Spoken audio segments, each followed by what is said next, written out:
I saw the first two. I ain't even get to that. I saw that. The last one he got to talking about sex. Oh, pfft. Yeah, he talk about what he did with the dead bodies, and SEX was that was he was going. And all type of. He would have continued to go in if he wouldn't have got banned. Somebody at Hannibal Lecter. Thanks for the heads up on that, because I saw the first one and I was like, I'm just ignore it, and then it just went insane. But anyway, we had a crazy one like that before. Bruce, that dude came in the comment section and was telling Big J, he was like, "Oh Jay, I'll pay you $500 if you put your feet on camera." He told Jay that? Yeah. Wow.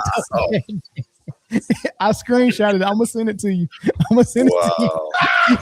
He said, "Big man." He said, "Big man." Oh, I like that. But he said, "Man, please put your feet on camera. I'll pay you $500."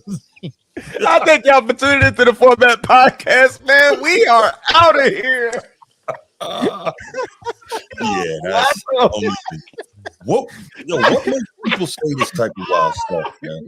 I don't know, man. These people are weird. See, what had happened was I had forgot to take my meds that day. Right? Hey, Jay and Chris was like, man, he said, "Big man," he talking about you now. He was talking about you. So we don't know if he's talking about Jay or Chris. That was one of them. But he said, but he kept calling him Big Man. Please put your. He kept asking, please put your feet on camera. He said, please. Yeah, man. He wanted to see them toes. Oh, okay. All right, moving right along. All right, we'll do the next quick hit, man, because I don't even know how to respond to something like that. The Format Podcast do not condone in placing any type of feet on any type of camera. That's my quick hit, bro, and I'm done, bro. Go ahead.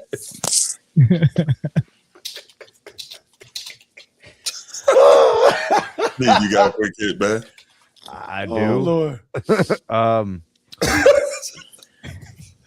I think what's about to happen, I think a lot of people are about to see what has happened to the Golden State Warriors over the last 4 seasons, 4 seasons. And maybe it's been happening longer than that, but they were able to pull off a championship in 2022. But basically, since Kevin Durant was exiled from the Warriors, I don't even know if that's the right way to say it. But the Steve Kerr situation, Steve Kerr was an amazing coach at one point. Steve Kerr was one of the league's elite coaches at one point. The system that they had, I called it like a farm system. They basically had the best pieces, and it was just step up and fill in the gaps, right? Like whoever had to do the rebounding, whoever had to do the defending, whoever had to do the screens. It was just next person up, right? So at different times, it was different players. And it was just year to year different guys. Like sometimes it was David Lee, sometimes it was David West, and Zaza was there sometimes, but they just got guys to do those things. I remember Sean Livingston was a big piece, Andre Iguodala was a big piece, but it was Clay, it was Draymond, it was Steph, right? And then KD came and everything just got even easier. Like everything just it was easy. All Steve Kerr had to do was manage minutes, which his assistant coaches could do that too. All he had to do was make sure that there was just structure to the day-to-day operations of the team. Yeah. And then like that stuff starts to break down and deteriorates. KD leaves, things don't look swell, players are aging, players are getting injured, really is what happened. Clay got injured, Steph is aging, KD gets injured, then leaves. Now Steve Kerr has to coach, and he can't. He's really not that kind of coach. He doesn't make people better. Who has he made better ever? Actually, he didn't make Steph better. He allowed Steph to be the best version based on the system. He gets credit for that. But Steph was a very complete player before Steve Kerr. With Mark Jackson, he was a more complete player, but it's not the point. It's not the point. The point is he's been asked to actually coach guys, draft and develop talent, coach guys, and they're like so mid.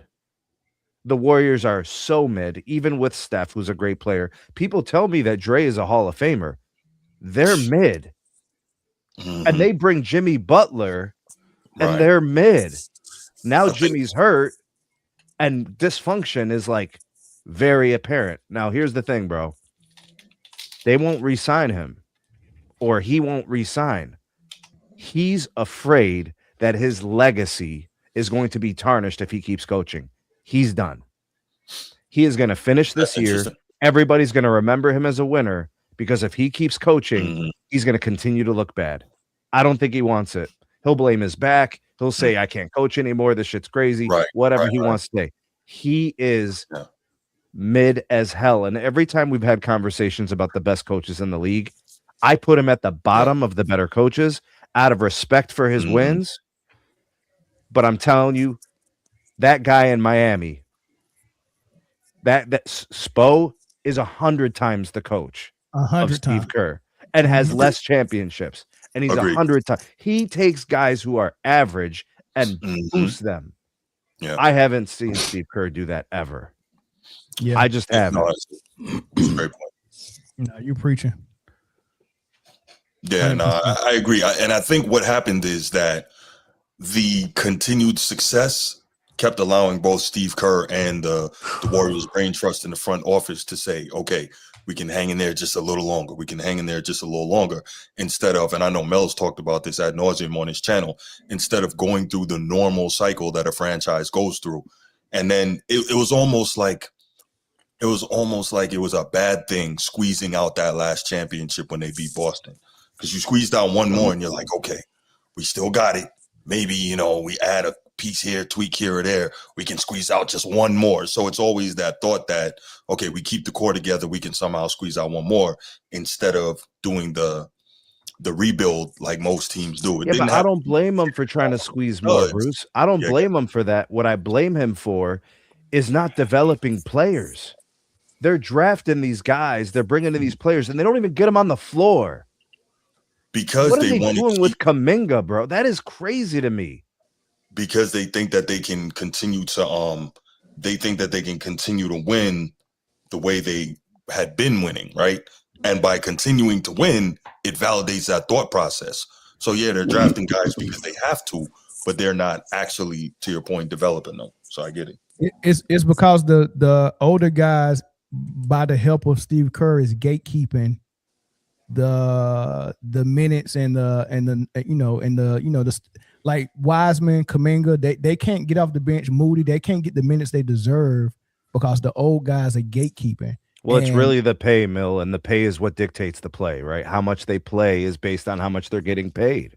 Mm-hmm. Well, yeah, you could say that, but the old guys are gatekeeping the pay as well because what happens with good players like Iguodala or David West, because they sacrifice to ride the bench for the Golden State Warriors, but this was after they had already tried to do it as number ones for Philly, number twos, and for New Orleans, and they've already had their huge contract. Maybe they had 2 huge contracts, but you don't get greedy and try to get a third one in your late 30s.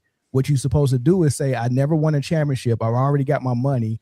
Let me go and support some young guys and be on the bench and take the vet minimum. That's what Iguodala did.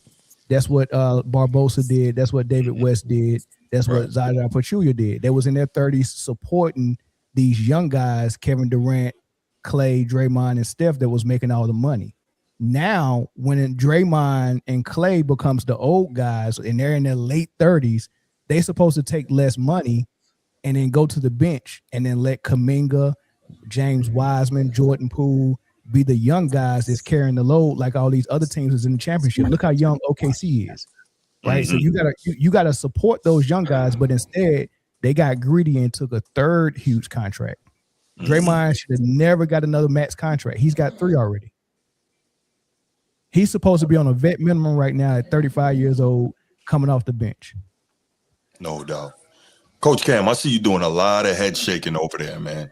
Go ahead, get in here, man. What's your thought on this? I see you doing a lot of head shaking. Hey, man, all I can say is this. Go ahead, get in here. What? Really, Transformer? Word? At the end of the day, man, you guys can hear me. Hey, go ahead, get in here, man. Y'all can hear me well, right? Yeah, man. It's just Bruce. Man, damn. Look here, man. Ultimately, man, you gotta. I just feel like whatever soliloquy he kind of went on is a little bit disingenuous. I say that to say, don't. I mean, we're old enough to remember what Steph Curry and Clay and the rest of those guys were prior to Steve Kerr arriving there. So to take away his coaching acumen or question how well he can coach, I think is very disingenuous. When you're winning, you don't get to draft at the top of the draft. You know, you're drafting at the back end of everything consistently. So to sit and say that, oh, he's not developing players, it's not like he's getting like Miami the does. best of the best players. Miami wasn't winning like Golden State, so no, that doesn't apply. Miami doesn't have high draft picks all the time. Where's their high draft picks? Half of their guys are undrafted free agents. Who was drafted? James Wiseman was drafted. Hold on, James Wiseman was drafted number 1, and Kuminga was a lottery pick.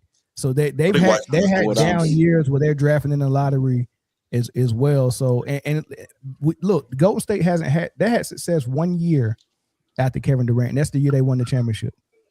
They had success one year. They had success before Kevin Durant, so let's not give a disproportionate amount of credit to Kevin Durant. Listen what I'm saying, Coach Cam.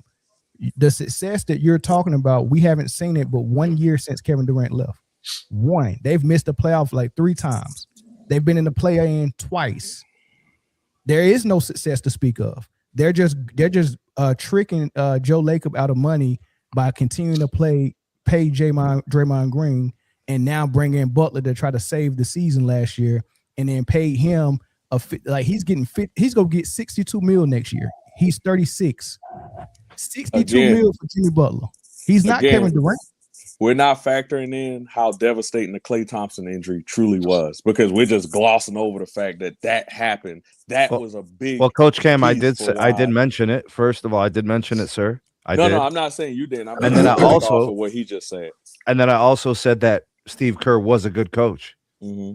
I did, because I have to say that because he produced chips. But now that he's not producing chips, we can critique what they've been doing as a team. But then we also have to factor in that teams get better, teams get younger. Like, I mean, they're getting older, right? You're not going to continuously have this elongated success. What they did, and I'm not a Warrior fan at all, but what they did, I won't, be dismissive of, because it takes a lot to continue to be successful over the course of time. And I think it's unrealistic to expect them to continue to have that level of success that they did have. It's inevitable. We saying the same thing, though. We saying the same thing, Coach Cam. You just said it's unrealistic for them at this old age. Well, if it's unrealistic for them to do it, then why are we paying them max money when they were supposed to be taking support roles like the vets did for them when they were young? Oh, I'm not disagreeing with that premise. Yeah, but instead, Draymond Green and Steve Kerr keep gatekeeping the minutes and the money, and then expecting these young guys. How are the young guys supposed to support them from the bench? It's supposed to be the other way around. The young guys supposed to be running like thoroughbreds on the floor, and these old guys supposed to be helping facilitate the success of the team. I don't disagree. The money. Yeah, I mean, if you look at all the championship teams, you're gonna have guys in their prime. And then you're going to have guys that have done it before them come off the bench, because the old guys are not supposed to be the ones carrying the load. Like Boston Celtics big three, KG was in his prime toward the end, Ray Allen, Paul Pierce, all toward the end of their prime. But on the bench, they had Sam Cassell, James Posey, and they had PJ Brown.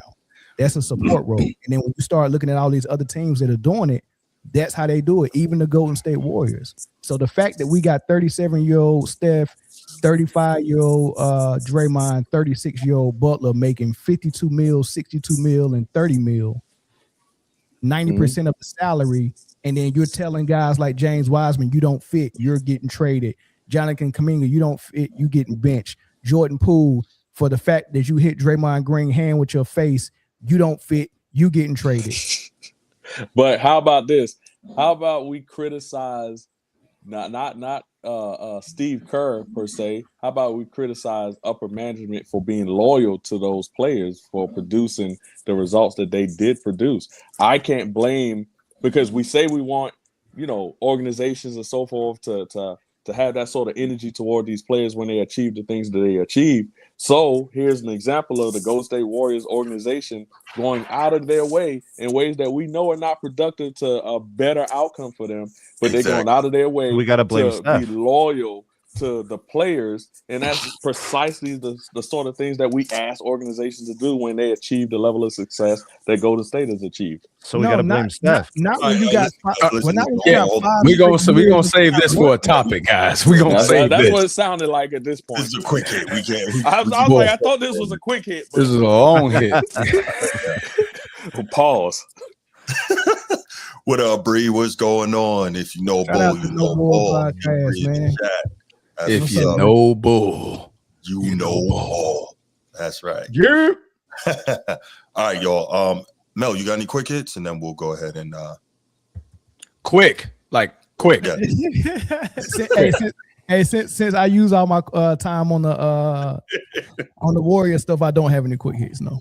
All right. Okay, y'all. Let's get right to it. Let's hit these main topics, y'all. All right.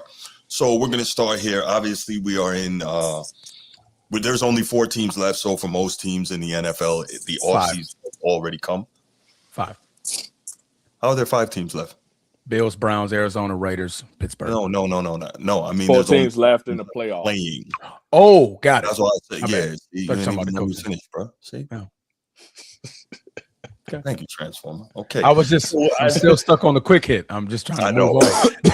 Not so quick hit. No, I got a quick hit. Transformer, check your text message. Oh, don't respond to that. Don't respond to that because that was crazy. But no, there's only 4 teams left playing and vying for an opportunity to win the Lombardi Trophy at Super Bowl 60. And as such, just the other 26 teams in the league are now in their off-season period. And I'm not sure if I'm right on this, but there were 10 coaching vacancies at the end of the season. And that may be the single most coaching vacancies in any one year. I don't ever recollect it being this many in one year. Yep, 10. Then 10. Is anyone That's a historic high. That's a historic high for an off season. There you it's go. It's actually tied with 4 other years that I can remember for the NFL. Okay. Mm-hmm. Right. So anyway, see, man, the Transformer don't know how to behave. Mel out here causing problems.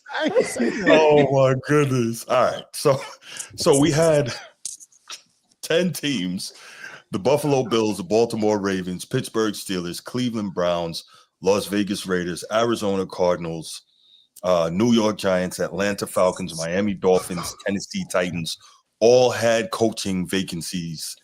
And 5 of those positions have been filled. John Harbaugh, former Ravens coach, is now the coach of the Giants. Former Cleveland Browns coach Kevin Stefanski is now the coach of the Falcons. Jeff Heffley, former Green Bay Packers defensive coordinator, is now the coach of the Dolphins.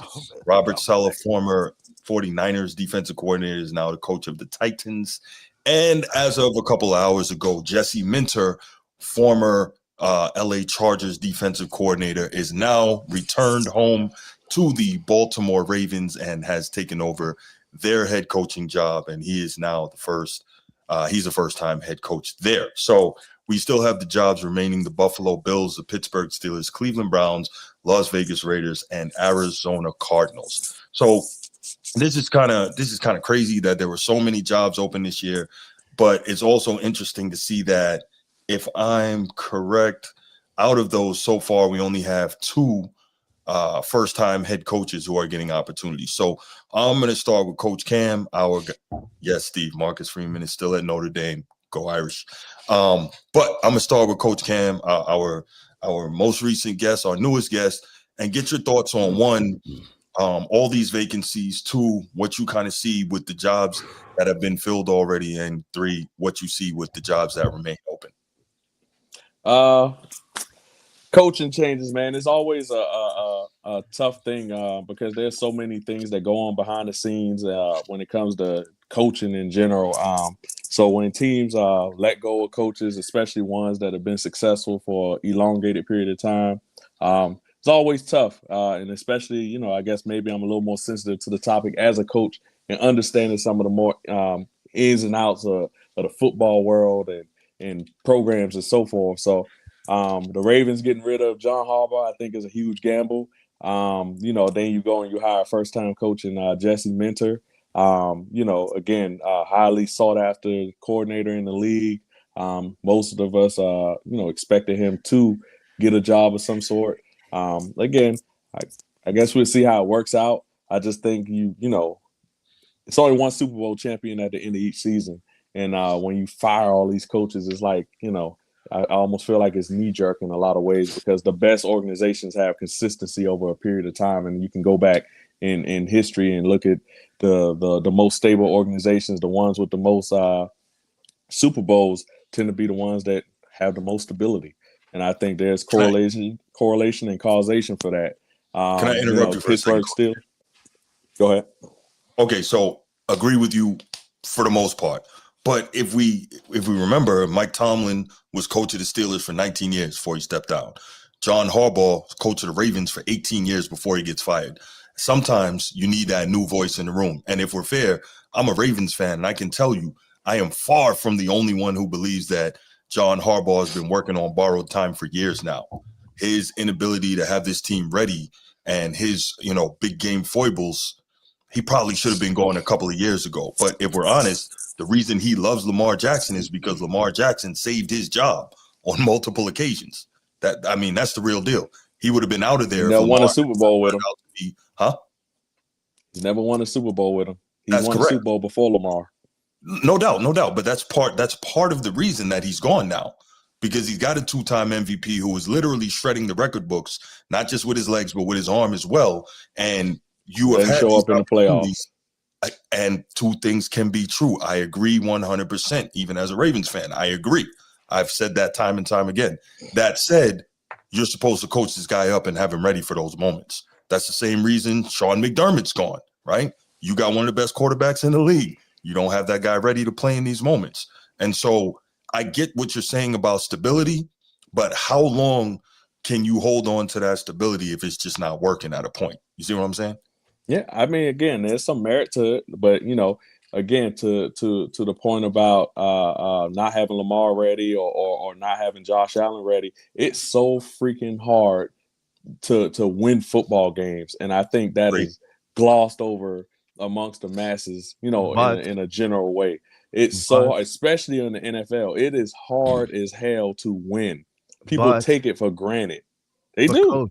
Coach, look at what's going on in some of these cities. Look what the guy in San Francisco did with all those injuries.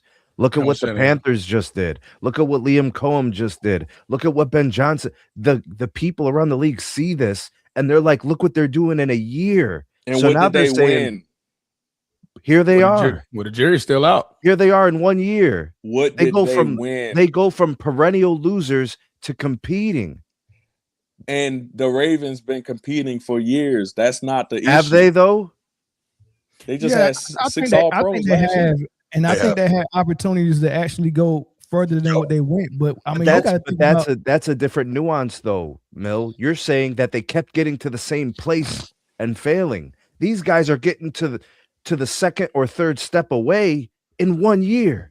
And doesn't mean that they'll repeat that success next year. Yeah. But if I'm seeing a first-year guy do it, why am I going to stand pat and spin the wheel?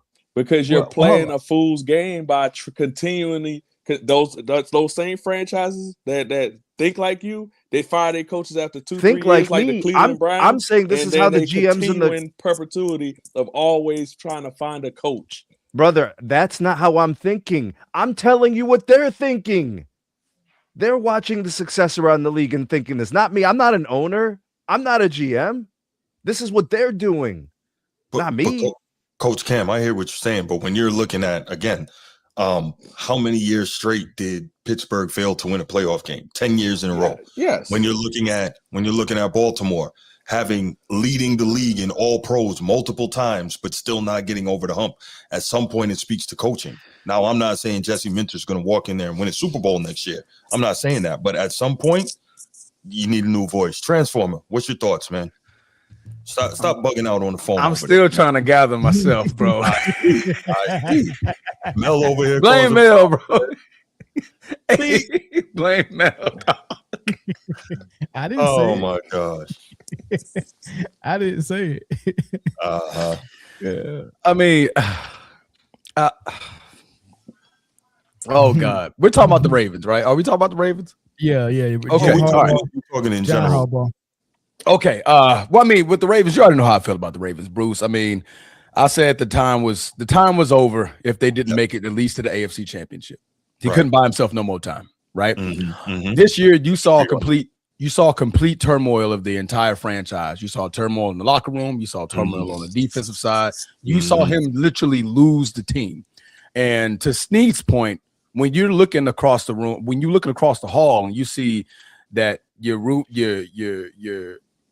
going to say barracks mates because we're all in the military, but your barracks mates across the hall having fun, getting new coaches, aka that new girlfriend, and they out there having a good time. The Liam Cohens, the Mike Vrabels, and the Ben Johnsons, and you seeing all that, you're like, okay, it's time to move on. We need a new voice, and that's what the Ravens did, in my opinion. They got their new voice, and they're looking to move forward because with John Harbaugh, obviously you were moving backwards.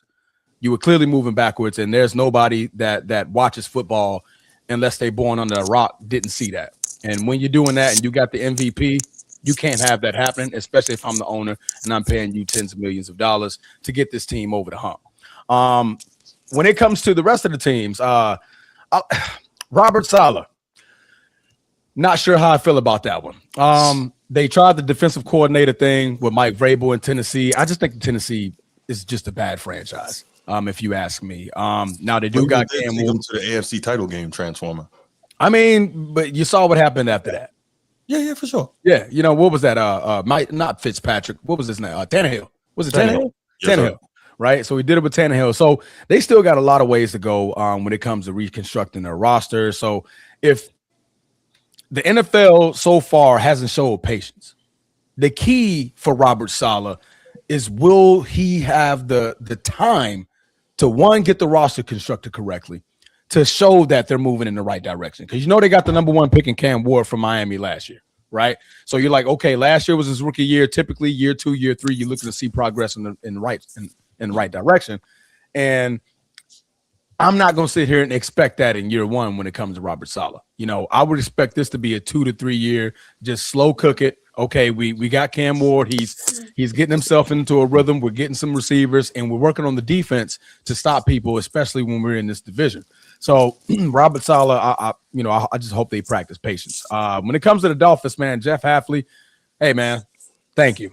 You did great in Green Bay. You deserve the head coaching job. He flipped the defense around along with Micah Parsons, and even without Micah Parsons, we did what we could with the pieces that we had.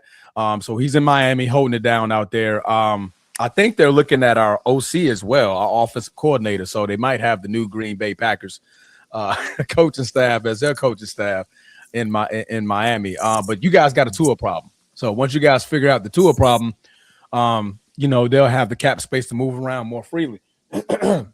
Like, do we have enough to believe in Quinn Ewers yet? Or are we going to, let that slow cook, beef up the defense a little bit more and get Miami back to the promised land, since they haven't been there since who? Dan Marino? How old were you, Bruce, when Dan Marino went to the Super Bowl? Oh, man, what's that? His second year, so 85? About 7. Bro, Yeah. You act like Bruce was born in 1935, bro.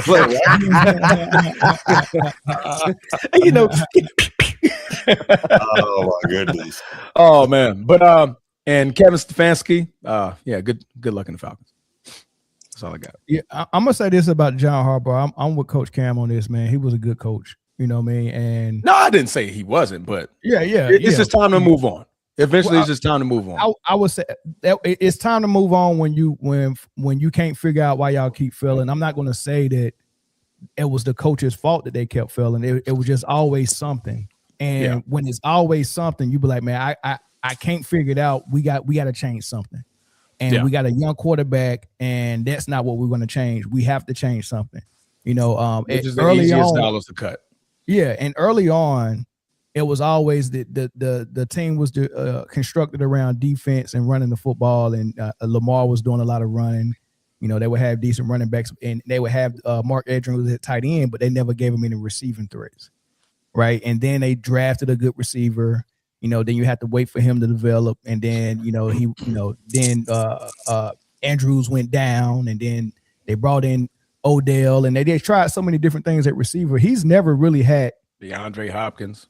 Right, he's never. But I mean, he's 1,000 years old. But he's never really had what I mean, he ain't had the advantages as far as targets since he's been a quarterback. So it's a little bit there. And then even when they had a good team, they had that fluke game where Mark Andrews dropped a touchdown or dropped a 2-point conversion. I don't know what it was, and it was a lot of fun. It was a 2-point conversion. Yeah, then this season was so crazy. They came out playing so well. Had Buffalo beat. Then Mark, I'm about to call Derrick Henry Mark Henry. He fumbled like twice, then fumbled the next week as well. Like he had like 3 straight weeks where he fumbled the game away. And I'm like, man, what the hell is going on? And you really can't blame Lamar or John Harbaugh for that. And we just can't figure out why. Go ahead. Let me push back a little bit, Mel. And I know this is supposed to be a general coaching topic, and I'm a Ravens fan, so let me preface it with that. I love Lamar, but we got to keep it a buck. Lamar does not play well in the postseason. He just doesn't. Most of the major quarterback metrics that he has across the board go down in the postseason. His turnovers increase. His completion percentage decreases. Like the major metrics, they drop. And so I get it when people say he hasn't had that, that major weapon, that receiver, true indeed. But he doesn't need that major weapon when he's going 14-2 or 13-5 during the regular. Can I say something about that real quick, Bruce? Sure, okay. Because it's a tiring argument that I hear about Lamar Jackson not having this number one weapon. For one, it takes 2 to tango. So in terms of free agents, guys have to want to go play with you. If I was a wide receiver, I would not want to play with Lamar. I watch him play. I don't want to play with that. That's a damn good point right there, Coach. That's a damn good point. I don't want to play with him. So now at least the onus on GM and management to find a wide receiver in the draft. And don't get me wrong, they put pieces around Lamar to accentuate his skill set that he has. So people need to kind of like lay off of the number one receiver thing because it's a disingenuous argument. They needed tight ends and running backs because that's what made his game go, and that's what they drafted. Well, he has become an elite passer, though. I will not elite. Good, very good. Not in the postseason. Good, not elite. Hold on. Some people call Tom Brady the GOAT, and his numbers dropped in the postseason, and so did Peyton Manning's as well. Like everybody's numbers. Hold on. Peyton Manning couldn't get past the Patriots, and it didn't matter who they was playing. Peyton Manning was having bad postseasons, and Tom Brady, his first 5 years, he hid behind a good run game and a great defense and great coaching. His numbers wasn't all that spectacular. Yeah, but Mill, I think there's been like 3 games. Hold on. Let me finish. Let me land this plane. Land this plane. Your numbers are not supposed to just like you. Football is brutal. It's a man's game. It's physical, and you trying to win a gladiator matchup. And your numbers don't have to be spectacular to play good football. So I can care less about what numbers can we take. It's the same thing with the Shedeur Sanders thing. You can grab all types of numbers you want and say, this is why he shouldn't be starting quarterback. But when you watch him play, that's a freaking starting quarterback. So his numbers ain't matching it right now, but I'm not doing it by the numbers. I can care less about that. If that's the case, y'all go ahead and crown Jokic the GOAT of basketball. If y'all just are numbers, I'm not big on the numbers. Lamar Jackson is a damn good football player and a damn good quarterbaty. Nobody refuted things that. Can be true, right? 2 things can be true. But the numbers that matter are things like turnovers in inopportune times where he lost the game like 3 times. Yes. It's not the numbers. Matters. You're right. It's not, because if he made game-winning drives, then they're winning the games, right? We'd give him all the props. Yes. Even if he had 2 turnovers, and he had a game-winning drive, we'd say he was resilient and did it. Right. As you should. Right. As you should. And I so think we got to hold his feet to the fire for the dang turnovers. Yeah, I mean, but all right. So let's hear the Josh Allen critique. Let's hear that. It's the same thing, though. Josh Allen's home right now because of his turnovers. If they turn the ball over, they win. So 2 things, right? This last game, Josh Allen literally gave the game away, right? Yes. 2 lost fumbles, 2 interceptions, literally gave the game away. You cannot win in the playoffs giving your opponent 4 extra possessions. You can't beat Denver. Right? You can't beat Denver like that. Arguably the number 1 defense. But two, here's the thing, Mel, and this is also irrefutable. Josh Allen is one of the best playoff quarterbacks of all time. He just is. Not to mention, he went on a streak of not having a turnover for I can't even remember what the freaking number was. It was a crazy number where he went this X amount of games and X amount of snaps, never not turn the ball over in the postseason. That's a real thing. You can be a great player, but if you go check it and run, I wouldn't turn it over either. He's not the best. You can't be the best. You can't be considered one of the best playoffs quarterbacks if you ain't never been to the Super Bowl. Ain't no way. Well, so here's the wait a minute. Ain't no way. John Elway was that. John Elway was that before he. Dan Marino was that. There's no way. Aaron Rodgers. Oh, he made. No, he wasn't. Dan Marino is considered one of the best quarterbacks of all time and did not go to the Super Bowl. The quarterbacks that kept winning. No. Listen what didn't win the Super Bowl. He didn't say the best quarterback. No, I said postseason. Period. He said postseason. So that means you're just grading his postseason, and you're going to tell me there's quarterbacks that have won 3 and 4 games to get to the Super Bowl, but the guy who's never done that is one of the best ones in the postseason? Absolutely not. Trent Dilfer has a Super Bowl. He's not the postseason performer Josh Allen is. And guess what? You got to win the games too, though. You got to win the games too. I'm not saying Trent Dilfer should be there. Listen to what I'm saying. I'm not saying Trent Dilfer or somebody like Trent Dilfer who's not a good performer in the playoffs, who got carried by his defense and carried by Jamal Lewis. I'm not saying that he's one of the greatest ones. I'm not saying every quarterback that's been to the Super Bowl is a better performer than Josh Allen. I'm saying Josh Allen is not one of the best performing quarterbacks in the postseason. He's just not. So this is one of those situations that we're kind of off the topic a little bit. This is one of those situations. If you was ranking them, I would rank a quarterback who performed well and got to the Super Bowl and won it. That's the top of the list. How can a guy who never got there be at the top of the list by having 1 good game or 2 good games and going home? But okay. So here's the deal. I'll just say this, and then we'll get back to the main topic. Sorry, this is one of those things that kind of can go anywhere. But this is a situation like Karl Malone, Charles Barkley, right? To put it in your wheelhouse with the NBA, all-time great players who couldn't get over the hump. But why couldn't they?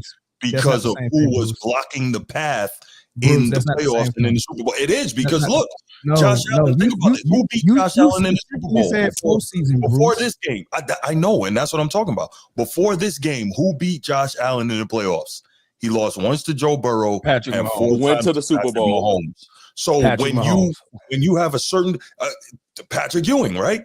Great player. Let me ask you a question. Who performed better in the postseason? When Joe Burrow and Pat Mahomes beat Josh Allen, did they perform better than Josh Allen? No. Josh Allen was out-dueling them guys. Hold on. We're talking about the whole postseason. That year, the whole postseason. If you take Mahomes and you got a Buffalo Bills, if you have a sample size of 3 games that Mahomes performed, including the game that he beat Josh Allen, and Josh Allen got 1 game, how can that 1 game outperform 3 games plus the Super Bowl? But it's not just what we're doing. Yeah. Okay, he said postseason. All you got to do is go look at Josh Allen's career postseason performance. That's all. Okay, so what y'all saying is Josh Allen has put up the most or the great stats in the postseason. That's what you're saying. You saying Josh Allen? I heard about performances. I didn't hear him say stats. I saw. How can he be a better performer than the quarterback that beat him? Because there's more things to the game than just the quarterback. There's more things to the game than winning. Got it. All right. No, so just the quarterback. There's special teams, there's defense, there's offense. There's more things to the game than winning. Got it, coach. There are 3 phases.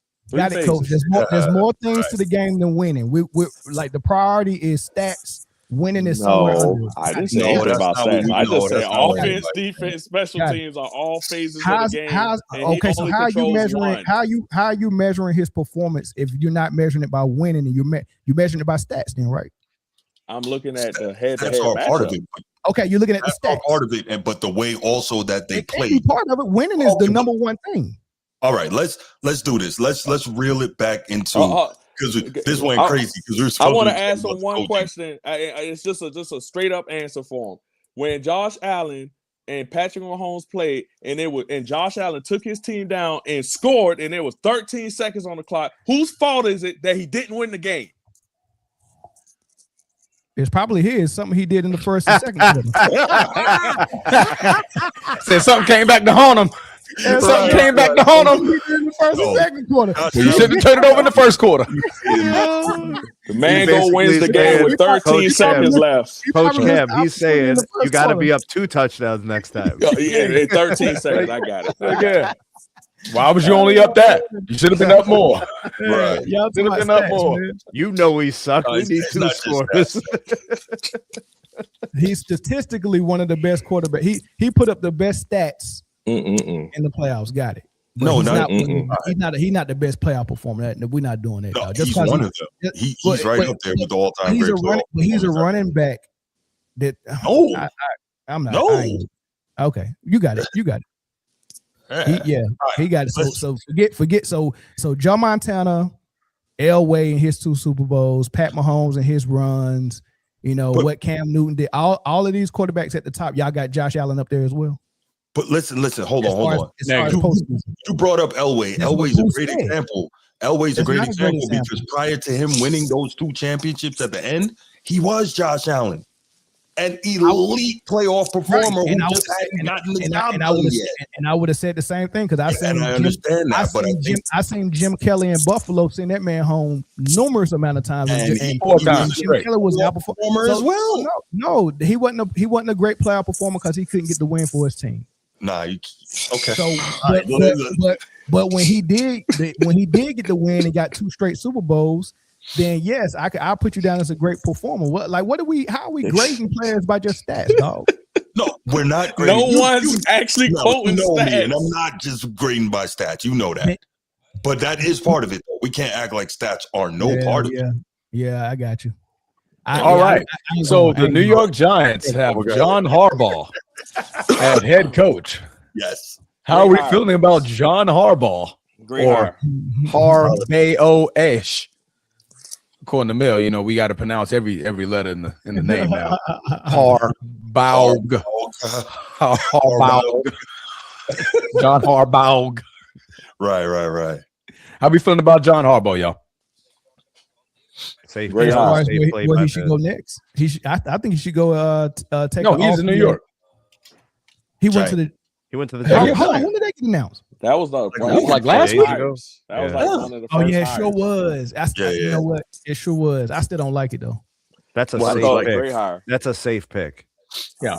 They went great hire. with a proven or known commodity. There think. you go. A champion, a guy who consistently leads his team to winning seasons, a guy who kind of They did that with Tom Coughlin, didn't they? What's that? That was the Tom Coughlin type hire. If you think about Yep. when he ended up with the Giants, right? Yep. Yeah, proven matter of fact, commodity. Tom Yeah. Coughlin had already taken the Jags to the conference championship game in Out of nowhere.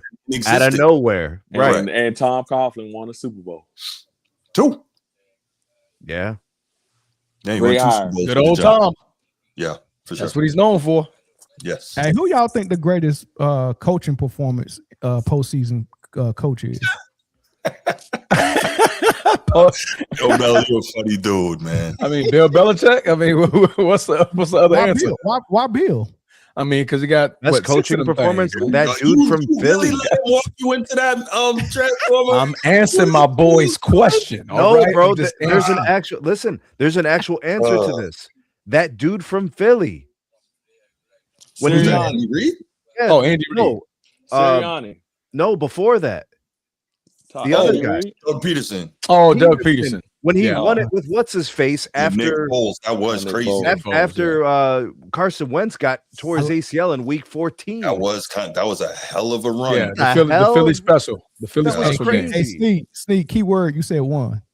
Yeah, I just want to get out of there. That's I'm it. with you, bro. I love the wins. That's the What ultimate. about bro. the coach? What about the coach that has their team put up the most yards and points? Well, we put That was No, probably yeah. Andy Reid. they only But won again, one we're game. not doing this. Hold on. Again. Their team got the most overall yards, but they only won one game. But guess what? You'll never know, Mel. Guess what We you'll put him never on know? Bill Belichick or You'll no? never know the coaches that called the perfect play and the players screwed it up and didn't execute it and it caused them to lose the game. You'll never know which coach did that. Politician. See, that's what you Coach won't ever Cam is a find out. politician. No, I'm He's just a coach who knows football. He's a Democrat, man, and a Republican. Oh, at the here you same time. He's a conservative. He's a conservative. He's a conservative liberal. Oh, man. Right. Oh my God. All right, I'm done. I'm trolling y'all. I'm mad. No, but okay. So we agreed that John Harbaugh to the Giants was a strong hire. I think so. Solid. I thought it was solid. You know, I think it's the biggest thing he got to do. He has to convince Cam Scatterboo to stop playing like a caveman. I love Scatterboo, but And Jackson Dart. Yeah, Jackson. You got to convince both of Yeah, them. Jackson Dart's off the sure. chain, bro. Jackson Dart just run around here like an asshole. right. Like he talking can't about get hit. Dart, Like he okay. can't get touched. I play. Like, yo, you Yeah, got chill. Yeah. I like I want freaking Brian Dawkins your ass on the sideline. Like I'm about to lay you out, boy. They got Jackson Dart on the list for rookie of the offensive rookie of the year. I'm like, dude, he won How? 2 games. Well, who else will be in that conversation? I was about to say Yeah, it's it wasn't not- a whole lot not a of great class. I mean, we had 2. Yeah. we No, had you 2 had receivers. That's why We you had take 2 a receivers defensive that was player. Yeah. 2 receivers that was killer. You had the tight end that broke the Cleveland Brown record, Fannin Jr. Oh yeah. Actually, the Browns got 2 rookie of the year because they got the linebacker in Oh, Schwarzenegger. Yeah, and then you Mhm. also have the Fannin Jr. They're both really, No, really good he's players. not a candidate. Oh, and They announced the final 5. He's not on there. Really? Harold it's- Fannin Jr. isn't? No, it's the Tampa Bay receiver. Bro, Joe Flacco was his quarterback yeah, for like the yeah, first yeah. quarter of the I year. got it. Yeah, Booker, Listen yeah. to the list. Listen to the list. It's Tyler Show in New Orleans. It's he did Jackson his thing. Dart. It's Jackson Dart. It's Abuka from Tampa Bay, the receiver. Good one. Yeah. Mhm. And That's the it's What about one the tight more end for the after- Colts? I got. Oh, Warren.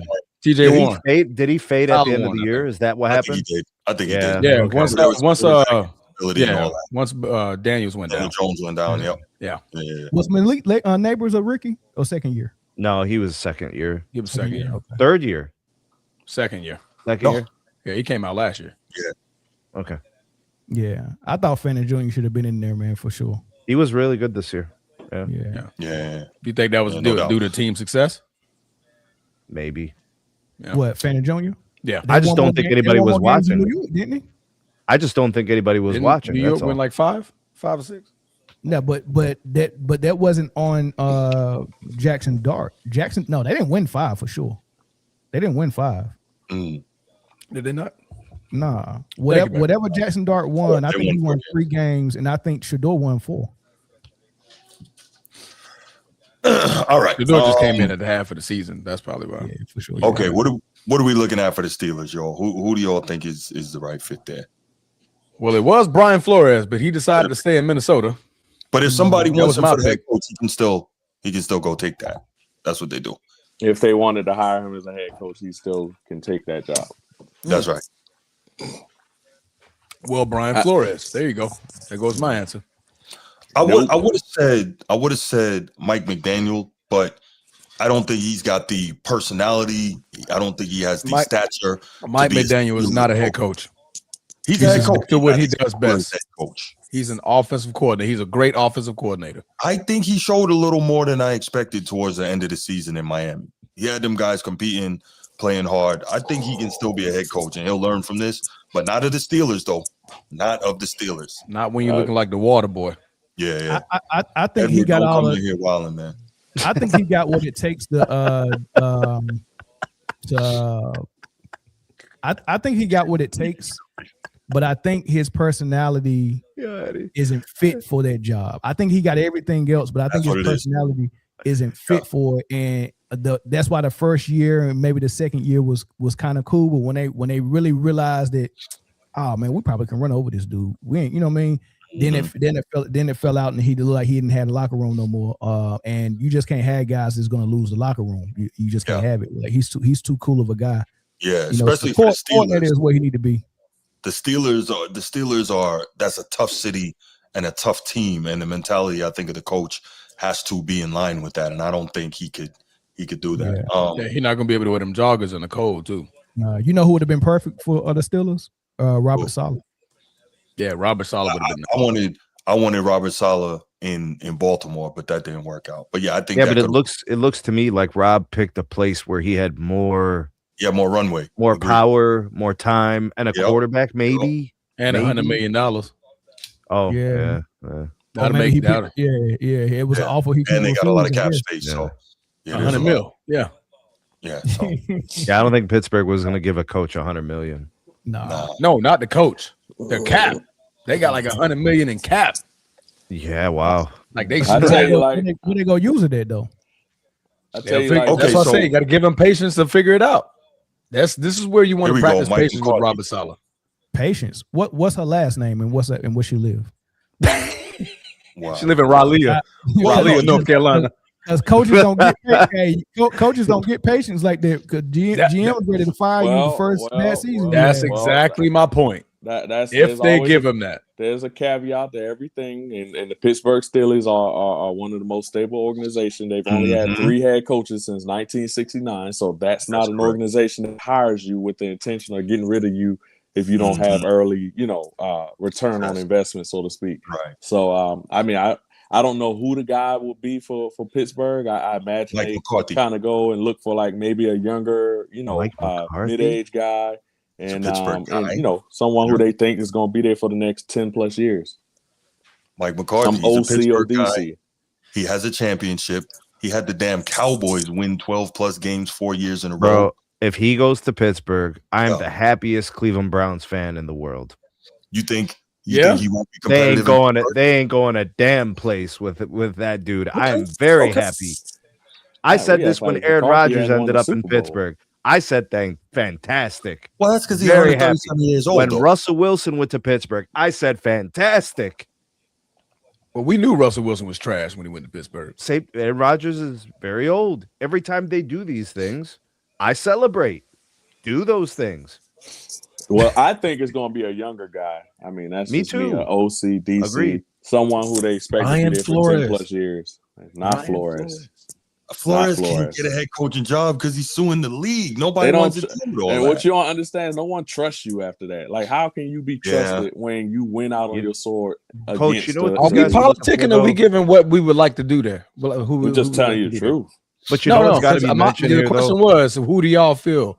And I feel it would be Brian. It should be Brian Flores. But Well, here's we the know Now thing. you can take you're you can right. move into political shit if you want to. But Well, but I'm know just it would saying. be. think about it like this, bro. These guys, these GMs and these owners, they're looking for fit.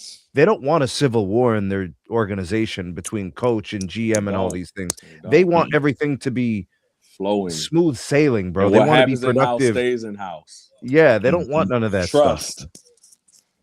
Right. Some of these owners don't know what they want. Some of these owners don't even. Yeah, like the Browns They don't want owner. to win. They just want to collect the revenue. Yeah, Yeah, winning is not Cincinnati's important. owner. Shit. Yeah, these dudes are making 350, 400 mil every year just for breathing, just for owning a team due to the Right. TV deal and the revenue sharing. So to many of these owners, trying to win a championship is not that important. That's a good point. I think Yeah. Jerry Jones is an example of that. I don't think Jerry gives a shit about winning a championship. And he lies anymore. and says he wants does. to win. He does. He just wants to win his way. I Which think is those a days are cop out gone. of I don't want to win unless it's my way, which is basically saying I'm willing to lose. I think Jerry got y'all fooled. Jerry no longer cares about winning. I 100% believe How long? he's Now, how all long, in has, on. how long has it been like that though, Cam? He just can't put his ego aside. Probably, I would say the last 10 years. I think he really wanted to Yeah. win up until, I wouldn't even say 10. I'll give him the last 5 to 6 years. He's kind of been like, whatever. Jerry Yeah. Jones is the LeBron of owners. That's what Jerry Jones is. Long as Here he's we in the go with that news. shit. Jerry, long as Hey, he in the news, he with it. He good with it. What was the Yeah, coach I before don't like McCarthy? Garrett? What was it?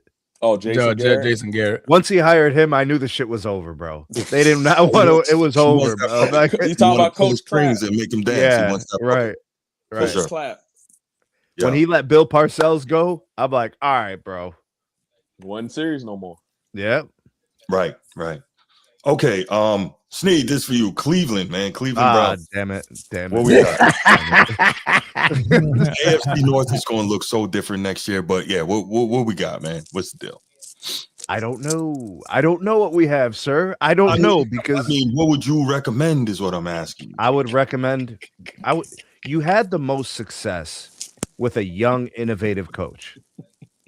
And when you had an actual stable situation between the coach and the quarterback. So you need that. It doesn't, I don't even know if it really matters who it is per se. The Browns' bar for success is low. You got to come in and have a winning record. And if you can make the playoffs, you look like a hero.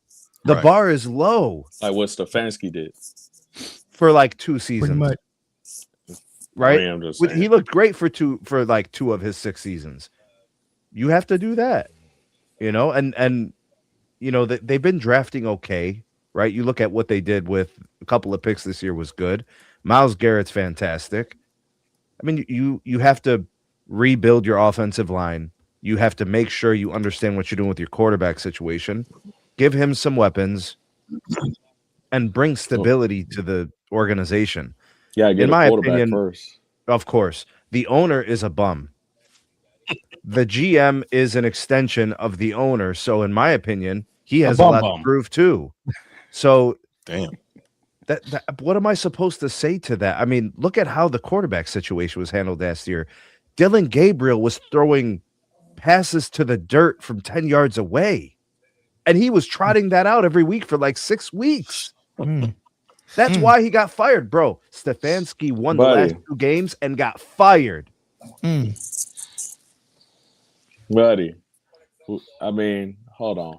Okay, so you got no ideas for nothing. Jim Schwartz, the defensive coordinator, is all I can hear from anybody about the head coaching position at the Browns. You just talked about an innovative touch the head quarterback, position with an innovative coach who can connect with the quarterback. How about Joe Brady?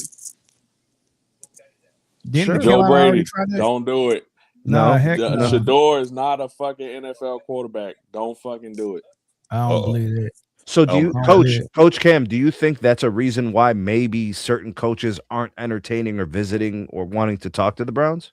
I just wouldn't do it because it's a shit show. It's a clown show. Like the hype around that kid versus the actual true production and high level traits that he doesn't possess is just not worth the headache. It's really not. It's almost like the Tim Tebow thing all over again. Oh wow. I didn't say he was Tim Tebow. I said the whole Tim Tebow situation. Yeah, I got you. He's everything around him is greater than what he actually is. Like the whole aura. And what's wrong with that? And everything's wrong with that because you can't win with a quarterback like that. That's why. No, that's not especially true. if he doesn't start. It causes even more. That's not true though. Like I understand. That's a personal feeling that you're turning into analysis. That's not a personal feeling. That's the fact. Like when you ask someone, is Shador good? And instead of you critiquing his on-field play, it's bleeding over from what you think about him off the field. I just said his traits. That's on field. Hold on, let me say this though. You're not supposed to analyze a player or critique a player or observe a player and it bleeds off from how you personally feel about what's around him. He ain't got no choice for somebody to talk about him. He's not asking them to talk about him in that way. He didn't ask the media to interview him after games where he didn't even play. He didn't ask for that. He didn't ask for all of that stuff. So what I said was about he has low level. What I'm trying to say, what you're saying, you're going to get out when I stop talking because I'm not going to interrupt you. But what I'm trying to say is, when we start talking about Shador, it's very personal for a lot of people because no one can say just what they really think about the football player. They're saying it's not worth all of this other hype. And then you say he's not an NFL quarterback. Like you can't say he's not an NFL quarterback and then explain by saying the hype around him is too much. Like, why is he not an NFL quarterback? Like, tell me that part. He doesn't then go on read defense as well, for one. Secondly, that's already a lie. You already lied. So again, you already lied. I watch him. You already lied. Watch him. He's not great as a quarterback. You already lied. Okay. You already lied. You got it, man. I know I got it because you lied. You were stuttering at first because you didn't have nothing. Then you was like, man, what did I hear on the media? Like they were saying he couldn't read defenses. I don't even look at the media. So what are you talking about? I allowed you to take your point and then you jumped in as soon as I said something that was not. I didn't lie though. You got it. Shador's the best thing since he can't read defenses. So you mean to tell me is very mid. You know who else I said this about? I said CJ Stroud was ass when he came out. I ain't get all this. But he's not though. Yeah, but he's not though. Okay. Like how is that a real critique? Like we just seen CJ Stroud is not a great NFL quarterback. We just look. There's a lot of. At some point, Josh Allen looked exactly like Josh Rosen in Arizona. Like, can you let these guys? Josh Allen didn't look good his first 3 years. Okay, so why are you? Did you say he wasn't an NFL quarterback? Like, let this dude play and have a daggone training camp, and then play for a coach that actually believe in him, and then put some talent right here. And I guarantee you, he's going to look good.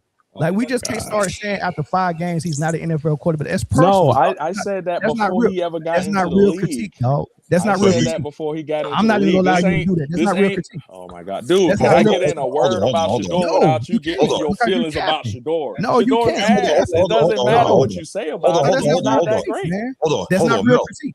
Mel, check this out. When I met Coach Cam last year, Shador was still in college.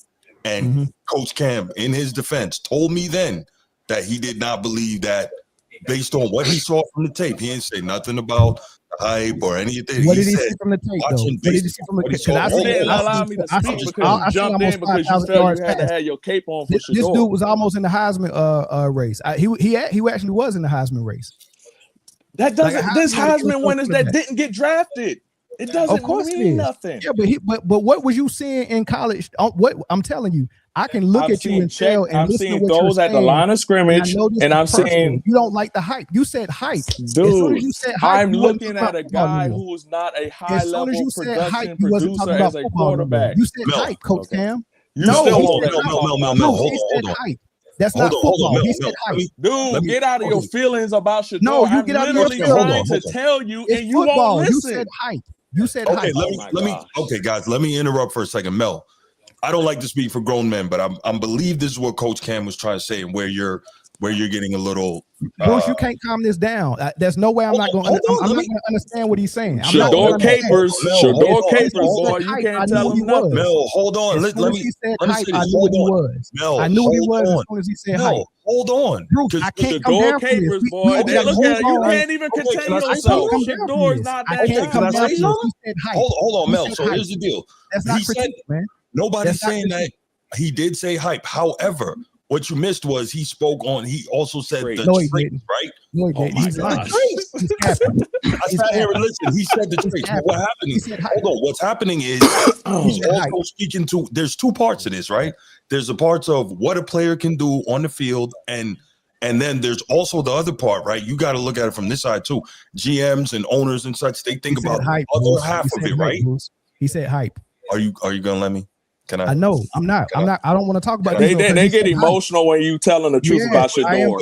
I am emotional. As if I am emotional. That's their son. Hype is part of it in terms of critique. That's not critique. It's not critique of his. You didn't let nobody critique him because you were too busy with your cape on. That's not Mel. If the hype affects, good Lord, don't say nothing bad about Shador. Because think about it. Hold on, Mel. Hold on. Listen to what I'm saying. Let's be honest. We know that Deshaun Watson still has a $230 million fully guaranteed deal. So if he's healthy, he's going to come back and he's going to be the starter, right? As soon as he has a series that doesn't result in points. Horrible decision, but go ahead. Another horrible decision. Right, just the Browns browning. The worst ever, Browns bro. Browns is going to brown. But let's say Browns browning, bro. He's throwing some picks or whatever. You already have a huge portion of football fans and Browns fans that are clamoring for Shador, right? So now, as a backup, they always say the last thing you want is a backup that makes a lot of noise, that has a lot of your starter around them, because that's difficult for the locker room, that's difficult for the organization. So but that's not Shador's fault, though. Nobody's saying it is. Lord, nobody wants to listen. When Coach Cam is talking about the hype, that's what he's referring to. Am I correct, Coach Cam? That's not football critique. Can I throw something in there though, real quick? I ran analysis. I ran analysis and film on Shador, and he played pretty good in some games. Of course, no one said he was terrible in every game. But this dude said he said the key words. He said he is not an NFL quarterback. Not. right? Not, And then he excuse said, me. and then He's he not said the reason why he's NFL not a football starting quarterback is That's what because I the should have said. hype is not worth pretty much the juice ain't worth the squeeze. It's too much hype versus what he can do. That's not Mel, the Steve's same word. thing. Mel, That's he's not not an the same thing. NFL starting quarterback, so I misspoke. He's not a starting quarterback Yeah, in the but NFL. he is, He's not though. a franchise player. Yeah, but he is, He's though. not. No matter how many times Well, you say it, he's Mel, never going if- to be that. But you said you- hype though. You said hype. But Mel, if Again, you and I play this- said more than that, but the only word that you're continuing to Yeah, put because out there is hype. I said traits. I said he had low-level traits that you does already not translate to being successful you already looking in at the it from a NFL. lens of not liking this Lord. guy. I'm You sorry, said hype. buddy. I'm sorry that's your bestie, and you just It's can't not take my criticism. business. I don't Then even like. take I don't critique like because players. all I'm I don't like saying players. is I just like the sport. I I'm just don't like saying people that to cap he like doesn't you cap. have high-level traits that translate to being a high-level successful quarterback Cam, you in the capping, man. NFL. Next So it topic, you doesn't capping, matter bro. how many times All you right, say all right, it. all right, He's all right, not let's- this great quarterback said that you hype. keep trying to Okay, make him guys, out to we be. gotta. You said hype, This has gone insane. Doesn't matter. His We height gotta- don't match his production, his traits. and that's Okay. not football critique though. That's It just you is. It personally- is. that's just you Because the personally same don't thing like was the said offense about or something. Tebow. and it All was right. football critique. Now the Transformer has No, to So don't speak. tell All right, me here we it's go. not Here we football go. critique. Transformer is It is. talking. The Transformer is talking. Here we go. This is how Your we move guy's on from this. mid. I think Snead deserves the last response when it comes to his Browns. This is his Browns. The Browns will be browning if they start Watson over Shador. That's for sure. So, Snead, your final analysis on the Cleveland Browns, sir. Coaching, sir. Coaching. I don't know. I don't know how they get a quality coach to come in here knowing the way that things have been going here. Yeah. With the whole like quarterback situation, the whole, it seems like there's a disconnect between the GM and the coach. It's just going to be really hard. Like, who wants to come in and do this outside of a young, unproven guy? So you got to take a chance on a guy. That's who they would get. That's what you got to. You got to take a chance on a guy because this can be a death sentence to a career, bro.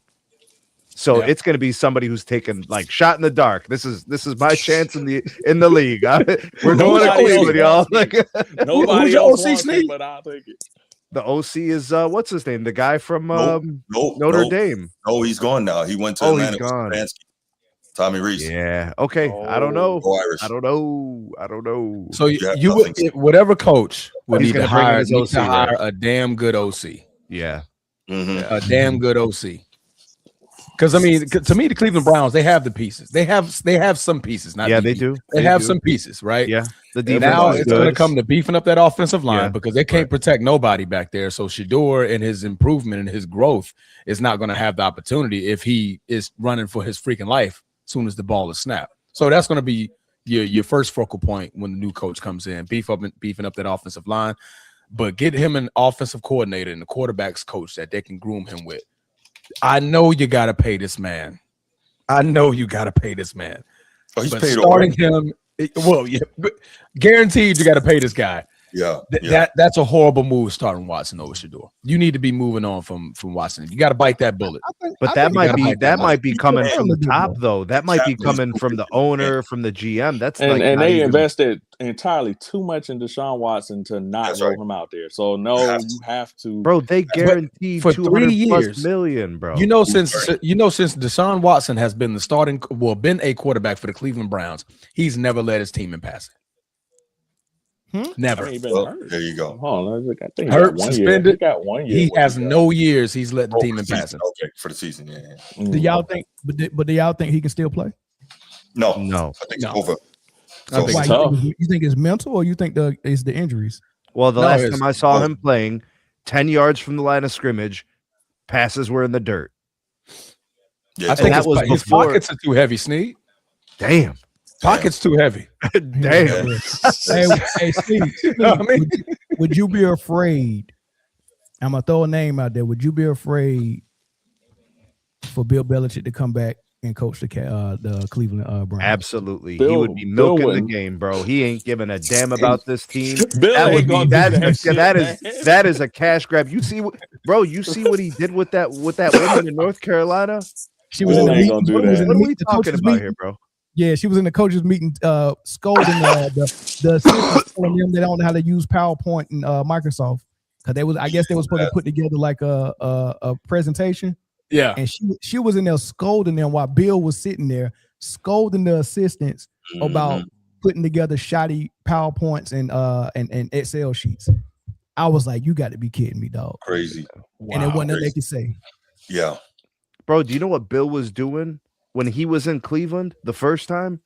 They used to have this radio show, and he would just do it over phone call. Bill Belichick's just eating dinner, bro, mumbling, food flying all over the phone. He didn't give a damn about nothing over there. Why is he going to care now? Yeah. Bro, Willie McGinnis went from the New England Patriots to the Cleveland Browns for his last 2-3 years. Garbage. Everybody goes to Cleveland to cash out. That's all they do at the end. Bill Outside of Myles that, Garrett, these guys are going to Cleveland to cash out, bro. They Bill don't give a damn about that team. They don't give a damn about winning. You saw what Jadeveon Clowney, what happened to him. Myles Garrett got him out of there. He said, "You ain't serious." Dang. All right, guys. Two more, and then we got to take a couple calls on this. Las Vegas Raiders. Thoughts? Ooh, I don't want to touch that one either. That's a mess. That's like Cleveland. That's another one. You got to get an offensive guy because you about to draft Mendoza. They're going to draft Mendoza. That's pretty much a lock. So you got to get somebody to try and develop him, huh? I wouldn't touch him. I don't think he's going to be an elite NFL quarterback, but I think he can be really good with the right system and the right things around him. He needs a lot, but I think he'd be good. He can't be like a flowing hair 2.0. He could be better than flowing hair. He don't have the hair. I don't believe in flowing hair. Bro, he can grow out the hair, bro. That just takes a summer in Cuba, bro. That ain't nothing. The problem I have with Mendoza is not that I don't think that he could be successful in some way, shape, or form in the league. It's where he's going to get drafted and what comes along with that expectation. That's why I think there's going to be an issue. And he's going to the right temperament for it. Cam, you got a player comp for Mendoza? I got two, and I want you to tell me if you think I'm off or on this. But let me hear your player comp. Sam Bradford. Okay, I think if he can stay healthy, that's a good comp. That's not bad at all. But this is what I got. That's good. I got Matt Leinart or Mark Sanchez. Damn, Sanchez. I think a little bit. I like Mendoza's size. I like his grit. Matt Leinart never showed me that level of toughness. Matt Leinart been soft. He never had that. I think Mendoza's a little different. I think he's got more physical tools than Leinart as well. Yeah, he can run too. Matt Leinart can run. Damn, somebody just said Colt McCoy. Damn, son. I don't like that either. I don't like the Matt Leinart comp, Mel. No, I do like that Sam Bradford. I'm gonna tell you why I said I like the Sam Bradford too. That because I didn't even think of that one, but that's actually more accurate. But this is what I think he got in common with Matt Leinart. Okay. He had a embarrassment of riches, a professional O-line, a professional defense. He had tight ends, receivers. He had two running backs that probably could have made Pro Bowlers pros. And he had a pro-ready team playing against college kids, so he looked very good. And they were all super grown ass men. That's what he was saying. That's what he was getting. That's BS. Can we stop? Grown ass. But Indiana had. We also had to understand Miami had a lot of that too. They had a lot of fifth-year guys and stuff. Miami's starting 22 on average was older than Indiana's starting 20. Yes. So are we talking about Mendoza or are we talking about Carson Beck? We just no. Okay, we're talking about Mendoza. Context. We talk about the starting 22 because y'all are talking about grown men and all that. I don't like that. And look who faced each other in the finals. So that sounds accurate. The grown men had to play. When Michigan won the championship, on average, their you just helped my point. Michigan as well. Yep. That's a great point. Why is this even being mentioned? I've never heard this mentioned before when a team won a championship. Until Indiana. Grown man. But why is playing with the boys? But why is it an issue is what I want to know. I didn't say it was an issue. I just said he got grown ass men out there. Bravo. We've never brought veterans, smart guys know what to do. I just want to throw this out there. System. I'm agreeing with Mel over here. I just want to throw this out there. We're on the first topic still, but school got canceled. It's going to be negative 10 degrees here tomorrow. So school. Shit. Damn. Oh, wow. Okay. Hey, shout out to the super chat, man. My Life, Your Entertainment. The Browns easily grabbed Jawan Jennings and Deebo Samuel to pair up with Jared Judy and build the AFC North 49ers to help Shador. Miami exposed Mendoza. How did Miami expose Mendoza when he stood up to all no of that? clue. And No got the job done? I didn't see that game. Oh, I don't know about that. I saw don't know. Mendoza I go saw get that it. boy carve up that defense. I think what Miami did was show what Mendoza is made of. Yeah. The best that brought the best out, right? He showed some grit for sure. In the country. He showed some grit, and those two back shoulder throws Yes. down the stretch was Correct. But amazing. just I on love- the I love money. his arm. I love it, man. But how's that going to look when you got the worst team with the Raiders and no receivers and no line and stuff like that? That's why Matt Leinart wasn't built. That's why Ben Roethlisberger or Eli Manning coming from clubs that didn't have all these pros actually came and produced a little bit better than these guys with these hot shot schools. Though. Yeah. Well, Grown ass man. Yeah. I mean, go ahead, man. Because you said that, you totally made me forget what the hell I was going to say. My bad, bro. I'm agreeing with you guys. No, He had grown men who understood, like, man, this is the role. This is the role. That we never heard this talk about the age of the team from any other team who won a college football championship. And yet the two of the oldest made it to the finals. That's crazy. But you missed the point about Michigan being the same. I didn't miss the point. I didn't miss no point. But did you see how trash their quarterback was? Yeah. Did you see how trash the quarterback was? What quarterback was? Let me from Michigan. AJ McCarthy. He wasn't trash in college. Yeah, Bruce, what are you talking about? You're talking about Tell me first this, round pick. Because Bruce don't like. Oh, you're not talking about this year. Indiana. No, hold on. I'm not No, Indiana we're fan. talking about keep it a buck. when Michigan won. Oh, I'm tracking now. I'm tracking. Yeah, No, Mel, let me be clear, and then you can ask me what you want to ask me. Okay. I don't like when people are not consistent. That's my problem. What I keep saying is I've never heard anyone else complain about the age of a college football team winning a championship. All of a sudden, because it's Indiana and because it happened so fast, the turnaround, we're hearing people complaining about it. Right. So it was we didn't complain. But Bruce, you just said it complain. yourself. It happened so fast. So if a team gets some freshmen and they suck for a while, and then all of a sudden, when all those guys are seniors and they kept them together and they beat a younger team in the championship, then that makes sense. But when a guy takes a job at Indiana and goes in the transfer portal and within 1 year grabs all these 25-year-olds, then that's the difference. That's why people was like, man, he found the loophole and used it. And I can't. It's almost like building a super team. I can't respect it as much. okay. Like you got the same thought process. You say, hey man, if you homegrown in the NBA and y'all just happen to have 2 or 3 superstars on your team, that's more respectable than someone teaming up and in 1 year all of a sudden you're a contender because y'all teamed up and orchestrated it. And that's what it is. He orchestrated it, found a loophole. He got 15, 25 years on the squad. And What loophole though? Everybody is transfer portal. using the transfer portal. Yeah, That's not everyone's using it. Yeah, No, but he just nobody did it. nobody He just- thought enough to go get 25-year-olds to Yes, throw they in the did. squad. That's what Really? Bruce is trying to say. okay. Who else did it? Okay. Michigan was just as old. They were And older. Yeah, Older okay. on average. So nobody And they- complained. So when Jim Michigan did it? Harbaugh No, did it. nobody complained about it. They're Okay, only well, I complaining missed that because part. it's Indiana, who was the worst college football program in history prior to these last 2 years. That's I why they're missed complaining, because they're like, how I did think this? it's put on a grander scale when you're looking at a Michigan team, and Michigan is known for getting to the promised land. And when you're taking an Indiana football team who's known for what? Basketball. Yeah, A team that has never won anything, not a Big Ten title, never had an Heisman, right. and Right. just annihilated the season. 16-0 Heisman Trophy, Big Ten championship, knocks off Ohio State, beats the dog crap out of Alabama, beats the dog crap out of Oregon, then takes Miami to the brink of the palace, and then do what you do. I think that's what probably drew the attention versus Michigan, because we're like, okay, it's expectation. You got Jim Harbaugh. He's a great coach, great team. Michigan is a great team, and historically in football, and everybody's wondering, like, damn, how did Cignetti do it? And I think that's why everybody brings up, well, shit, he went to go get 15, 25-year-olds. Well, here's the thing, though. A bunch of his players came with him from JMU, right?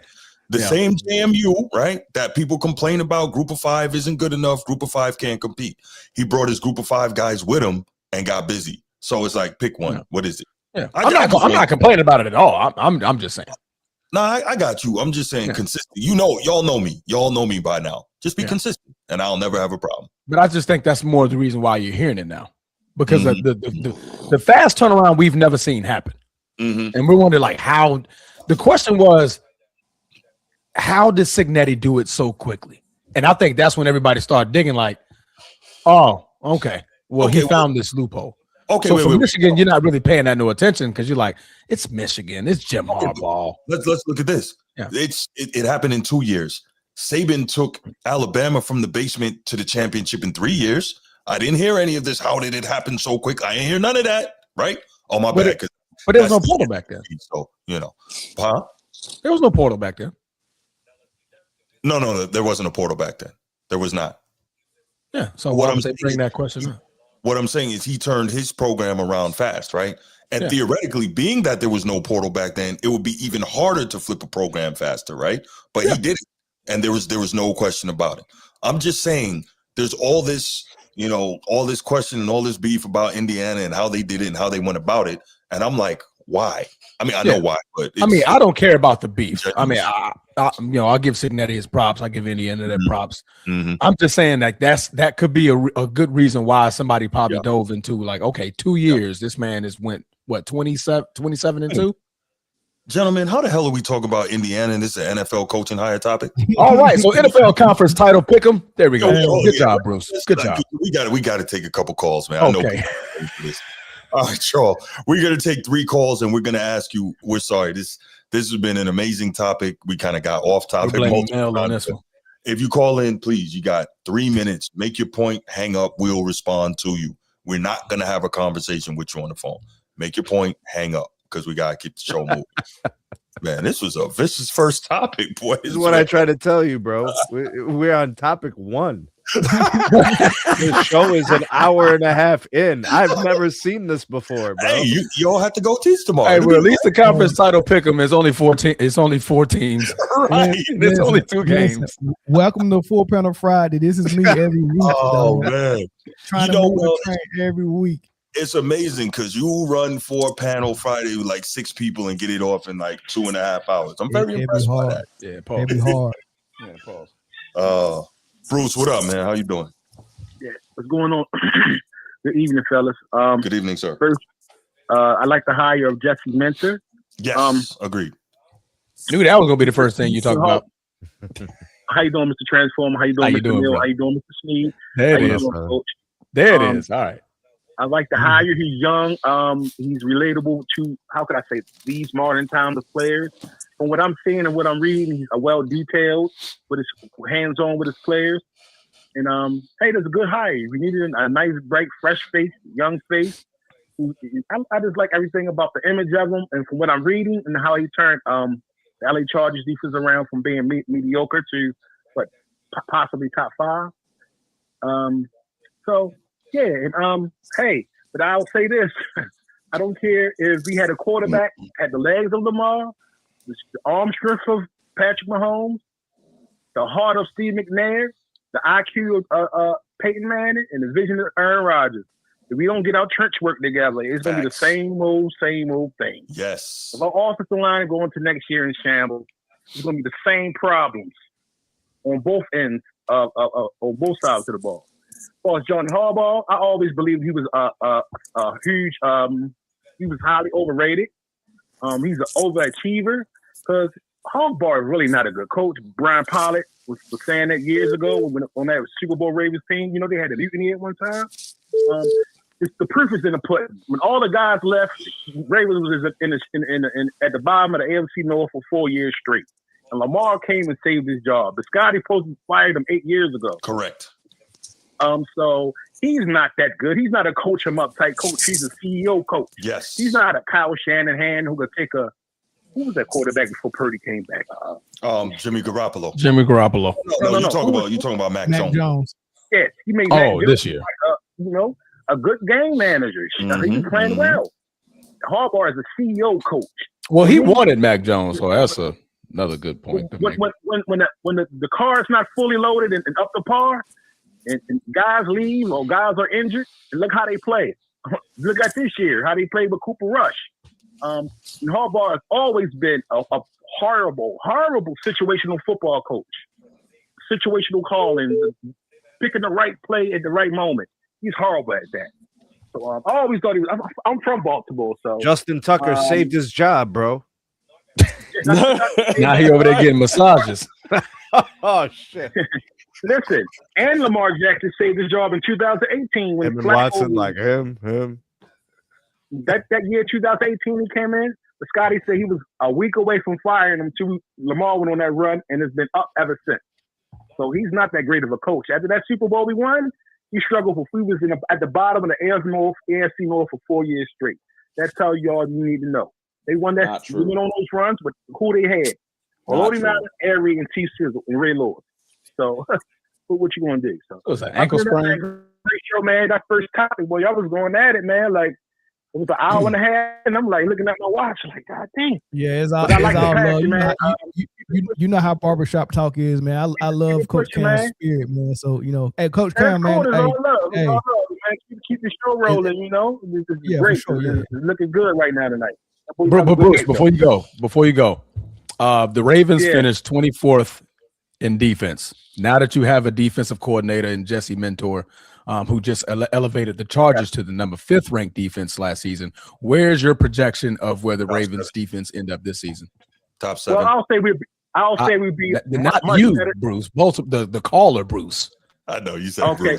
Bruce. What will we be, real quick? From what I'm a good judge of character, and I agree. And there's something about sure that I think we're gonna be way better than what we was this year.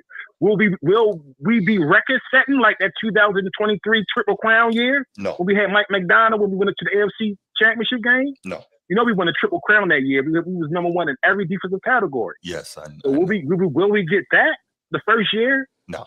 Man, that's hard to duplicate, but I do believe we will be much better than what we was. And his coaching philosophy, his coaching ways. Look at Odafe Oweh. Odafe Oweh had no sacks with the Ravens and went to the Chargers and got 8 sacks. Mm-hmm. So, okay, his scheme is pretty good. But yeah, that's what I say about that transfer. So you're not going to give me a number? I gave you a number. Top 10 as long as you get into the top 10, not the bottom 15. Top 10 is good enough. Top 10 is good enough. All right, top 10 for Baltimore and number 7 for Bruce. Okay. Top 7. Top 7. Okay, top 7. Cool. Okay. Mm-hmm. All right. Top 7. Fair enough. All right, man. We appreciate you calling in, bro. Stay tuned. Hey, real quick, because I'm a stickler about facts, and sometimes on things like this, people put out stuff that's just not true. He said John Harbaugh, prior to Lamar's arrival in 2018 or the 2018 year, they were at the bottom of the AFC North, right? That's what he said. I think he referred to them as bottom dwellers. Yeah, I don't know. I thought he was saying bottom. I think he said bottom of the AFC. No, that's what I took. I mean, 2014 they were 10-6. They lost to the Patriots in the divisional. Then the 15 year they're 5-11, 3rd in the AFC North. 8-8 after that, 2nd in the AFC North. 9-7 after that, 2nd in the AFC North. That's 2017. And then 2018 is 10-6, lost in the wild card to the Los Angeles Chargers. But he said 4 years in a row they were like bottom dwellers. That's not true. They were never bottom dwellers with John. When somebody from Baltimore says bottom dwellers in reference to the Ravens, it's not what the behind Ravens Pittsburgh should be. Yeah, behind Pittsburgh. Right. Behind Cincinnati. I just wanted to make sure that was clarified. I mean, they were doubt. never bottom dwellers. No, not like that. No, Renee, I saw you trying to call, man. Go ahead, give us a call back. Let's hear from you. I know you've been trying to get in. Pause. Give us a call back. We'll go ahead and move to the next topic. While we're waiting, Sneed's early quick hit about Jonathan Kuminga. He's possibly suffered a sprained ankle. Played 9 minutes, had 10 points, 3 for 3 shooting, plus 18, and now he might be out for a while. No, I seen the play. He hyperextended his knee and he twisted his ankle on the same play. What's up, DC? How you doing, man? Man, what's going on? Format Podcast, Male Coach Cam, man. Good evening to y'all brothers, man. Good evening, sir. What's going on, man? What you got, brother? Man, nothing much. Yeah, man, from talk about these Falcons, man. Kevin Stefanski. Honestly, man, he wasn't my first choice as a hire. My first choice was Clint Kubiak from Seattle, and maybe getting Mike McDaniel in there as the offensive coordinator. But with Kevin Stefanski, I'm not mad at it at all, man. He was my second choice. I mean, he's a 2-time coach of the year. Before Deshaun Watson got to Cleveland, you know what I'm saying, they had something going with Baker Mayfield. So they should never got rid of him.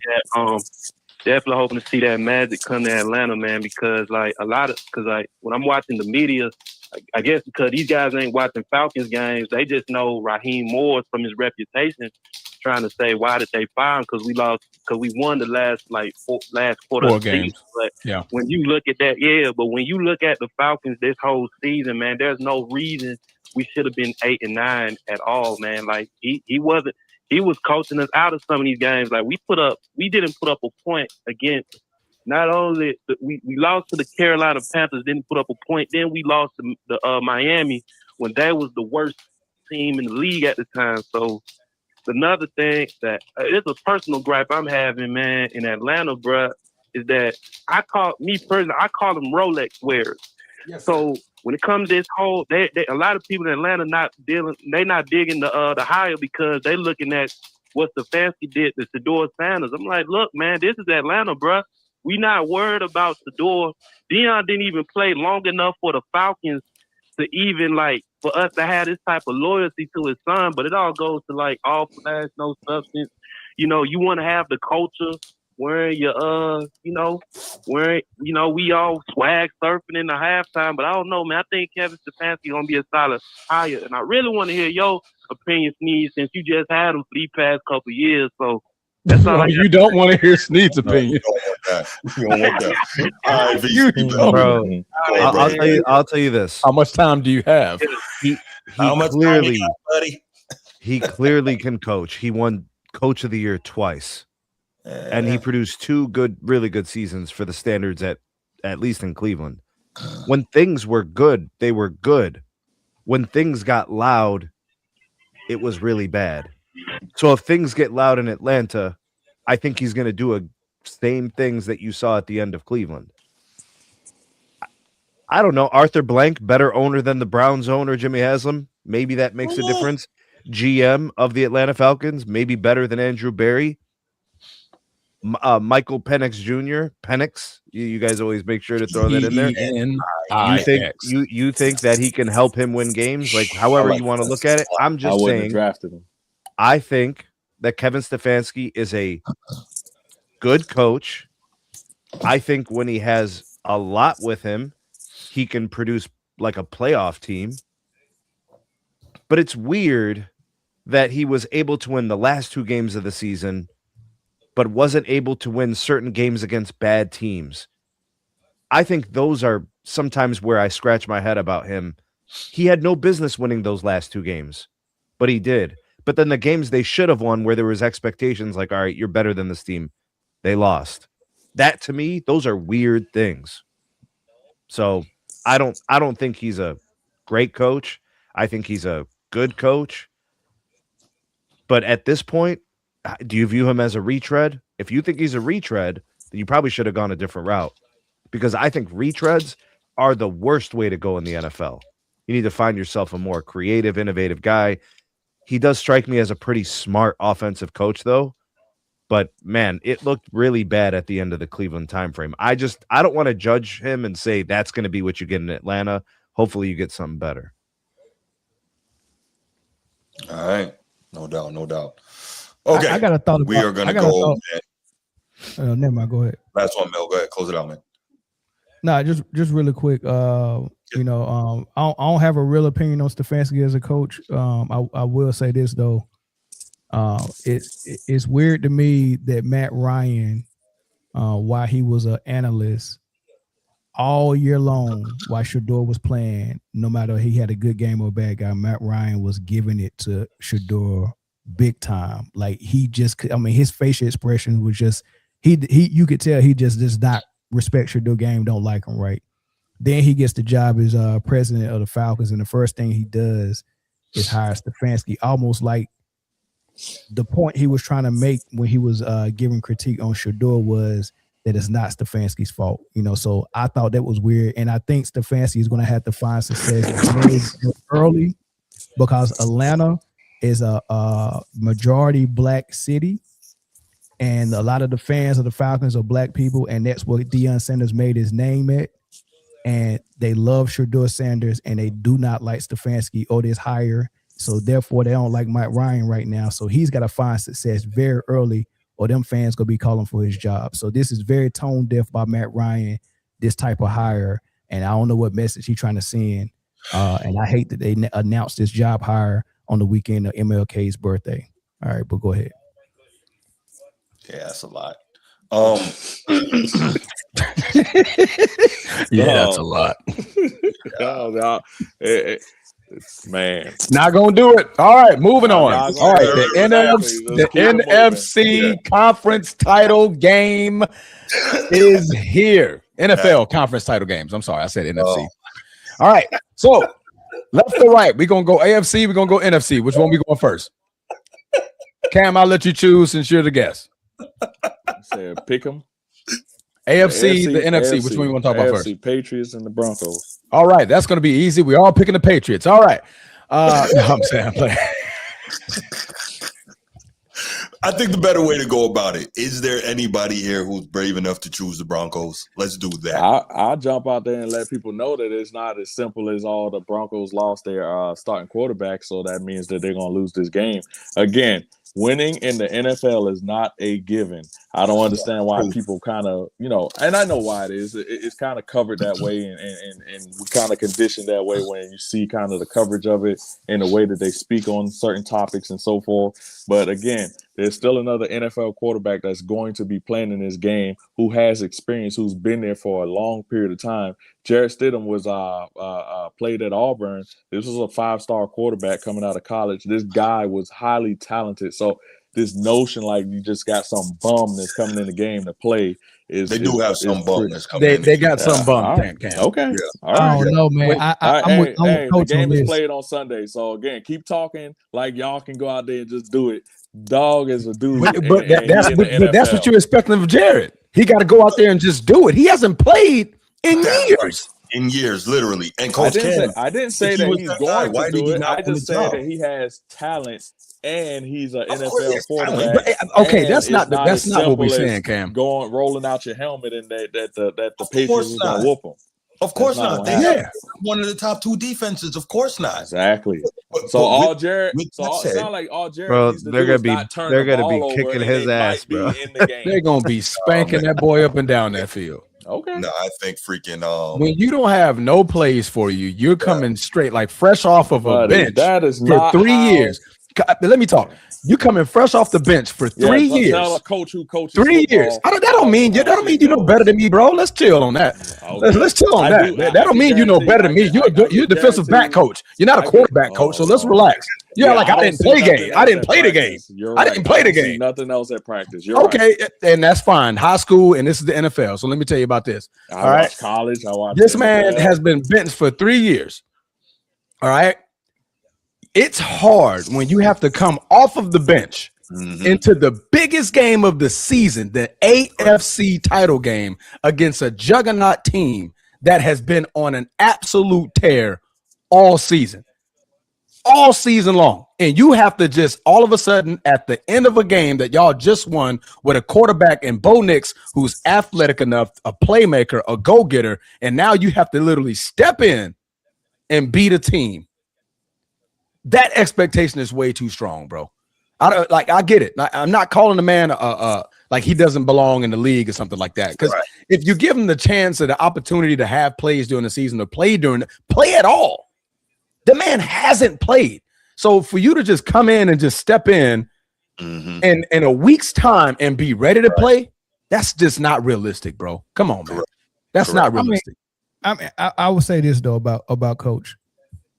He's not. I mean, he didn't say they was gonna win the game. He said it's just not gonna be a cakewalk. And Stidham is not a horrible quarterback. So the world exists where Denver's defense can show up in such a way where they make the young Drake May is well. I mean, he's playing like an MVP candidate, but there's a possibility that the Denver defense make him make some mistakes, and Stidham don't make the major mistakes, and this comes down to final possession. And yes, it's possible that Denver could get this game. So it's not a foregone conclusion, right? But There's a way to discuss the manage last this game, right? into a win.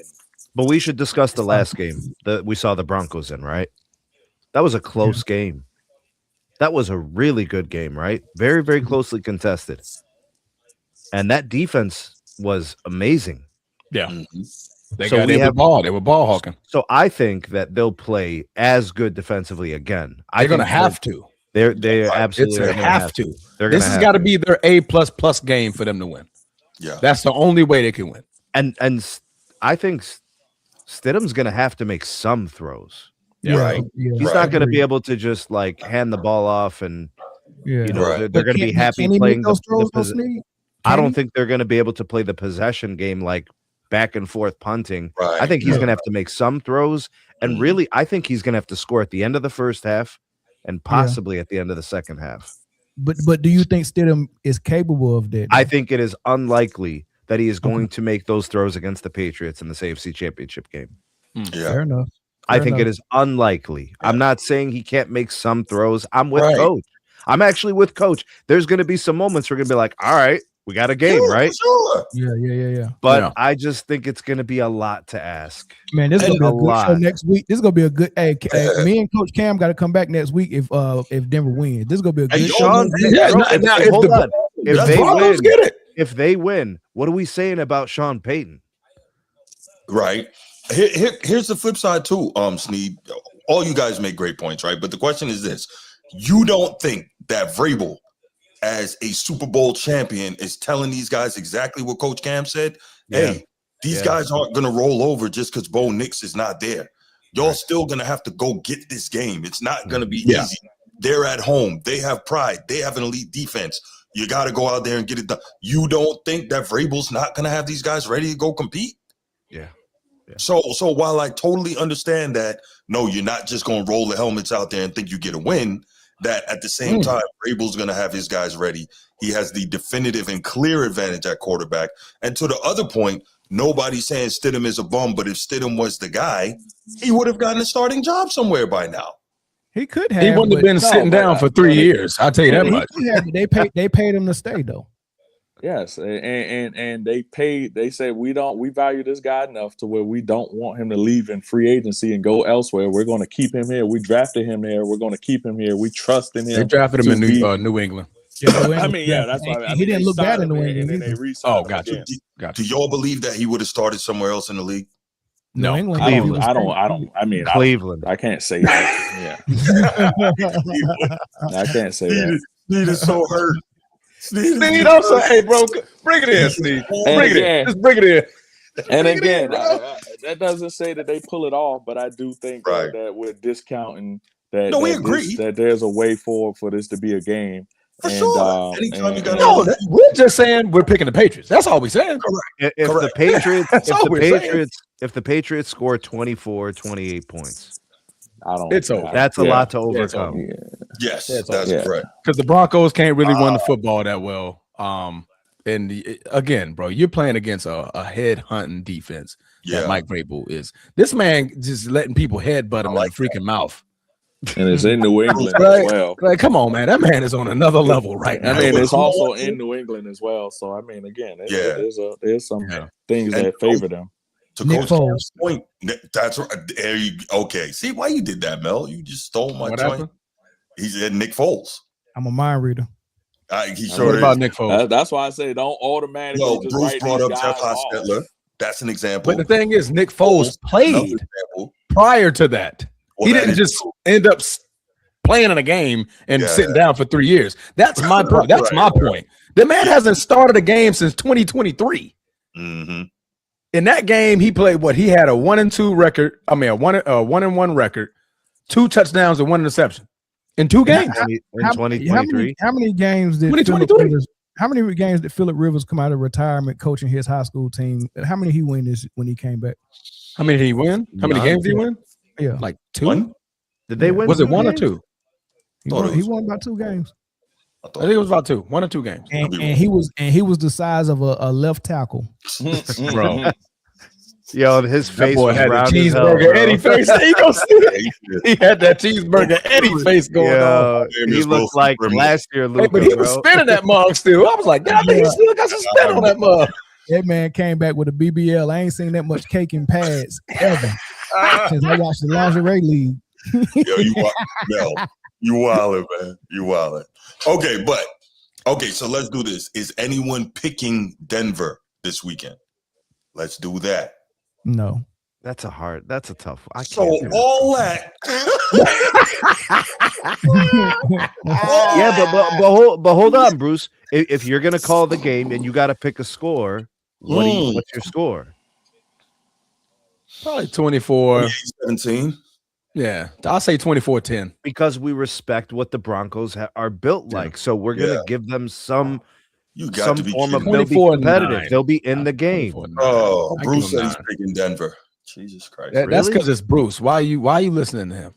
Because I asked if anybody. That man jumped ship 13 times in the He NFC did in the jump ship NCAA 13 championship times in playoffs. CFP. He sure did. As soon as Alabama got lost, it was go Hoosiers, go Hurricanes, go Ducks. I'm like, bro, Like, what are you doing? what are you I'm doing? pretty sure he was with the Terrapins at some point this season, bro. I think he also rooted for James Madison at one point. I'm not. Right. Hey, Oh, Steve, man. I see your 14-point victory for the New England Patriots, and I'm gonna raise you Uh-oh. that it might be. You said 24-10, right? No, I said 24-9. Oh, that was 24-9. Okay, I see that, but I'm gonna say this. I think Denver keeps it close. I think if they do win by multiple touchdowns, it's going to be some late scores. It takes the score there, but I think the game is going to be closer than what the final score is. I can see that. Yeah, The- up the- until the- the last 2-3 minutes, it's going to be like 24-17 or something. Right, and then It's going to get to the point where Stidham got to throw the ball, and all of a sudden, And he there's can't. Yeah. The reason why I picked 24 is because, again, I haven't seen Jared Stidham in 3 years. So I have to expect that he's not going to come out as ready as we believe that he can be, right? That the defense is going to be on that field all freaking night. By that third to fourth quarter, bro, you wore out. You wore out. And Drake May is good enough of a player to where he can take advantage of a tired out defense. It's only so much defense you can play, man. The spread is New England minus 4.5. Yeah, I don't listen to Vegas. I mean, that's just the point spread. I'm just saying that's what people are putting their money. That's the money flows. So they're probably expecting a low scoring game. They are. I think the 14, point total is about 42, 9. 43. Yeah. Okay. Yeah. All right. So let's go over to the NFC now, since that one was more in depth than I expected. But let's go over to the NFC. And man, here we go. I've been saying it. I'm gonna pick with my heart. I'm gonna pick with my heart. Do it. Pick with your heart, bro. Stop Pick with using my your heart. mind. A mind is a 17, terrible thing man. to waste, bro. Let's go Rams, bro. 17. Come on, 17. And guess how they're gonna do it? Devontae Adams, 1-yard TD reception 1 at the yard end of the game. touchdown. Come on, 17. Do it for me, 17. 17. I need it, 17. Come on, 17. I'm saying, bro. I'm gonna have my jersey on and everything. Come on, 17. I'm picking with my heart. They ain't giving it to Damn my Kyron the brain. I'm Siren not gonna inside pick the with goal line. common sense. Huh? They ain't giving it to Kyron the Siren in the goal line. Hey, look, Kyron Siren put the game away last week. Now, come on. I don't care. They're going to Devontae. Kyron the Siren, he's been a lot better since that horrible fumble. Casey, JoJo, Devontae. Devontae. No, I got the Rams as well. Okay. It's gonna come down to Matt Stafford making a play because that freaking Seahawks defense, they don't give up much of anything. Yeah. So it's going to be real interesting to see if the Rams are going to be able to establish any type of running game. They're going to stick with it, with Corum and Kyron Williams. But man, I think, that Sam Darnold, it's his time. It's the pumpkin time. Is it pumpkin season? Yeah, I mean, look at Pumpkin spice. This dude completed 12 passes last week. But that game was out of hand early. It was out of hand. Yeah, for sure. I don't believe that you can count on that guy. But that changes the game flow. He's going to have to prove it to me. That's all. Right. Yeah. It's one of those things. I got the Rams here. I'm gonna take the Seahawks. Oh, okay. I'm not mad at it. I'm not mad at it. I'm gonna take the Seahawks. I kind of want I really like Matt Stafford's season. I think this is the culmination of the season if he wins gets a chance to get to the Super Bowl and win it. But the Seahawks defense is really, really dominant. Vicious, isn't it? Yeah, man. You watch them for 60 minutes, you're like, bro, there's no break. They're young, fast, explosive, physical. I like them corners too, boy. Yeah, they're really good. Yeah. I mean, look, Matt Stafford is a very cerebral quarterback. He's very smart. He knows how to throw the ball. We've seen him. I mean, even in bad games, he's still throwing dimes. But like a really, really good rush can ruin a quarterback. I saw Tom Brady get destroyed in Super Bowls against the Giants with a 4-man rush. That's true. So that doesn't mean that Matt Stafford isn't culpable or could fall apart and crumble to a good defense. I mean, hell, they gave him a hard time. The Panthers gave him a hard time. They did. So why can't the Seahawks? That's all I'm saying. They can. I just think the Rams seem to know how to win. And I think there's something to that. They're champions. I think the Seahawks find a way. I think they get a stop. Matty is a champion. Yeah.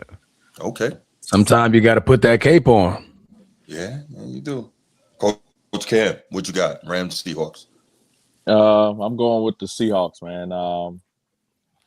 Plain and simple, man. When it comes down to it, I think the Seahawks just have an elite level defense that, and there's always that old adage and cliche that a lot of people hear about: defense wins championships. The Rams, I mean, when it boils down to it, the Rams weren't overly great offensively last week against a Bears defense that was not nearly as good of a defense when it comes down to getting stops and so forth. The Bears defense was more opportunistic than anything else. And the fact that the Rams didn't, of course, the temperature and them being at Soldier Field and those sort of things all played a factor into the overall result of it. Yeah. But again, they're traveling to Seattle. They are both West Coast teams, so there's no clear advantage when it comes to that. It's a trilogy. They're gonna be playing, the Seahawks again, and I think the Seahawks defense is elite enough to where Sam Darnold doesn't have to try and win the game himself. He just needs to go out there, not turn the ball over. The same recipe, basically, that I'm saying the Denver Broncos will have to enact in order to win this game against, the Patriots this weekend. But go out there, don't turn the ball over. Let your elite defense lead the way. And I think the Seahawks will get 2 number ones in the Super Bowl. Number 1 team on the AFC, number 1 team in the NFC for a Super Bowl matchup. Yeah, that'd be dope. I actually don't know. I kind of want to think that the Rams' ability to push the ball downfield in the passing game, but y'all making good points like that pass rush might be bothersome. And then, with that defense, if they're able to control the line of scrimmage and in Seattle, not be affected by that 12th man is crazy, but not be affected by Matt Stafford's arm. And then on the other end, they got those 2 running backs that they can just punish you with. Man, bro. The best thing the Rams can do is get a couple of scores early and force Seattle to have to rely on the pass a little bit more than they want to. And it's tough. It just depends on who go get that momentum, man. I want to say the Rams could do it, but I think that's me being biased because I want the Rams to do it. So I'm gonna go with the Rams officially, but I have no clue, dog. Oh, it's gonna be a great game. Someone, right? I got the Rams. Sam Darnold. There you go. Turn around. Hand that ball off to Kenneth Walker, bro. You can't do it every. He can't do that. Have to do it 25 times, bro. There's gonna be a third Transformer. There's gonna be a 3rd and 9 at some point, bro. Godly. This pumpkin spice season. Is he really that bad, bro? This is man. It get. Or are you just worried that he'll get that bad in this position? I mean, we history repeats itself. It's not really that he's that bad. It's just we know that's the probability of that happening is high, and we've seen it. So I mean, that's right. Until you see a consistent, until you can see a consistent dose of something different, you're going to be held to that last image that we are stuck with. Could you repeat that? Repeat that, Cam. What? Repeat what you just said, please. Oh, until we see something different from Sam Darnold, we're stuck with that last image of him not rising to the challenge and again just stinking it up. So we got to see a consistent dose. You heard what Cam just said? We had a conversation. Did you hear what Cam just said? I'm just asking. My big brother, did you hear what he just said? Bruce, we had a conversation back in like October about the Chargers and flowing hair. We said we'll be having these conversations in December and January, right? Mm-hmm. And here we are, and he's not part of the conversation. That's true. He forgot to turn around. It's true. There wasn't nobody to turn around to, but Yeah. And his criticism is fair until we see something different. That's what he's going to be judged by. Mm-hmm. His flowing hair. Yeah. Right. Okay, so who's got Seattle here and who's got the Rams? Snead and Cam. I'll take the Seahawks. So, Snead, you the only one that's got the Seahawks? No, Cam got them too. Okay. And I think for the same reasons, I think we both believe that defense is the real deal. That is it. Yeah. Oh, that defense is vicious, no doubt about it. Has nothing to do with anything else. Mm-hmm. No, I respect that. I respect that. Oh. Bro, that game was getting ugly last week against the Niners, bro. What we say? The game last week, quickly, because of defense, got the Niners out of that game fast. Yeah, that was tough, man.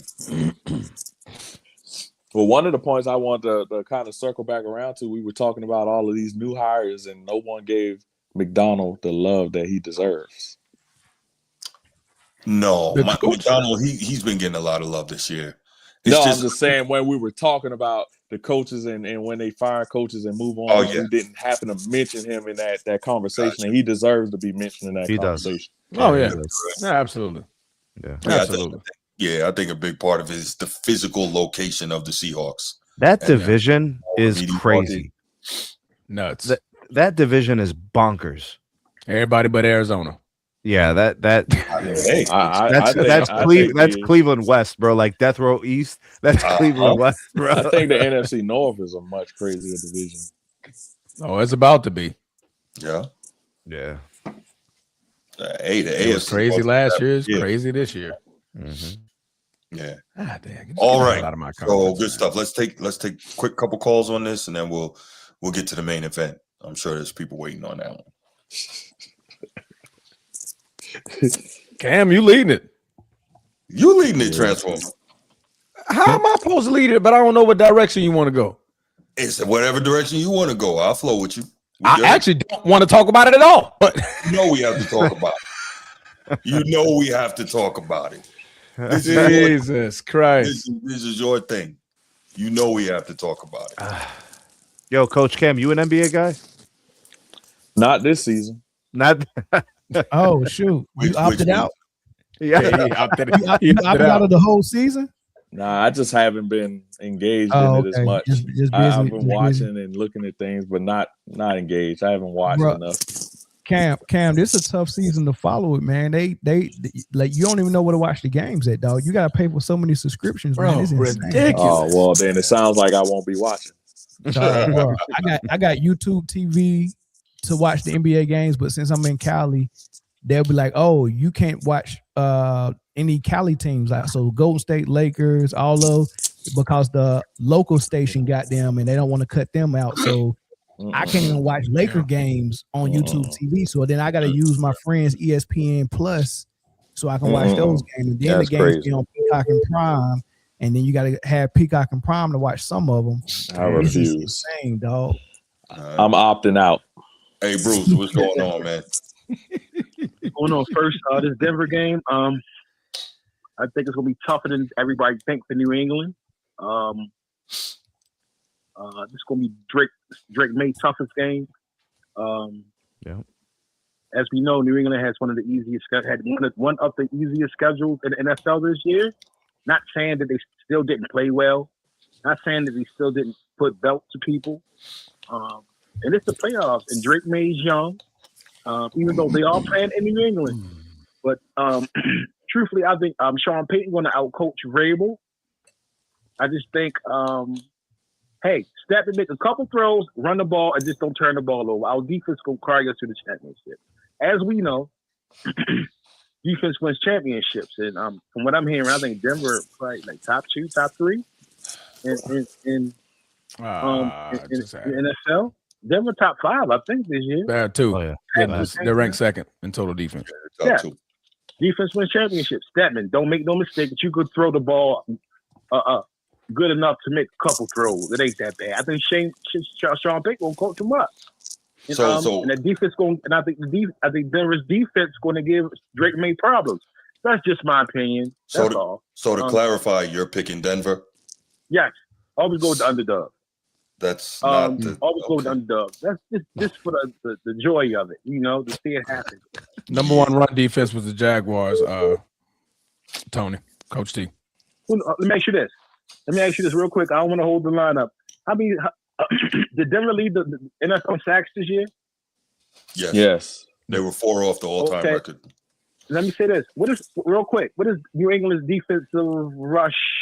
What they rank defensively for stopping the run? 6. 6? Mm-hmm. All right, that's cool. They're pretty good defense. Yeah, pretty good defense now. They're pretty good. If you watch them the last few weeks, they look pretty good, bro. Yeah, they play defense too. Okay, that's cool. But that's my opinion. I think long as Statman don't turn the ball over, make a couple throws. You got weapons. You got the kid to talk. He's gonna have to make a couple of throws. We're all on the same page on that. Yeah. Make a couple throws. Just don't turn the ball over, bro. Run the ball. You already. Go ahead, Transformer. Show him one time. Say what you say, Steve. Transformer is going to demonstrate what Stidham needs to do. First, second, and third down sometimes. Turn around. And don't keep it. Let it go. Let him have it. Right. Let him go. Run the football, and you go to your 6'3", 6'4" receiver you got out there when you need get a play. So I think it's going to be Drake's main toughest game. Is most definitely going to be his toughest game this year. It's the AFC Championship. There's a lot of pressure. He's young. Not to make excuses that he's not good. We'll see. Yeah. We'll see. Let's see. Okay, this is the real pressure right here. Okay, for the San Francisco LA Rams, I'm going with the Rams. This is Matt Stafford time. I think he's gonna get another one. Truthfully, I just think they got what they need to get it done up in Seattle. Sean McVay, young mastermind coach, one of the brilliant minds in football, risk taker, not scared to take chances. You got Puka. You got dogs out there. Which you got Puka. You got number 17 out there, and you got Kyron. Tight end. What's his name? Pensington. Yes, he's good too. So you got Parkinson. Cody Parkinson. Yeah, so Parkinson. good. This We got to playoffs. talk about that defensive line. I think they probably like top 5 in sacks too. I think. Yeah, they're good. Jared Verse and the other guy. Brandon Fisk. So but also, I will say this: it's going to be a great game. I think it's going to be one of the best AFC, NFC championships in a while. I just think, excuse me. I think the Rams will go up there and get it done in Seattle in a tough environment. I think it's Matt Stafford's time, and he's going to show out. It's going to be a close one, but he's going to make the big plays when it's time, like he always did. All right, fellas. Thanks for letting me call in. All right, Drake May greater than Lamar, bro. Don't. Why would you do that? Why would you do that? He hung up the phone. Hadouken. So glad he hung up the phone, bro. There we go. Well, according to Mel, if Drake makes it to the Super Bowl, he's greater. Oh, stop. Call from Virginia. Who's this? So this is Louis, Dr. T for Transformer. How you doing, brother? Dr. Torres, how you doing, brother? I'm doing good. So I'm a Patriots fan. So I'm gonna be completely honest. I'm happy where we sit. I will support Drake May. Obviously, you guys have a good point on turning the ball over, right? Especially with the defense that Texans brought up last week. But you guys got to realize one factor. Listening to you guys, Stidham, right?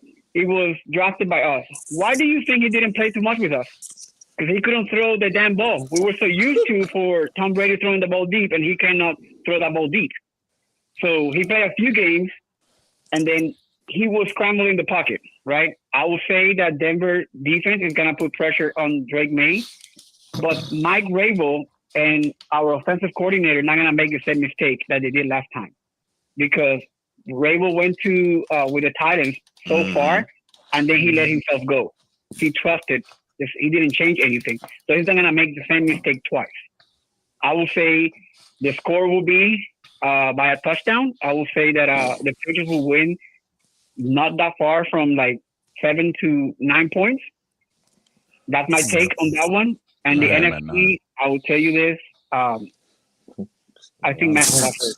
I know Sam Darnold, but he's going to start seeing goals. I think they're going to bring the pressure to him. Yup. And, you know, obviously, I will say that I would love to see the 2 MVP candidates at the Super Bowl, Stafford and Drake May. Now we got a narrative. Yeah. I mean, not a narrative. We have a Storyline. storyline. There you go. Thank you, Sneak. There you go. Yeah, it's been it's up. It's possible, right? It depends. It depends on how, you know, how many mistakes happens in both. Because I want to say that Sam Darnold's gonna make more mistakes, and then coming from a win, in the NFC Matt Stafford coming from that big win that they had, he's gonna be able to hurt him with his top wide receiver. You know what I'm saying? Like this kid is amazing. Like this kid he can get hit, so they're gonna put him in pressure. They're gonna throw that ball. They're gonna test the safeties of the Seahawks. So, like, I know I saw somebody mention it. It's gonna be one of the greatest years in this AFC and NFC finals. Literally, like, we're so used to see the Patriots back in the day. See the OKC. Look at me, I'm basketball. Kansas City, then the Eagles, and all these people in the NFC. But now this time it's like we have good defenses. All 4 teams have good defense, and then they got aggressive offense, especially for the Rams. And I want to say the Patriots now because Bo Nix is not there. If Bo Nix was the starting quarterback, it's a different story. No bias around, the Patriots don't have a chance. I disagree. No, they have a chance, but I mean, I would probably pick the Broncos too. Yeah, it'll definitely be a better game for sure. Yeah. That kid's a playmaker, man. We'll see what Sean Payton puts, you know, because we have to give credit to how he managed that game. You know, Sean Payton is an old dog. So if Sean Payton be able to hold the emotions of Stidham and follow the script that they played the week, getting him to there, you know, then they have a chance, because we got to get credit where it's due. Now, Sean Payton is a hell of a coach. So if it's confident saying it on the media, like, hey, you know what, he's going to be starting and that's our guy and we're going to put all X on this quarterback, hey, by all means.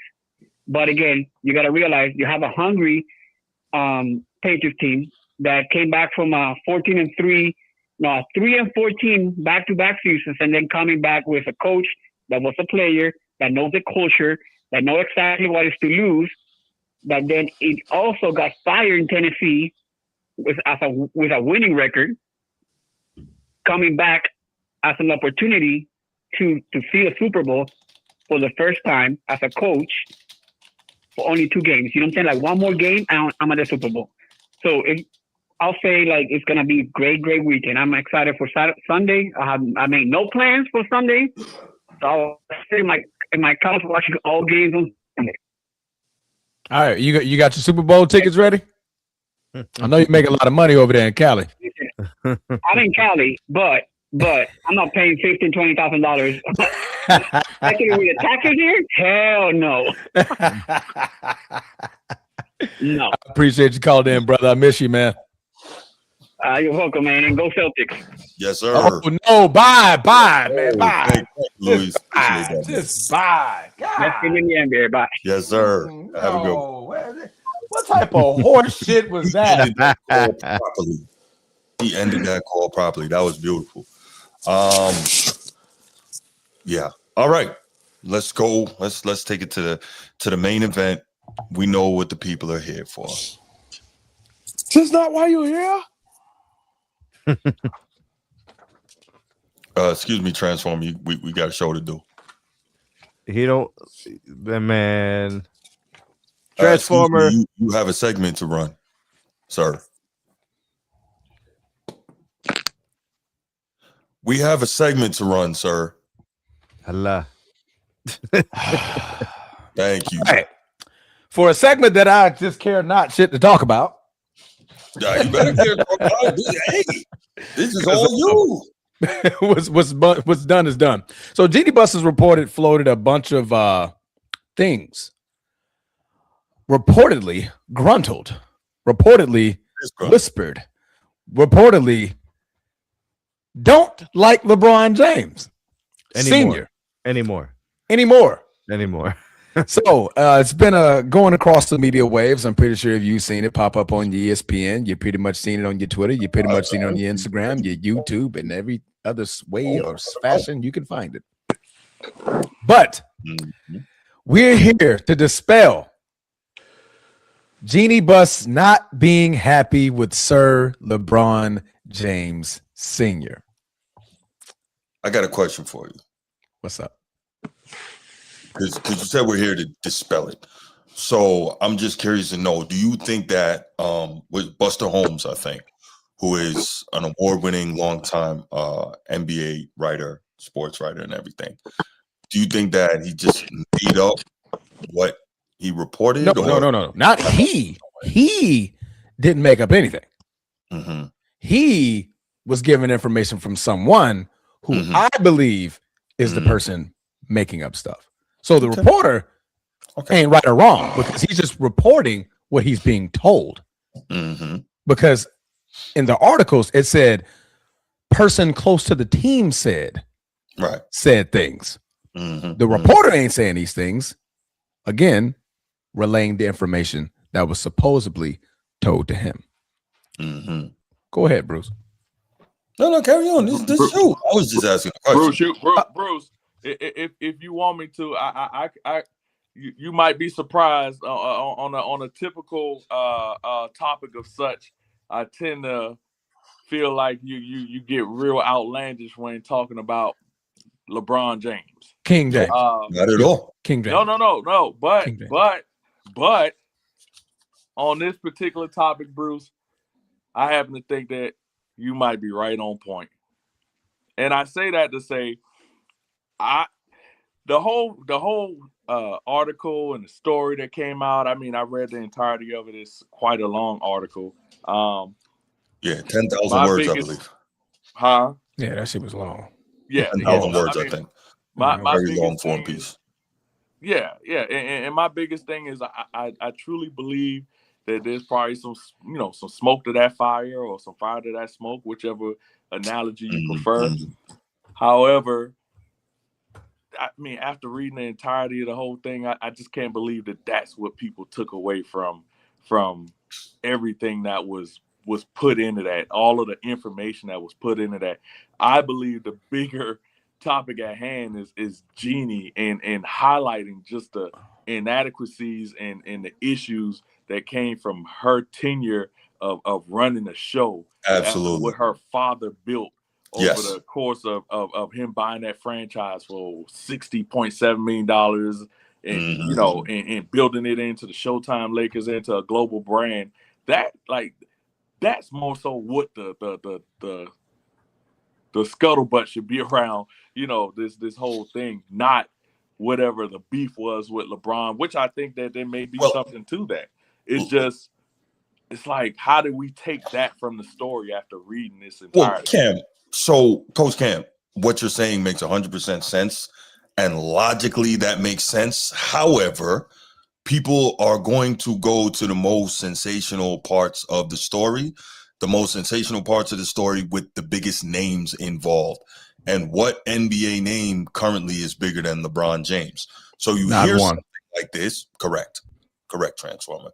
Yeah. You hear something like this, and of course, most people are going to gravitate to that, which is the most salacious portion of the story. And that's what's getting the juice, because it's the nature of the business. It's the nature of humanity, honestly, right? If you driving and there's a pile up with 10 cars, right?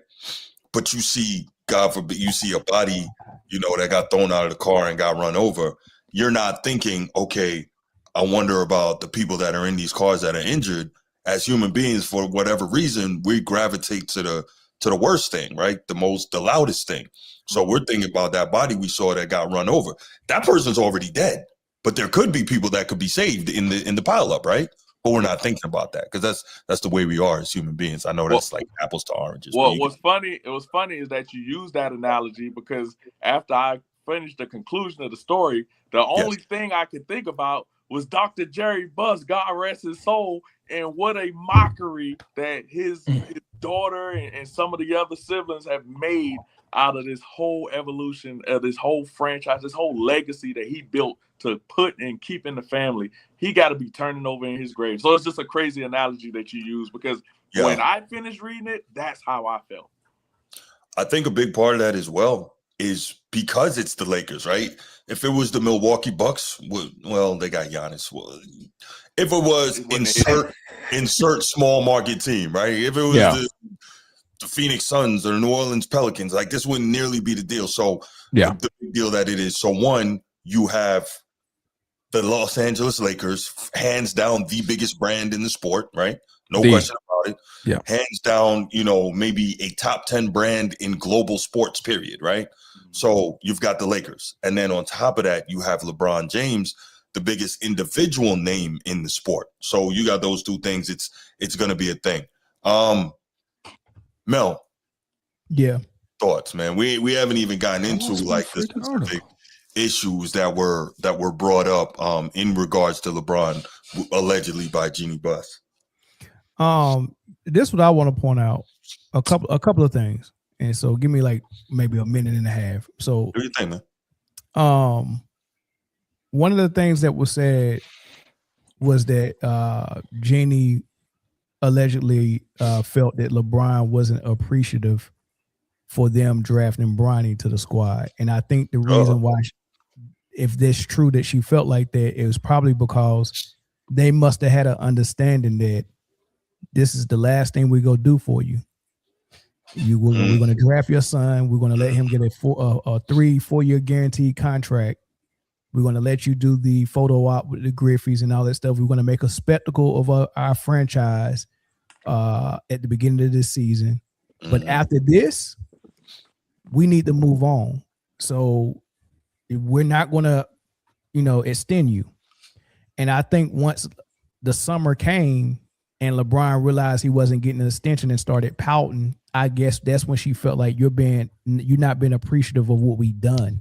Like, we did what you wanted us to do. We didn't want to do that. We did it for you. And now you're pouting because we want to extend you as a 41-year-old. Right. So he was pissed off about that.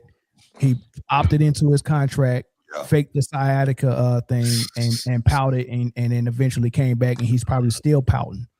Right. So that's one thing. It doesn't help that in front of his face, they made Luka the new guy. They basically kicked LeBron out of discussions on the future, didn't tell him the team was getting sold, didn't have him have any input on roster moves, none of that. And it's the first time that this has ever been the case in his career. But go ahead.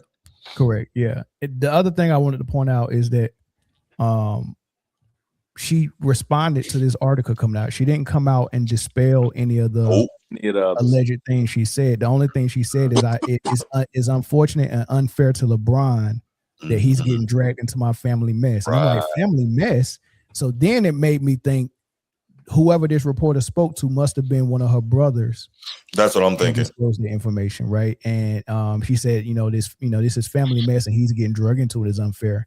So those are the things that I took from the whole thing, and then and that's really the only thing I took from it. To quote what she said, it's really not right, given all the great things LeBron has done for the Lakers, that he has been pulled into my family drama. To say that it wasn't appreciated, it just was not true and completely unfair to him. That's what she said. But the article there's didn't a lot say more she to didn't it. appreciate him. It said that he didn't appreciate them for what they did for Bronny. So she was slick on that. She was slick on that. Yeah, definitely played with the verbiage a bit. So let me bring up some of this stuff, right? The tension reportedly stems from several specific flashpoints throughout LeBron's tenure. Yeah. One, influence and outsized ego. Buss privately grumbled about what she felt was LeBron's outsized ego and the level of control he and Clutch exerted over basketball decisions. She reportedly bristled at the narrative that LeBron saved the franchise, feeling it diminished the work of the front office and her father's legacy. All right, I can get that, but here's the deal. You can't allow him and Clutch to come in there, take over the joint, do whatever they want to do, and then you're mad at how it appears. Like, you let that happen. Two things can be true. Yeah. I have no doubt that that's how they were moving, but you allowed it. So now you got to deal with that. Two, the Russell Westbrook trade. I talked about this for years. We always talk about that one. Yeah. The report claims the relationship soured heavily after the disastrous 2021-2022 season. Buss was reportedly frustrated that LeBron appeared to wash his hands of the Westbrook acquisition, which he had heavily lobbied for once it began to fail, rather than taking accountability for his role in the decision. Now, I'm the guy, y'all know this from listening to me, that I do not believe in giving players that type of power and decision-making, because when it doesn't work out, that's exactly what happens. They wash their hands, act like they had nothing to do with it, and you as the front office are left to clean up the mess. It's like having children. You know what I'm saying? You freaking allow them to eat chocolate cake and garbage for breakfast. Then when they get sick, you mad at them. Nah, that's not how that works. You let that happen. That's on you. You got to deal with the repercussions of that. Am I right? I think we're all parents here. Like, you have to be in charge, and you have to understand what it is. You cannot give the subordinates decision-making power and then get mad when it doesn't work out. Nah, you don't get to do that. Okay? And why is she acting like we haven't seen LeBron pretty much for the bulk of his career since 2010, having the power to make these decisions, and then when it doesn't work out, walking away like you had nothing to do with it? And really, probably since before 2010, right? Because he was always trying to do stuff probably since around 2008, always making moves, playing Geppetto in the background, messing with the front office and all that. And then when it doesn't work out, he wants to act like he had nothing to do with it. Nah. He acts that way. Rich Paul acts that way. Oh, that wasn't LeBron. LeBron, okay, whatever. So now we're seeing it again, and now it's coming out. Next, the Bronny James draft. A notable point of resentment involved the 2024 NBA draft. Sources claim Buss viewed drafting Bronny James, a 55th pick, as a goodwill gesture by the organization to satisfy LeBron. I don't know why. He hadn't won a title for you in what? When was the bubble? 2021? 2020. So it had been 4 years since he brought you a chip. And so why you feel that? And clearly he was not the same player by that time. Mm-hmm. So why did you feel you had to do anything to satisfy LeBron? So, I see. This is what I'm saying. You're allowing him to do this, then you get mad. She was reportedly unhappy because she felt LeBron was not sufficiently grateful for the move. Well, idiot, you drafted this guy knowing he couldn't play. Now you have to deal with it. I mean, the absurdity of it all. And by the way, remember when JJ Redick sat up there and tried to tell us this wasn't given, he earned this? Well, I guess that's out the window, huh? Right? I guess we was all stupid when we said, really, he earned this? And we got people in this chat right now who would try to tell you that Bronny deserved that spot. Nah. I guess that's a wrap, huh? But when I said it, I was a hater though, right? I wake up every morning looking for a way to hate on a black man, right? And my hatred runs so deep that I now hate on his son, right? Remember when that was said? Yeah. It kind of sound like what they tell. This kind of like what they say when I talk about Shador. Fair enough. And finally, consideration of a trade. Most shockingly, the report alleged that in 2022, following the team's struggles, Buss privately considered not extending LeBron's contract and even explored the possibility of trading him to the LA Clippers. See, and we heard those stories. Yeah, I believe all of this, but what's coming to me, I believe she was afraid of LeBron because she nor Pelinka ever stood up to this dude until this past season. That's not what this is about, Bruce. They weren't afraid of LeBron. That's not what this is about. What you guys need? Let me hear it. The Lakers traditionally have catered to their stars. Yes. The Lakers have traditionally rolled the carpet out, given them the keys to the castle, and given them a lot of lateral movement, like of doing things. And she wanted to maintain that status. And I that think stars can come here and be happy. Right. And I think that played into it. But have we heard of any of the previous Lakers stars pissing off ownership to this level? LeBron's a different guy. LeBron's Shaq delivered 3 chips. Kobe delivered 5. Magic delivered 5. Kareem. But you said, have we heard of them pissing off ownership? Kobe pissed off ownership. He did. Yeah, he did. Yeah. No, he definitely did. Yeah, he did. They were going to trade his ass. Okay. When were they going to trade him? I know that he pissed off Phil Jackson. I didn't know that he. He butt heads with the ownership groups too. Yes, they were going to trade him. They considered it. It just wasn't one of those things that hit the mainstream, dominated headlines. Yeah. But they thought about it. Yeah. I mean, so the bigger issue here is that LeBron.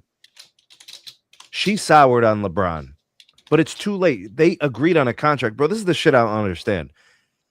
A contract gets signed by 2 parties. Yep. Somebody came up with the contract. One party signed it, then the other one signed it. So he had a 2-year with a player option for the last one. Somebody at the Lakers signed that shit. And now everybody's mad that he's making $52 million. Right. What the hell are you talking about? And he's got a no trade clause. The Lakers signed it, and LeBron and his people signed it. What are we mad about? Sounds like, when you mad that you got a whelp on your ass when you received an ass whipping. Well, you like to get spanked. I would like to believe this, I would like to give Jenny the benefit of the doubt, and I will kind of compare her relationship with Magic Johnson, and I think Magic was very frustrated with a lot of going on when he was the president and when he walked away and quit, right? I think if you would have put a microphone in Jenny's face at that moment, she probably was disappointed or probably pissed off at Magic at that time, but they consider themselves brothers and sisters. Yeah. So I don't know if nobody put a microphone in Jenny's face. I think it was her brothers, and this is get back at her to release that type of stuff. She probably said this in confidence. Well, her and her brothers fell out, Mil. Huh? Right. Her that's and what I'm brothers saying. Fell out, yeah. Right. So she probably said this in confidence to somebody she trusts. Her brothers knew about it and decided that they're going to feed this to a reporter, and it's going to get out. And this is a way that they're going to punch back at Jenny. That's why she said, "I hate that LeBron is being thrust into my family mess." That's what it sounds like. So it's unfair to Jenny that she voiced her frustrations to someone and it got out. But we've all had frustrations with people that we like or we're close to or we do business with, and it's not really sour all the time. Like she might. Mil, like this is not new, Mil. The Lakers Genie bus, this bus era after Dr. Bus, it's been dysfunctional like this. Bro, they were bringing in the Rambis family. Remember when it was Kurt Rambis and his wife? They were all hanging out and they're all up in there running the show and making decisions. What the hell are we doing? Putting our friends in positions of power to run the number one NBA franchise. What are we doing? That's what happens when you allow emotionally unstable creatures to take the helm of something that her father built. That was beautiful. But she got rid of her brothers though, and then took over the team. You allow an emotionally unstable creature to take over something that her father built. And you react. Her father built. I would say Magic built. React. It would have been better if her father would have left it to Magic and not her. Absolutely. Yup. I mean, we see what Magic do with teams. You see what Magic does. He was a better candidate than her brothers. Her brothers wasn't fit for the job. Well, the brothers weren't ready yet. And if you kind of read the story, their father always said that one day that they would take over or whatnot. And I think and his Yep. will and stuff like that, he had it set up in a way that because there's like a 30-year age gap between the 4 siblings from the first marriage. Yes. And then the younger ones. Yes, and then the 2 brothers, Joey and Jerry, who are like in their 30s. Dude, Janie's like whatnot. 60 years old, dog. Yeah. That was So crazy. at some He point in told the younger time, one, the you should older have never siblings been will- born. Yes, that's just spite and jealousy. Yeah. And think about Crazy. it. Think about it. Who would tell them that the 2 youngest boys weren't even supposed to be made? That's crazy. Who would tell them that? Who would tell the kids that? The fucking mother. Damn. Like, why would you tell them that? I mean, you And might as I- well be honest with them. 90% of the babies No. weren't supposed to be made. No, but this is what I'm saying. This is We what all I'm, a product of not putting on the condom. hold on, I Mel. mean, 'cause my parents didn't plan me and say, "Hey, let's have a child right now." Mel, this I is was what definitely happened. not Let me give you a quick synopsis of what actually took place. The four older kids are from the first marriage they had. Right. Allegedly, Dr. Buss and the wife, Jenny, their mom, made some agreement or pact that he would not have, even though they were splitting, that he would never have any more kids. Mhm. Right. That's supposedly a promise he made to Correct. Jenny, their mom. Correct. 30 years later, He said, he "F meets that." another woman, and he has kids with those women, with He that did. woman, those 2 Right. boys.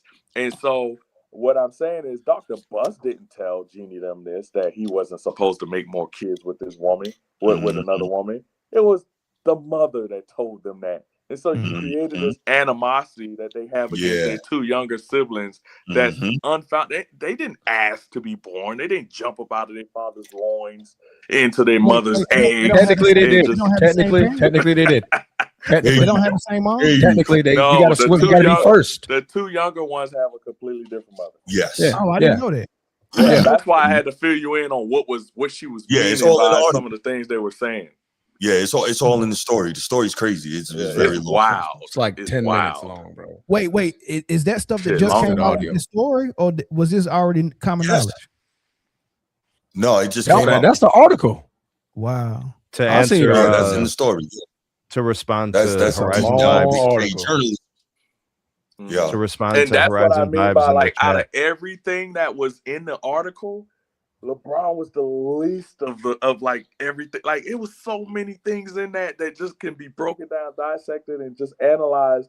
The fact that to Bruce's point, of course, that was the big fish that you could kind of pull out of the whole thing.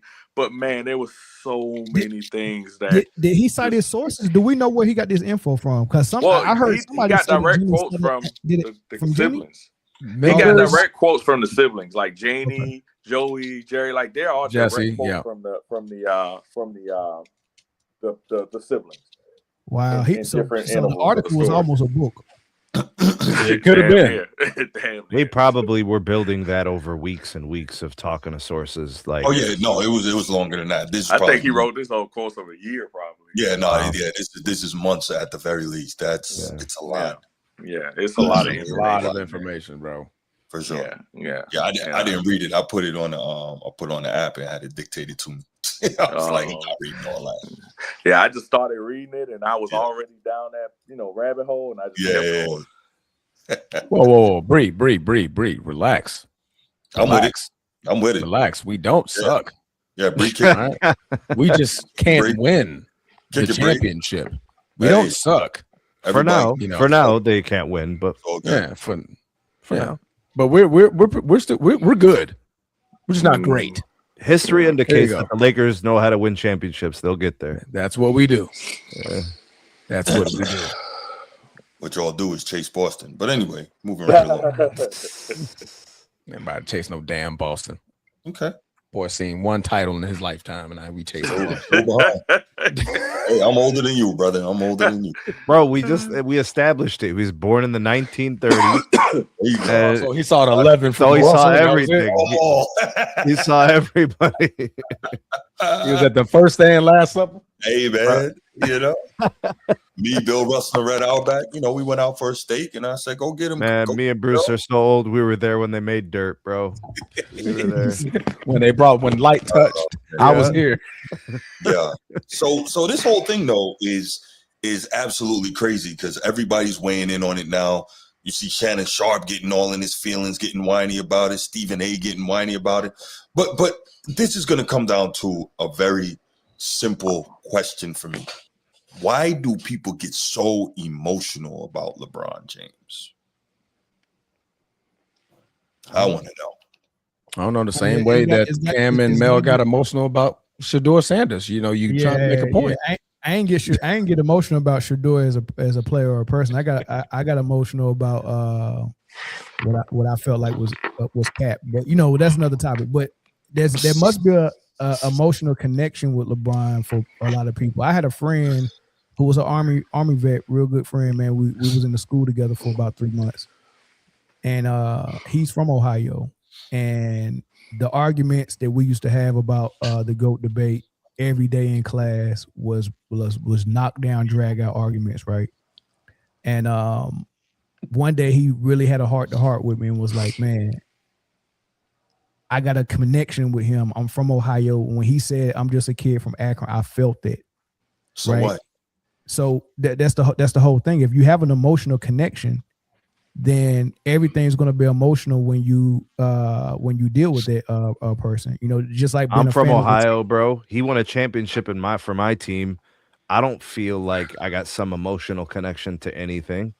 Right. I just think I honestly so you don't have an emotional connection. I'm saying for the people who do have an emotional connection to him, then it's hard for them to separate that from their analysis. We also have to understand a key factor, and this got nothing to do with basketball.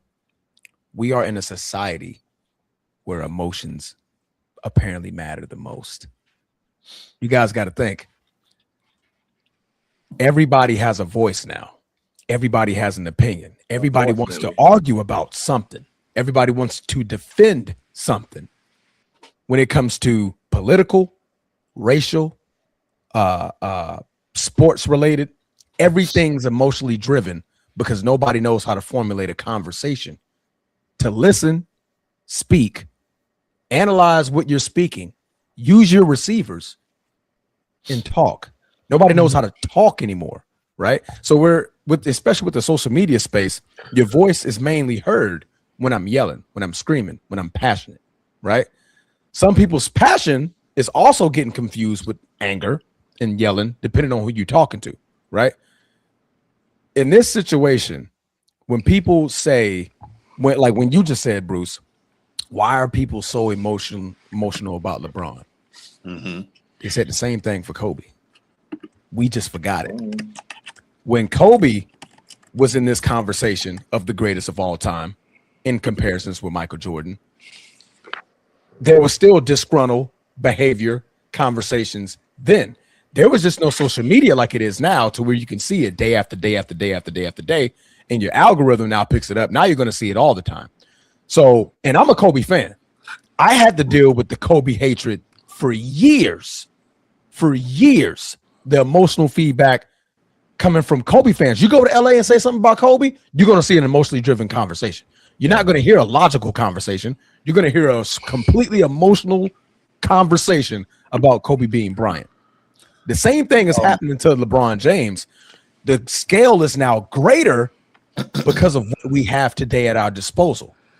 You got this. And I could just quickly upload a video. Okay. I can quickly put out a tweet. I can quickly put out an Instagram post, a TikTok. I can put on 6 to 7 social media platforms about my feelings about LeBron. You're just going to see it more than you would have saw it when the same thing was happening with Kobe Bryant.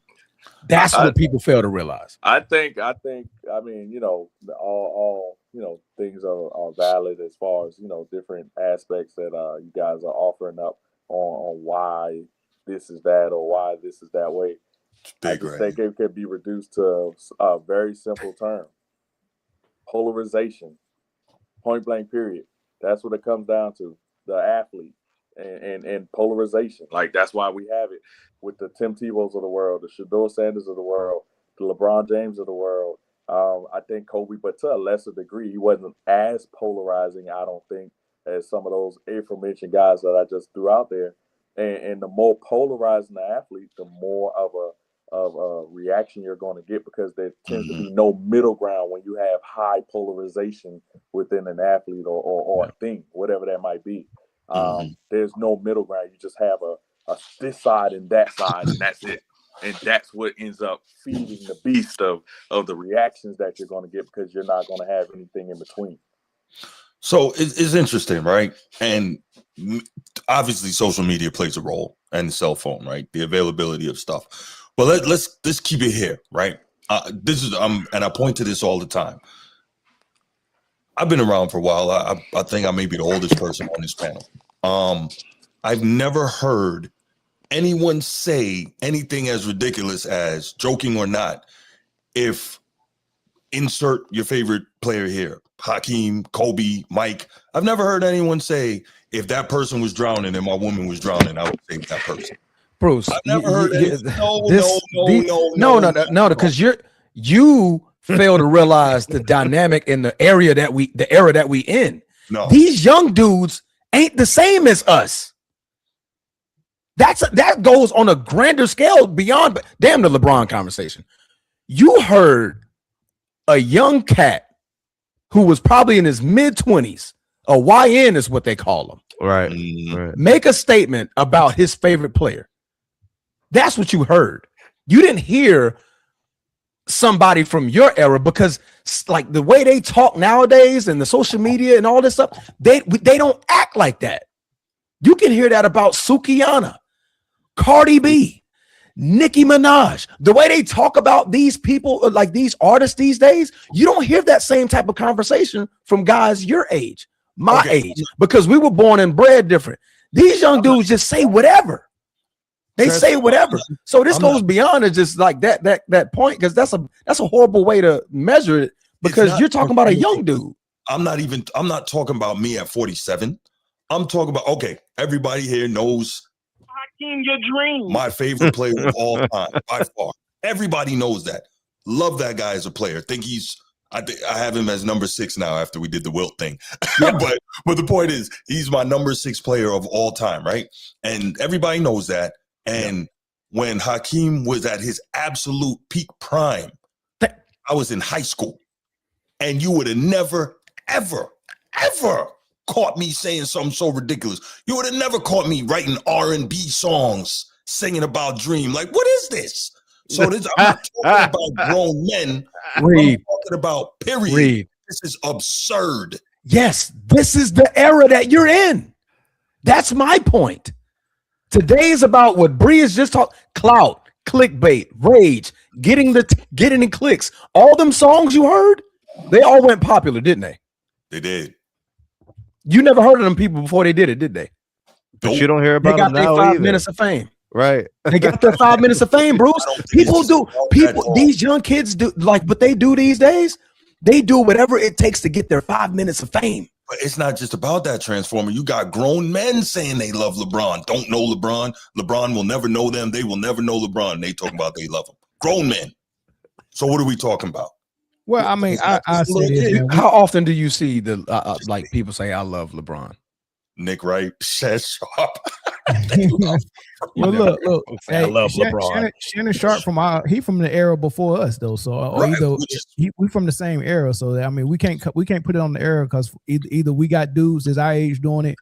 Yeah, but here's the thing, Mill. You see what's happening to Shannon Sharp in his personal life. He's moving like a YN. Yeah, but guess who raised the YNs? Our generation. Yeah. You know, or maybe we didn't raise them. Maybe their mamas did. I don't know. There you go. Right. Yeah, men don't raise that. But anyway, that's a whole different discussion. But they're still on us though. You ran away from it. You opted out not to raise it. No, that's a whole other Patreon discussion, and I would eviscerate that statement. But we gotta do a Patreon for the Eternal Flame. Also, we gotta do one of those. Yeah, definitely got to. I get, I would just call in my big gun, Steve King of the chat. Here, damn. Call in my big gun. But Bree said, "Relax on the women thing." Yeah, I put it on us, man. It's on us. Nah, I mean, we put y'all in tight situations, man. Nah, so, it's not. No. I mean, No, you got some asshole dudes out there, bro. Always. It's just Always. It's not always on the woman, man. But no, it's not. But I'm gonna leave that right there. I seen a video. I could dismantle that whole thing, but I seen a video of a woman doing one of those TikTok challenges, and she had 4 sons, and they all was busting it open in a line. I think I know which one you talking about. And I know they didn't have the same daddy. I know, because one of them was built like a Buick, and the other one wasn't. So I know that all of them had baby mama body. So I know they didn't have the same daddy. One of them daddies should have went and snatched the knot in everybody in that house. The fact that he didn't, son. So this is more so to my point. Bruce made the comment about, because it was a young cat, and I remember which interview he was talking about. The dude was light skinned, so that was one point. But he said that he would ditch his girl to save LeBron, right? But who else are they doing that for? I saw a video earlier, and I meant to send this to y'all, but it was just so egregious. I didn't want to send it to nobody, honestly. There's a guy going around, young cat going around, going to these places where people work and stuff like that. And he's having these guys say a sentence backwards. And it ends with them bent over or laying in a certain position. And they're saying certain things that will make it perceived that they're getting fornicated from behind. I'm just going to use those terms. 5 minutes of fame. It's got to be skits, though, because some of them grown men, like, man, there's no way you even agree to a stranger. Well, why would you? You can read the words forward, like the sentence forward. You already know you're in trouble. Reading it back, something like 5 to 6 words. It's like 5 to 6 words. It's please. Yeah. Damn. And let me say this. That's it. I know we're digressing because that's what this show does sometimes. I know we're digressing, but I'll say this. You could offer me a suitcase with $1 million in it, and I'm not sacrificing my manhood. No, because we're wired different, bro. You gotta have some sort of. We're wired different. Okay, yeah, that's true. That's the point I'm trying to. We're just wired different. These dudes, they're wired completely different. Have you heard NBA YoungBoy? No, you haven't. I have, and he's terrible. But anyway, this era is different. This era is different. The mindset is different. The mentality is different. The work ethic is different. The thought process is different. Their verbiage is different. It's just completely different. These things, it's not all bad. It's our fault. It's just different. It made it different. And for some of us, and Bruce, I kind of put you in this category. You don't like that change, and that's okay. I'm not saying that that's wrong. You don't accept that change. So when you said that comment about the dude, I'm like, bro, you just talking about another YN. Now, if somebody your age, my age said it, then I'm like, all right, bro, just wilding. But these 5 seconds of fame, clickbait, everything is about getting clicks, getting views, getting paid. Pretty much. That's it. Nino, what's good, my man? What's going on, bro? What's going on, brother? No, Diddy, no. Hey, you said something. Y'all talking about a subject that kind of stuck with me, been on my mind, like. And I want to get an answer from y'all. We all older, so Bruce said the same thing. It seems that we talking about. I want to talk about the emotional connection first, right? When did it not be? Now the stuff y'all talking about jumping over the hill, saving his wife, not that part. But it seems like we try to take the emotional connection from the fans. Like, it's not cool to be just super fans out. Maybe at a grown age, I understand. But it seems like y'all generation, maybe my part too, because I'm a little older, we trying to take that from the youngins by how they feel about their players. I'm not. I'm not. That's Bruce. I remember AI. Like, I remember trying to get Brady, because you couldn't tell me AI wasn't, and my homies were Kobe. You can't tell them to this day. I promise you, I got guys, y'all think Bro James. That's why when you say that, I believe Bruce, like, I know you ain't real social media. Oh, did we lose him? Brun fans, like we talk about Brun, and some Kobe fans, some are way worse. You can't tell them MJ better. I agree. I definitely agree. Yes, I agree. So from a basketball perspective, when you're talking, I get it if you want to make that argument, whatever. I'm just saying, for me, and maybe I'm just not around those people, I never seen people act the way these LeBron fans act. It's just crazy to me.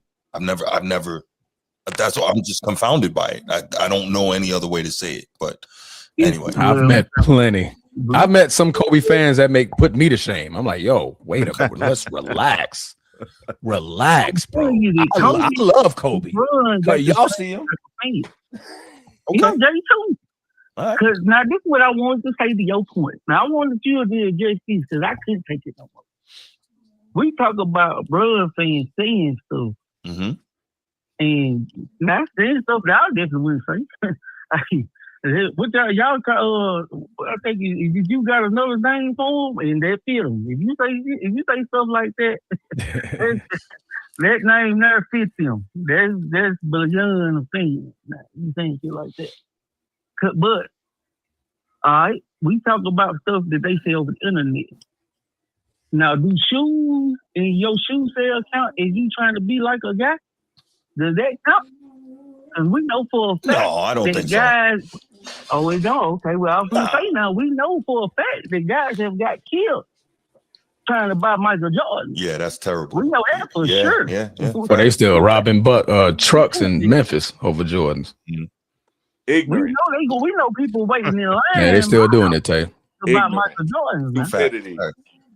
Little kids sitting up and getting yapped when they come out of freaking Nike Town. That's terrible. I think it was like 1,000 to 10,000 pairs. Ed Dog, correct me if I'm wrong. But yeah, they because we got a Nike factory in Memphis. One of the biggest Nike factories are in Memphis, and they. Oh, got you. I think it was Jordan 9s or something, and they hijacked the truck. Now I can't speak for Magic. Maybe y'all can sue me on if Magic them had the impact that MJ had. But I remember watching because I didn't really catch the Bulls MJ. So when MJ was on the Wizards, for us, it wasn't we wanted for him to go. We wanted because I just wanted to see like, man, this. And even though the stuff he could do when he was older, it was appreciated. We wasn't trying to, he can't fly, this dude can't jump. Now they just started doing that. Mm-hmm. The beef started having all this comparison. We need it now. Now it's time for Bron. My opinion, it's time for Bron to go. But even when Kobe dropped his last 55, it was like, man, we don't care you took 50 shots, 40 shots. It was 60, but proceed. What you did to the game.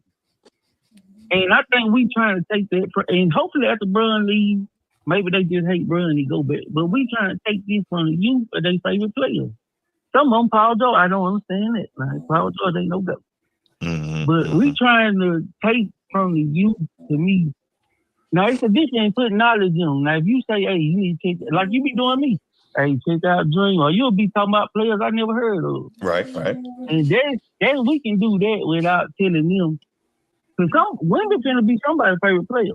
I promise you that. Oh, for sure. There's going to be a lot of guys, and he might be a couple guys dope if he have a few seasons 4-5 years from now. No doubt. But Nino, I gotta let you go, man. Got other calls trying to get in, man. I really appreciate the call, though, brother. Thank you, man. Hell of a show, man. Hell of a show going on. Appreciate that. Appreciate you, Nino. Later, Nino. I say this to his point that he made about we trying to take the fandom away for the young guys, and it's not that. It's just that we were young once and we were fanned out, and then we grew up and we realized that's not the way to go, especially if you're making your judgment based on your fandom.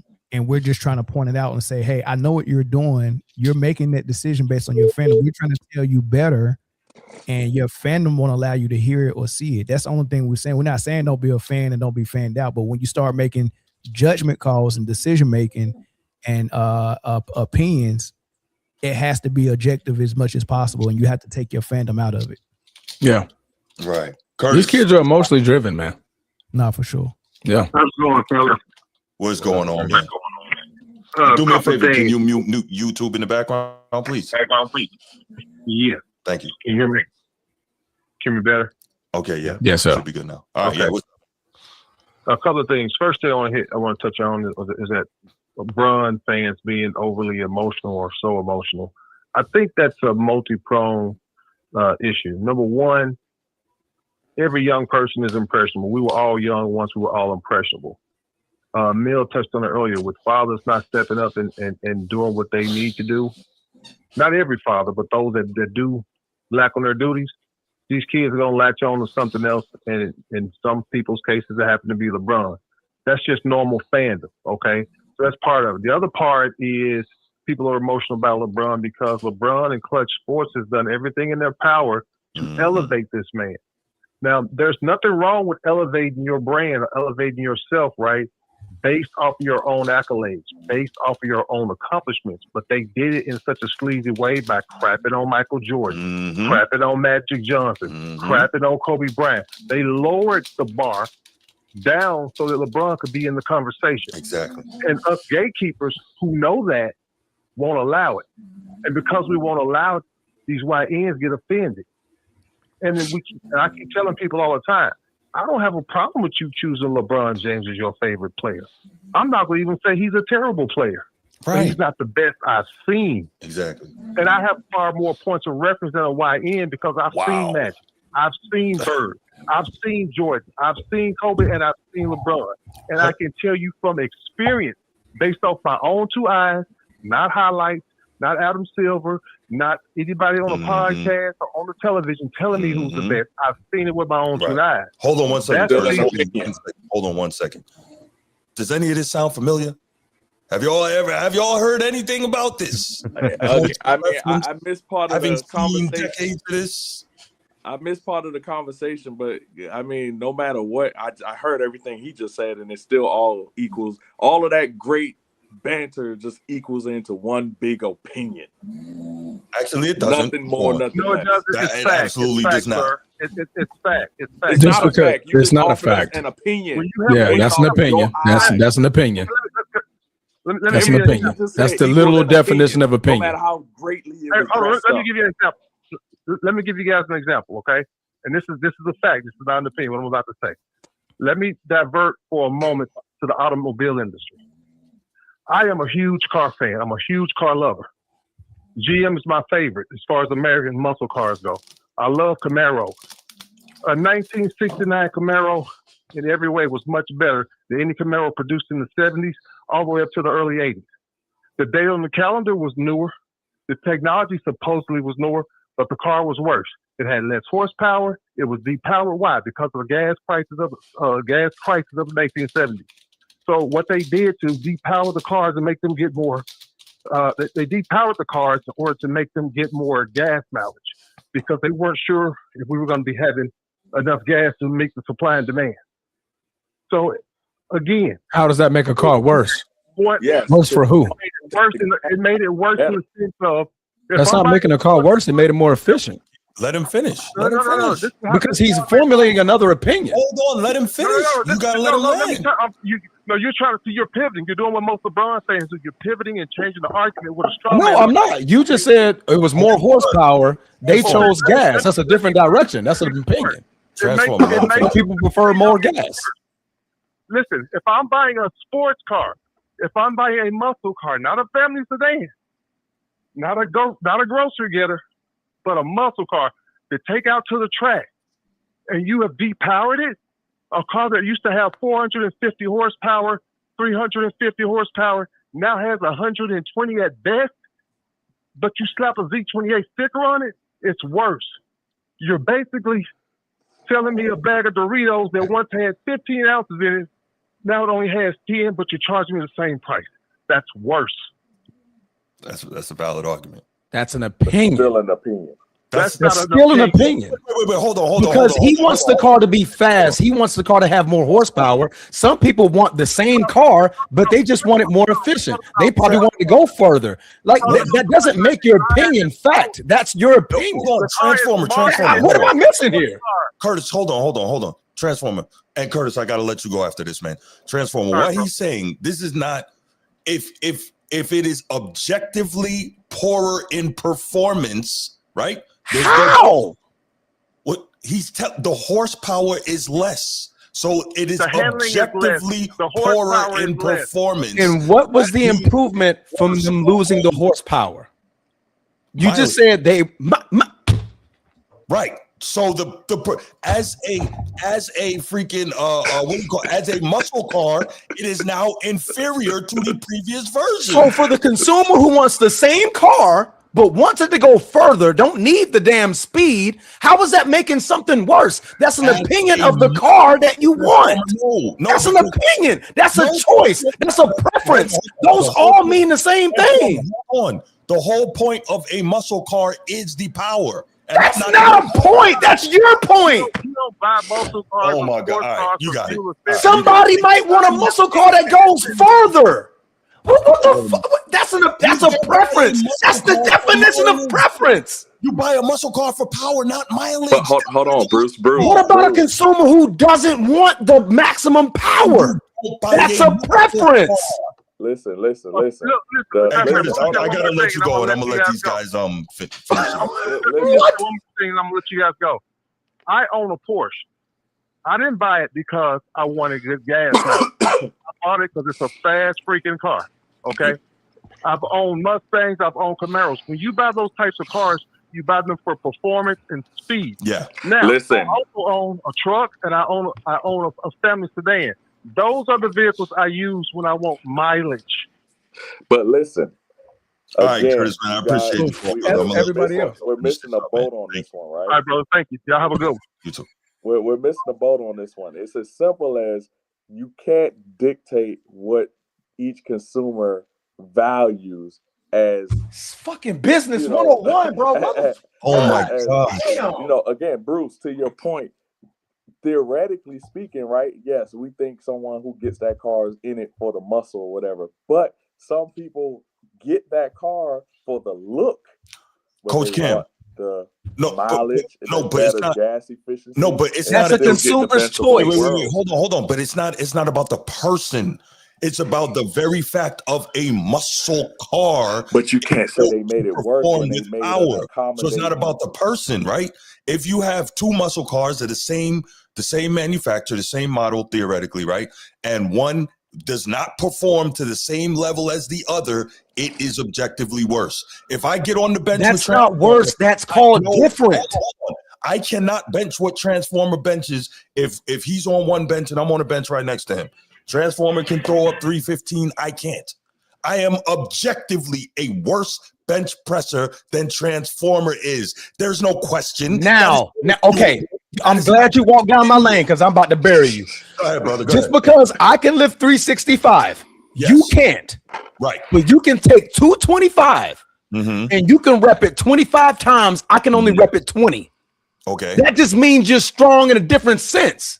No, it's a preference. It's a difference. It doesn't mean that don't mean you're weaker, you're worse. But you have more muscle endurance. I just have more strength. But that don't make you worse. If we're both doing the max challenge, right? And I'm not going to challenge you on your lane because I know this is you. But we're both doing right. We're both doing the max challenge, and I cannot put up what you can put up. I am objectively a worse bench presser in that event than you are. But you just changed the context of the conversation because now you just made it a match or a feat of who can do what. Right, just like the two muscle cars. But again, which are the same car, but one can't perform as well as the other, right? But again, if you buying a muscle car, it doesn't have the muscle car, and I want it because I want the look and the mileage. It doesn't. The car's not worse to me. It's worse to you. No, but it is objectively not able to perform at the same level, which makes it inferior because of the performance. But okay, all right. Listen, we can agree to disagree on this. Laker, Coach T, call back, man. I know you want to get in here. Pause. I know you want to call in, so please call back. No, We'll take your call, and then we'll go to the final. No. Look, man. No. Chief, what's up, man? Good evening, Chief. What's going on, guys? What's going on, my brother? No. Oh, I don't know too much, man. I don't know too much about them sports and muscle cars. I'm gonna hit a pivot on that. Right. I know common sense. I know that. Right. I know logic. Right. As an unapologetic LeBron James fan, and as an unapologetic Lakers fan, I think you have to do an accountability pie on this. Yes. You gotta hold the Bus family accountable for what they did wrong. If you let the inmates run your asylum, that's what you get. Absolutely. The emotionally unstable creature. Right. LeBron is only doing what he's allowed to do. Facts. And you have to know when you get in bed with this dude, what's next. Doesn't that sound familiar, Bruce? That sound familiar, don't it? Absolutely. I could have sworn I've been saying that for 23 years.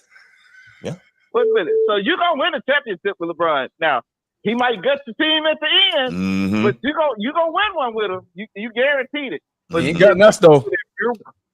But if you're paying the price for that greatness, you're gonna have to sacrifice something. And then some of the moves that you make, you got to hold yourself accountable. Yeah, for sure. And then look at the timing of this stuff. This is 2 weeks before the trade deadline. That's a great point, Chief. 2 weeks before the trade deadline, then all of a sudden Clutch had the comments about Austin Reeves. Yeah. You don't think this is some silent get back to try to stick it to him and LeBron? You don't. Jenny is being petty. But it wasn't her that was made the article. LeBron been petty for like 20 years. So but I'm just saying, she didn't make the article. However, who benefits? Nobody wins when the family feuds. But I'm saying, who benefits? She did. Coach, check this out. If she gets him up out of there, she'll benefit from it. Right, Coach. She's still governor. Right? Who has the most to gain from the article? They fired the whole family, but she's able to keep her job. Come on now, Coach. You fired everybody to keep your job. You still with the Lakers, and you still having some say so. She built a 5-year contract into the salary. Right. I'm just saying, we have to look at it as we have to look at what it is, but you have to do that. And then, as far as I'd say, the OGs.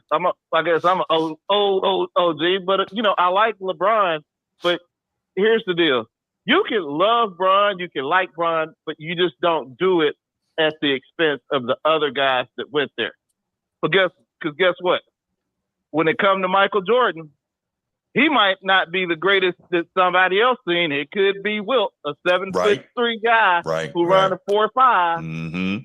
So, but we haven't seen that, so we don't know what we see, and it kind of goes back with them. Right. So the thing is, you have to treat each era with its proper respect due. Fair enough. Hey, I appreciate the call, Chief, man. I got to try to get Young Disciple and Coach T in here before we move on, man. Oh, yeah.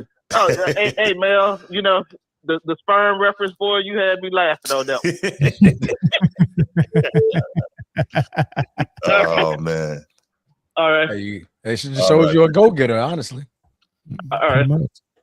We all go-getters, man. Young Disciple and Coach T only. Young Disciple and Coach T only. Give us a call. Let's get these calls in. Excuse me, and then pardon me, and then we will bless you. And then we'll alhamdulillah. We'll move on to the next, you're allergic to the truth, Andy. To the next topic. I'm sorry. Young Disciple, what's good, man? Hey, what's up, here, bro? Maintaining. What's happening? Hey, what's up, everybody, man? Y'all good? Yeah. Absolutely. Peachy. Hey, bro. I just think, bro. Hey, the Westbrook trade, Fowler, Bronny, him being a savior, all that. I just think that's low hanging fruit, bro. That they use just to spice up, nigga, her boring family dichotomy. Like, to be honest with you, like, this stuff we already heard before. We already heard about the Russell Westbrook, which that wasn't LeBron's idea. Like, people be trying to, like, people be forgetting what happened and when it happened. LeBron wanted them to get DeRozan. They didn't want to give DeRozan that extra year, so DeRozan signed elsewhere. That's when they got with Russell Westbrook. So, like, I don't know why people be acting like LeBron. That LeBron wasn't ran the trade. everything, bro. That wasn't the trade. The Buddy Hield trade was the trade that was on the table. LeBron and company went and said they want Westbrook, so they annexed the Buddy Hield trade that would have fit perfectly with LeBron because he's a shooter, don't need the ball.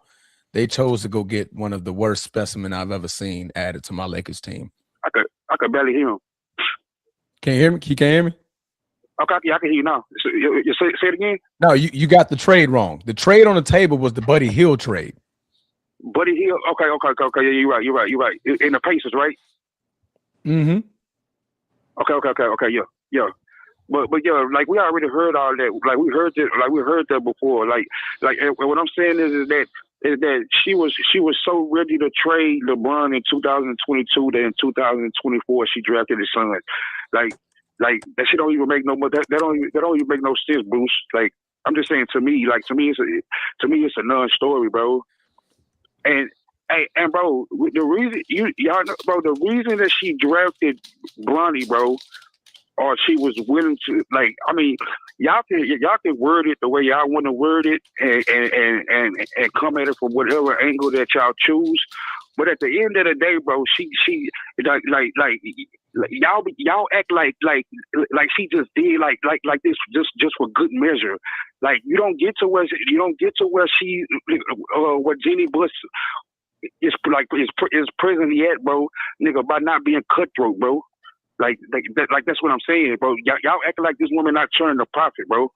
Or Like, your daddy just leave it to you in the will. I mean, right. Yeah. She didn't There was build no that. work done. No work was done. Not build that. Come on, let's not be. That was thought involved, though. I don't know if it was cut though. It was some thought though. I'm saying Jeannie Buss is cutthroat. That's what I'm saying. Well, what makes you say that? She Probably didn't got do good it. throat, but look the way she handled her brother. Look at how she handled her younger brothers. everything Jeannie Buss has done has been a mess. Ultimately, I shouldn't say everything. There's quite a large Everything portion she of did has been a what she's done what? has just been Hey, chaotic. but this ain't about Jeannie Buss. Like, but I'm calling this like it actually is, but I'm saying not to me, bro. I'm just tackling the LeBron part, nigga. Like her and her family quarrels, nigga. That's her business, right? Like, I ain't got too much to say about that. Yeah, but I would saying, argue that LeBron made the decision to come to the Lakers more so than Jeannie doing anything, you know. And I don't want to take credit from her. I don't want to take credit from her. say it again, Cam. That's the Obama phone, Young. Nah. Everybody, you said everybody was low. That's the phone.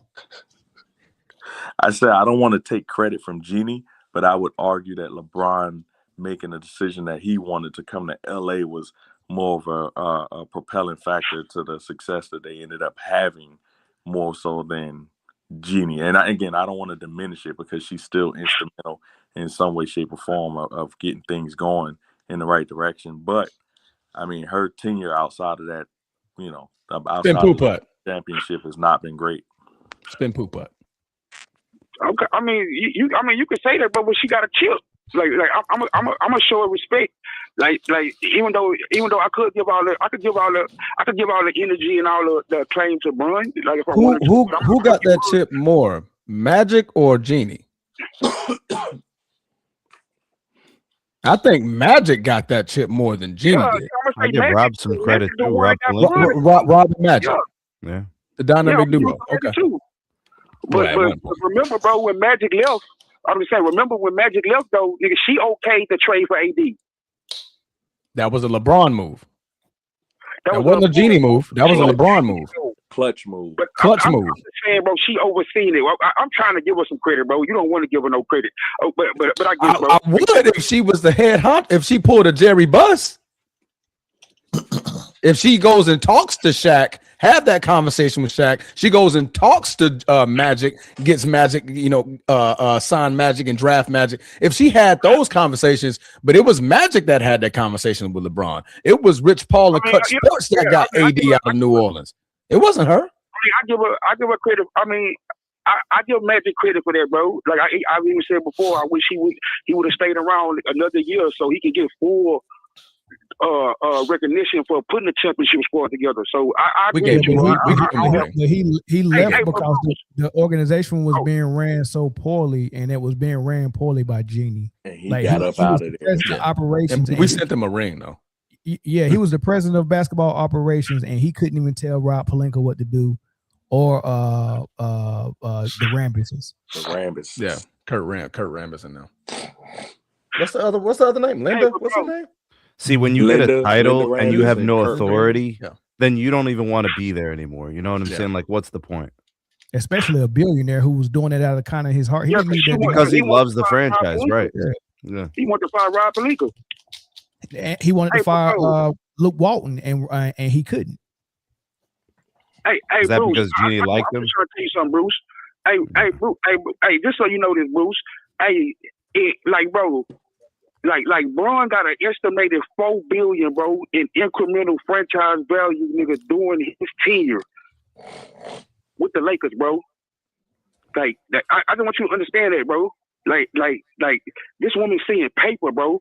Like I'm talking about like $150 million annually just on merchandising sales, bro. Did he say? When y'all be saying stuff like when y'all so appalled and y'all can't believe like all that. That's what she's seeing, bro, from Braun being on her squad. So when y'all be killing me, when y'all talking about they didn't give him an extension, they didn't, man, bro, y'all if it's not an extension being agreed to, then what I'm gonna say is that LeBron don't want to be there. So just know that, bro. Like, because like some of y'all y'all be bugging, like, for real, like. Or we don't want to re-sign a 40-year-old. You say what? Or we just didn't want to re-sign a 40-year-old to a max contract. Bro, hey, bro, if you are on the numbers I just gave you, you gonna sign No. No matter what. We aren't the Dallas Cowboys. Luka Doncic, bro. We're not. Let me speak. Hold on. Let me talk. We aren't the Dallas Cowboys. We want to win. We don't want to just make money. We make money when we win. Bro, and Transformer. Not only that, y'all already had the replacement. Y'all already had the replacement there. They got Luka now. So hold on. Luka's an international star. They got Luka. He's gonna bring them way more money. He's gonna bring international money. What other player nigga is gonna bring up $150 million annually on merchandising sales? Once again, I don't care what you get when you win the title. You don't care, bro. I'm talking about the person the person who used to that $150 million hitting every year. Because they care. Hey, young disciple, I would say this. I get what you're saying, though. I respect what you're saying. You probably underestimate. Luka is number 2 in jersey sales. Hold on. You underestimating Luka. First and foremost, Luka got number 1 in all the votes for All-Star this year. That all of those are potential consumers. On top of what Snead just said, number 2 in jersey sales. Number 2. And the international money. It's a wrap. They got the replacement. They want him to go now. They want him to go now. I ain't talking about no damn All-Star votes, bro. You know how many years LeBron they want him to go. They want him to go now. That's it. Yes, he's 40, bro. He's 41 now. Hey, bro. I just told you, nigga, that since LeBron been there, he raised they sale damn near $4 billion. And how much is Luka gonna make the Lakers over the next 10 years? Like, bro, stop. Listen, bro. Like, okay, that's what y'all listening to respond, bro. I'm not arguing with none of y'all about nothing. all I'm telling y'all is that the person pockets that these deposits be hitting, like that's what I'm saying, bro. Like y'all talking. She just they got to the Sun in 2024. Why y'all think that is? Say one more time. He froze a little bit. I said she wasn't ready for him to go then. No, probably not. They didn't have Luka yet. We just got Luka last year. They didn't have Luka yet. No profit. Like, come on, man. They didn't have Luka yet. So do you know what happens to your franchise when you win titles, right? Y'all just want them to, bro. Do you know? Can you answer that? Do you know what happens to your team when you win titles? That's what I'm saying. Hey, Bruce, when you say grown men love them, you can say the same thing about hating them, because it's grown ass men, nigga that hang on his every word, his every move, everything he say, every tweet he make. It's grown ass men that do that too, bro. Yeah, but those dudes don't want him to clap though. The ones that love him think that he gonna let them clap, and it's not gonna happen. Hey, bro. I was thinking you, bro. Hey, like I said, bro. Like I would trade with you, but we already know what you're gonna do, bro. We already know what you're gonna do, bro. I'm just saying, the Lakers are built. We gotta go, man. No, I'm saying because if you talking to me, you can tell me you talking to me. Like don't. I ain't talking to you. No. If you talk, I'm talking to ones who said, well, if the shoe fits, wear it. But the Lakers win titles. Bro, no, we don't even rock like that, bro. That's my nigga. We don't even rock like that, bro. Hey, you gotta go, man. But I appreciate the call. Thank you, man. All right, bro. All right, man. All right, yo. The Lakers win titles. We don't give a damn about no 150 million.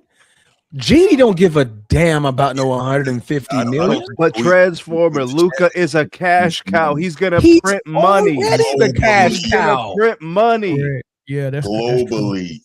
That's true. Coach T only. Call now.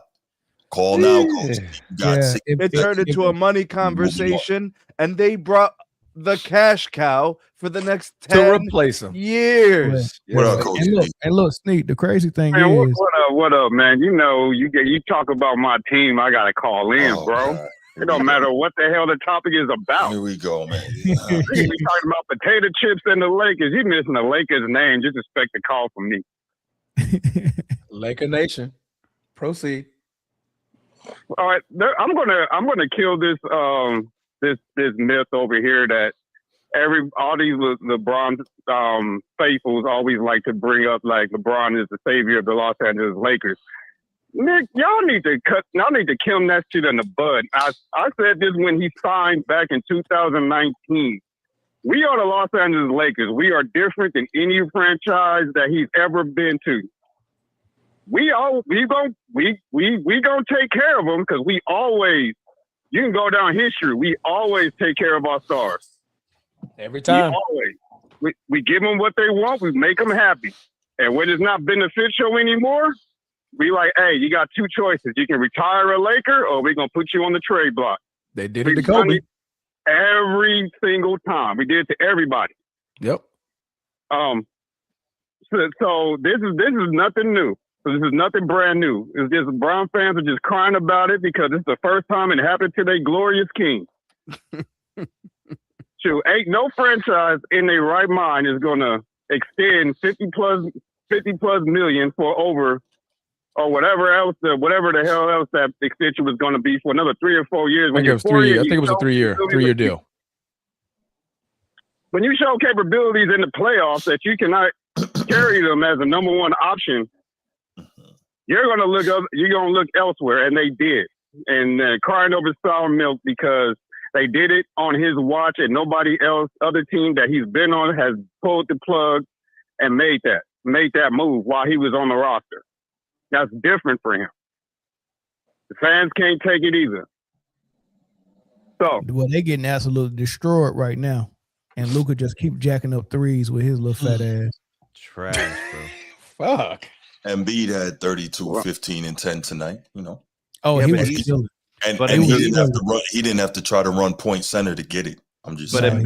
he's been getting dunked on every night, bro. Have you been seeing it? Yeah, Well, he got can't defend the rim like he used to. He can't. Yeah, it's gone. So offensively, he's still sure. good, but the defense is gone, bro. But at least he's still trying to defend it, though. Yeah, When but you that's He's trying to defend it. He is trying to. defend the rim. most of his injuries came from jumping 10 feet off the ground trying to get blocks and stuff like that. So he just saying, look, if No, you it's from him falling on offense all the damn time. Well, I mean, the last injury that he had to his knee, he was diving for a loose ball and he had a knee brace. He was already injured and compromised. So yeah, true. You know what I mean? True. Yeah, I mean, when you see him, he give his body up a lot for blocks. Does. Yeah, he does. He does. You know what I mean? Yeah. So somebody's told him, look, I mean, it ain't, just don't do it, dude. Just put your hand up, play like Tim Duncan. Right, you know right. So it is what it is. Hey, win for the Nuggets tonight. Okay. All right, there we go. Yeah, the Clippers. Nuggets looking damn good right now, boy. Let me tell you. 35. As my man Mel said, P. Watt got hot. 35, man. 35. 35, easy work. Player that couldn't get his own shot. They need Jokic because nobody else can, Yeah, he's got it. Nobody else can. Nobody else can pass. Somebody told me they're not even smart. The Lakers ain't even smart enough to get an assist. That's why Luka got to do it. I was like, "You serious? Did you watch Gabe Vincent in Miami?" Bro, I'm telling you, Bo makes players better, bro. Yeah, but Gabe Vincent was a point guard before he met Spo. So the point guard skills he had was already there. Whatever the coach he ain't got. Finish your call. I'm sorry, I forgot I was on the phone. I sure did, man. Finish your call, brother. I was like, yo, whatever the coach did. What did you just Coach D tapped out, bro? What? No, go ahead. Say what you gotta say, man. Okay, that man a silent treatment.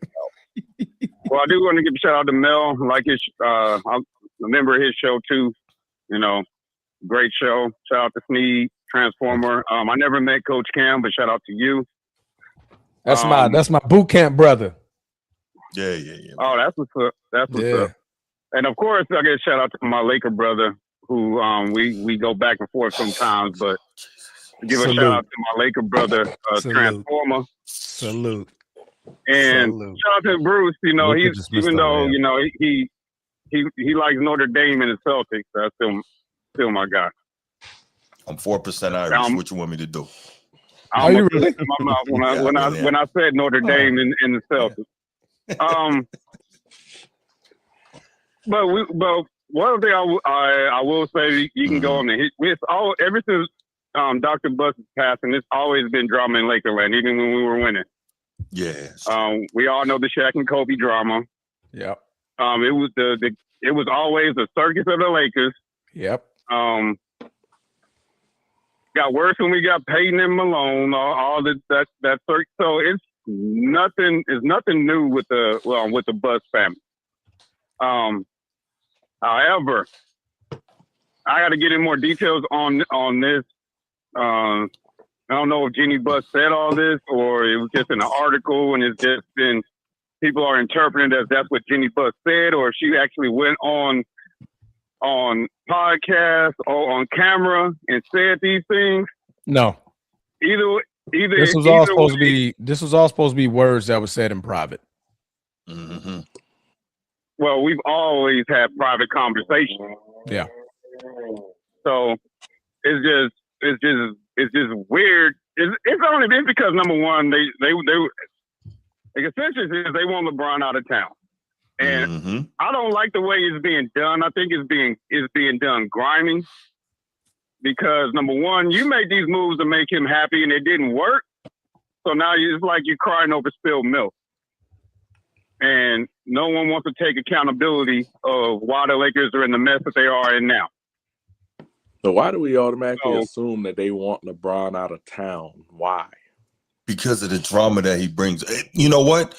Exactly the same stuff you was talking about with the other guy. They didn't offer him a new contract. Why is this so complicated? Why would I know I'm just saying he's still under contract. Coming to limelight like it is now, it's something that's been discussed for a very long time. It had to be discussed before they decided not to extend him. Which, if you in tune with Laker history, they're all about winning championships. If they're not winning championships, they're going to make cutthroat moves to make them to win. They've always done that. Mm-hmm. They're the most cutthroat franchise in the NBA. They don't give a damn who you are. They will move you if it benefits them to win the championship. So unless you're that golden goose, you're not safe. So the only one that specifically would tell a player you're not going to get traded was Dr. Bus. You know, he said that point blank to his players' face, we're not trading you by no reason. He's the only one. Everyone else, Mitch Kupchak, all them guys, they don't give a damn. Not one. That's in the Lakers. That's always been the Lakers' DNA. They don't give a damn. Like I said earlier, it's either hey, retire a Laker, or we're putting you on the trading block, get some assets back for you. It's always been that way. I missed the joke. What's funny? Transfer is going all the way in. Transfer over there watching freaking Norbit while we podcast. I know, right? While we try to right? Whoa. Okay. Oh, they're watching All Norbit, man. Right. We over here podcast. You watching Norbit, man. Yeah, that might be it. That might be it. Go ahead, yeah, Lane, you play, like, bro. get that dude off the fucking phone. Hey, we got one more topic, man. Nah, not be ready sport. Nah, hell nah. You are dog. Nah, he over there laughing at Norbit. But what can tell you how bad it's been behind closed doors, and I can, say this because I've been a diehard Laker fan since I've been alive. When you run Magic Johnson out of town, yeah, that's tough. And he said what he said after he left. That tells you how bad the front office is. Yeah, for sure. Because you can't do that. The only beef I got with Magic is I know we had Brandon Ingram on the roster, and I know I'm about to say LeVar Ball. Lonzo Ball. Lonzo Ball. Yeah. Kyle Kuzma, Julius Wells. We could have took Jason Tatum and Jaylen Brown from the damn Celtics. You could have done what? Man, listen. And we didn't make those draft moves. Anyway, they wouldn't have been what That's they the were. only thing I'm mad that we gave them motherfuckers 2 championships. Yeah, man. What's your profanity? All right, man. Go ahead, land the plane. We got to move on, bro. Man said he got his pit bull. That's it. All right, man. Oh, one thing I gotta say, Bruce, I'm with you on the muscle car thing. You don't buy a muscle car for efficiency. You buy that shit for power. So if you want a gas saver, buy your ass a Honda. Yeah. If you want power, you buy your ass a muscle car. You buy your ass a whatever, a Dodge Magnum or whatever the fuck it is. Mm-hmm. You don't buy cars like that to save gas and efficiency. You buy that shit. You don't buy cars like that. Correct yourself. Yeah, because everybody in the army get. No, that's the problem with y'all generation. They soft. They see bag. You know what happens? You know what happens if you pull up at the light with a muscle car with a gas saver. You just get laughed out the city. Who said they wanted to race? And there we go. Thank you for the call, Coach T. I appreciate you, man. We got to run, bro. Just trying to understand. Shout out to Be Ready Sports, man. Yeah. Yeah. All right. Last topic, y'all. Last topic. Man, this is a hell of a show. Should have known it was going to go down like this. Hey, man. Hey, Mel, man, he on timeout, bro. He don't know how to behave, man. He might not get to come over again for a while.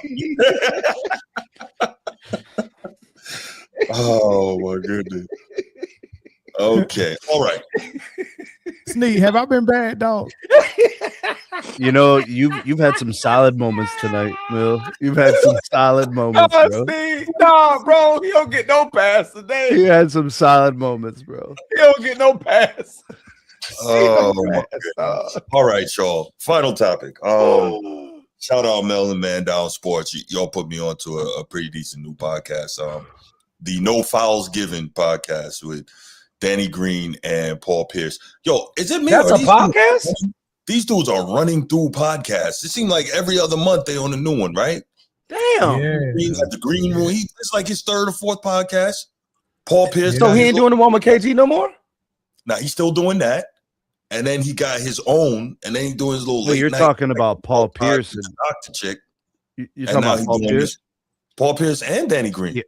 Well, Danny Green I could go without, but Paul Pierce is at least funny. Yeah, he's entertaining. He does say well on this particular podcast, the moderator they got, the host, does not allow Paul Pierce and Danny Green to get a word out edgewise. He is. Yeah, he need to be polished a little bit more. Like it's crazy annoying. Who, Paul Pierce or the moderator? No, the moderator. The moderator. Yeah, he's insane, dog. Oh, for sure. Probably ain't gonna last. I didn't even know this was a thing. I thought he only had the one with KG. Yeah, the one with Big Ticket is solid. Yeah. He got a dark one with a female host. That's the one I was talking about. She like some type of doctor or therapist or something like that. Did you say a thought therapist? A thought therapist is crazy. I said a doctor or a therapist. Oh shit! I thought you said a thought therapist. Man, that shit'll be crazy, bro. See, this is why. I'm like, damn, bro, it's a thought therapist. Mel don't know how to behave, man. This dude got real issues. Bro, I heard thought therapist too. I heard. We all heard it. I was like, thought therapist, damn. No, I said a doctor or therapist or something like that. That's what. Oh, the way you're saying doctor is it sounds like thought. It's like you said thought or. It sounds like thought. Okay, never mind, bro. Proceed. No.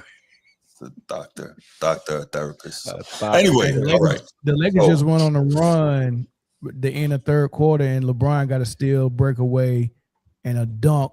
The crowd went nuts. I was about to say everybody acted like they never saw a dunk before. Yeah, they went nuts. Man, never saw a 41-year-old get down like that. Cut the lead all the way to 14.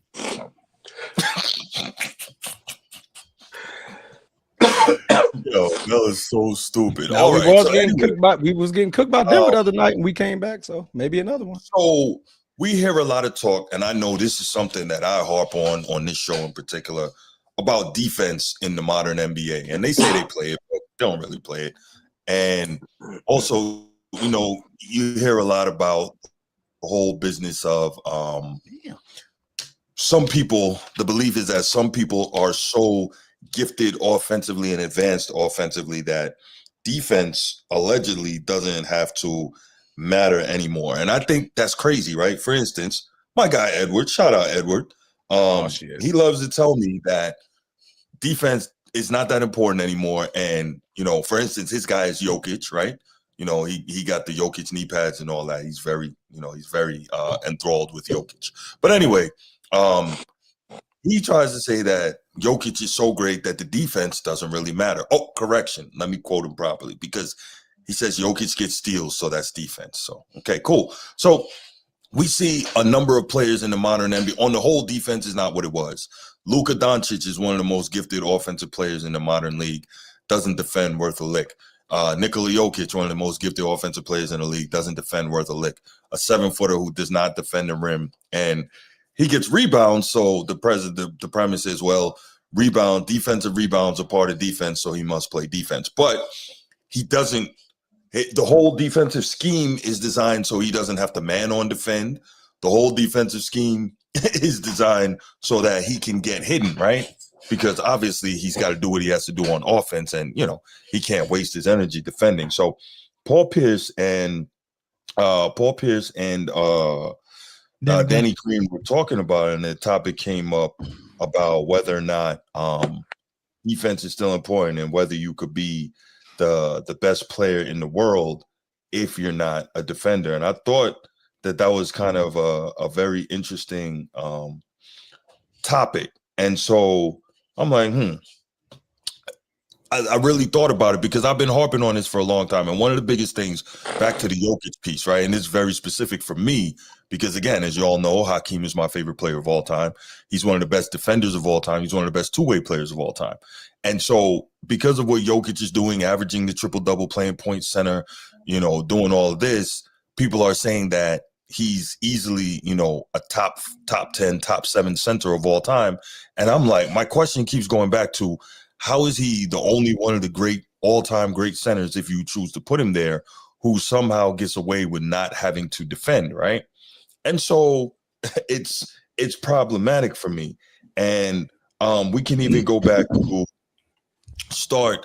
We can look at Steph Curry, who is a guy who's been hitting on defense for years. Like, he also gets steals. And the thing is, he's moderately athletic, moderately quick. He could play better defense if he wanted to. I think he just doesn't want to. And they have benefited and allowed him not to do it, right? And so it's been something that is very frustrating to me. And so they were talking about it on the show, and I thought it was very interesting. So I got the clip of it, so I'm gonna play that, and then we're gonna get to it, and we're gonna discuss that a bit. So here's the clip from the show, and they were kind of talking about it. Our next question, because I can't see this guy's name. Oh, at player 1J6V. All right, our next question comes from at player 1-J6V, and his question is, how much should two-way play be factored into these conversations about the best players in the league, or do you just think there's some guys who are so overwhelmingly great on offense that it makes up for it? I think the two-way factor is a big factor for me anyway. But there are some guys that are that offensively talented that it makes up for it, but you can't be that much of a liability or worse on the other side. So there's Danny Green. So how can you say on one hand, there are some guys that are so offensively talented it makes up for it, but then he says you can't be a liability on the other side? Which is it? Or is that just him, trying to straddle the proverbial fence and, play both sides of that argument? I don't get it. Does that make sense? Like, even though Jokic, my bad. Oh no, go ahead. Jokic is not a great defender. He's not a terrible defender. Right. You know what I'm saying? Like, he can still swipe down. He's rebound is part of defense. Yeah. He may not be a big rim protector, but he's anchoring the defense, talking, good in screens, good with his hands, and doing little things and being, like crafty. So he's not like a super liability defensively. Mm-hmm. So but when it comes to rating a player as one of the best in the game, I think it should be very much taken into account. What about you, Paul? Yeah, I think it factors, like, how much should a two-way play be factored in these best in the league? It should be heavily factored. Mm-hmm. I don't think that you can be the best player in the league without playing the opposite ends of the ball on both sides. Like, yeah, you'll win an MVP, but I don't think you'll be considered the best player in the league. Like, Luka will win an MVP one day, but there's not any point have we said Luka was the best player in the league. And then currently right now, we think he's probably like the 4th or 5th best player, currently, but not the best. So it factors a lot, because if we started to see Luka rev it up on the defensive end, like right now, we'd probably be talking about him being the best player in the league. So as we can see here, absolutely no effort from Jokic on the offensive end is absurd. By the way, these clips, I know you're going to watch this, Edward. You might not be watching right now, but you will. This is Embiid giving Joker 47 in Philly. Yeah, because I was about to say Embiid see barbecue chicken when he see Jokic. Barbecue chicken cooks him up. By the way, real quick, let's digress a second, right? Edward loves to say, well, Jokic, Embiid ducks the smoke in Denver. He only wants to play Jokic in Philly. So my question is this. If everyone knows that, according to Edward, everyone knows that, Jokic knows that too. So if he knows he's not going to get to play against him in Philly, wouldn't that mean he'd be like, I'm only getting this opportunity, I'm going to give him that work in his own house? Why doesn't he do that? That's my question. It's a daggone good question. I mean, hey, I was just thinking about it. Daggone good question. Yeah, and if you're a better player than somebody, you should be able to bust them up, whether you're playing in Madison Square Garden, Rucker Park, Staples Center, United Center, wherever you're playing, you should be able to give them the business if you're better than them, right? it shouldn't only be, well, when I get you on my home floor, that's the only time I could deal with you, right? I mean, am I missing something? That's weird. I don't even get that. Yeah, talk to Edward about that. Real game got to travel, man. What you said, Transformer? You muted. My bad. I've been talking this whole time. I didn't even know. No, I said, man, like real bros, whenever I see you, it's on site. Wherever I see you, it's on site. Right. So like home field or away, I'd rather bust you up everywhere. All I can say is this: is there any doubt that head to head that Joel Embiid is a better player than Jokic? No question. A healthy Embiid is the best center in the league. Like healthy Embiid is the best center in the league. Are we even having a debate about that? Oh, there's lots of people who have that debate. But back to the defense. It's because of the assists. You know what I mean? Like, you know, people just anything close to a triple double just short circuit the brain. I get all that. It's just Joel. No, I agree with you, Coach. I agree with you. I'm telling you why people think that. I agree with you 100%. Is Jokic does Jokic possess a skill that Joel Embiid doesn't have? Sure. But yes, he's a great passer. He's an elite passer as a big man. but there is one side of the ball. Defense and Jokic can't. Well, there's one side of the ball where Joel Embiid is really, really effective, and Nikola Jokic actively tries not to play it. Yeah, what the hell? Same thing. Yeah, that's what I'm saying. So it's like, yeah, Jokic, you can pass, but Joel Embiid can play defense. Yeah, at a pretty high level. Jokic can play defense. He just doesn't challenge shots because he doesn't want to pick up fouls. So it just becomes this layup line when he's there. It's horrible. Yeah, very. I just don't understand what happened, bro. Because like in 2023, he played defense. He made blocks to win games in that playoff run, and then all of a sudden now it's what's that? He had to. I mean, he wanted that ring. Yes. You know, because that's what it takes. Yeah, but now he got that one ring that solidifies that no one can ever say his numbers are empty because, hey, it worked. He got a ring, so he only got to get one. Now all he got to do is stat pad, and he gets to go down as the greatest center of all time. Know about that one. Give me Shaq. Watch. They already passed the greatest center of all time. They Kareem Abdul-Jabbar. I agree. Damn, I missed that one. What was that? What did I say? Let them talk. I'm telling you, the media has already got him as the greatest center. That now they own to MJ. Yeah. So check this out, right? I reached out about this question of defense, and I reached out to a long time. I'm talking like from the 90s. NBA journalist, right? Former beat writer, columnist, etc., who has covered the league for multiple teams all over and for multiple networks. I reached out to this person and I asked the question about the defense thing and all that, right? Here was the response from said person. Recency bias is a thing. So is stat bias. Joker is the big man version of Steph. Their offensive wizardry is so great that they're given a pass on defense. That's fine when we're talking about where they rank among their peers, because we can see the impact of their offense truly offsetting their defense, but it doesn't fly with comps beyond their era, or shouldn't. That's somebody who's been covering the NBA since the 1990s. When we do our ranks and we do our top 10 guys, right? Those guys are playing defense. Those guys were scoring leaders within their generation of players. Right. I mean, they have similar achievements, similar qualities. In their era, they were dominant. They won, and it was on both sides of the ball. Even if you're just a serviceable defender, meaning they're just not going to attack you, and your defensive assignment's going to drop 35 on you for 7 games in a series in the playoffs.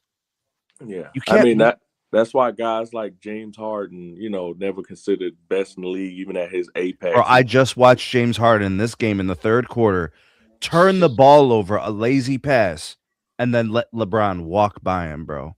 to go get. That's what those guys are, and that's why they put those guys when the game is on the line. You know, the Steph Currys of the world, the James Hardens. They just put those guys in every pick and roll action to put them on the ball and make them play defense and attack and them. Coach Cam, I'm glad you said that because strapping up. I just told y'all they was down 14 going into the fourth down quarter. 5. They did not put Luka in to start the fourth quarter. He's sitting down, and the defensive effort has just jumped crazy because all the Clippers will do, they will put Luka in every pick and roll action and attack him. Correct. They might as well keep him on the game on the bench for the whole. I wouldn't even take him off, bro. By the way, the NBA referees try like hell to not call fouls on Luka. He fouls every possession. Yeah. It's a blocking, it's a reach, it's every single. They don't call it because he'll be out of the game in the second quarter. You know what's crazy though, Sneed? As I was preparing for the show today, and I was listening to this clip, and I went and I was watching some Luka footage on YouTube, and then I watched some footage when he was in Europe. He's always going to be slow of foot. You can't do anything about that. You know, Luka was actually moving his feet and really trying on defense over there. But then he came here and everybody told him how amazing he was. How easy it was. Right. And that he didn't have to do it anymore. No coach forced him to do it, so he stopped doing it. It's crazy. Rick Carlisle tried.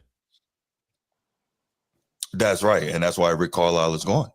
That's why he's no longer there. And he said, I'll crazy. take I was like, yo, is that Luka? He said, I'll take Tyrese Halliburton and all these other guys who nobody knows.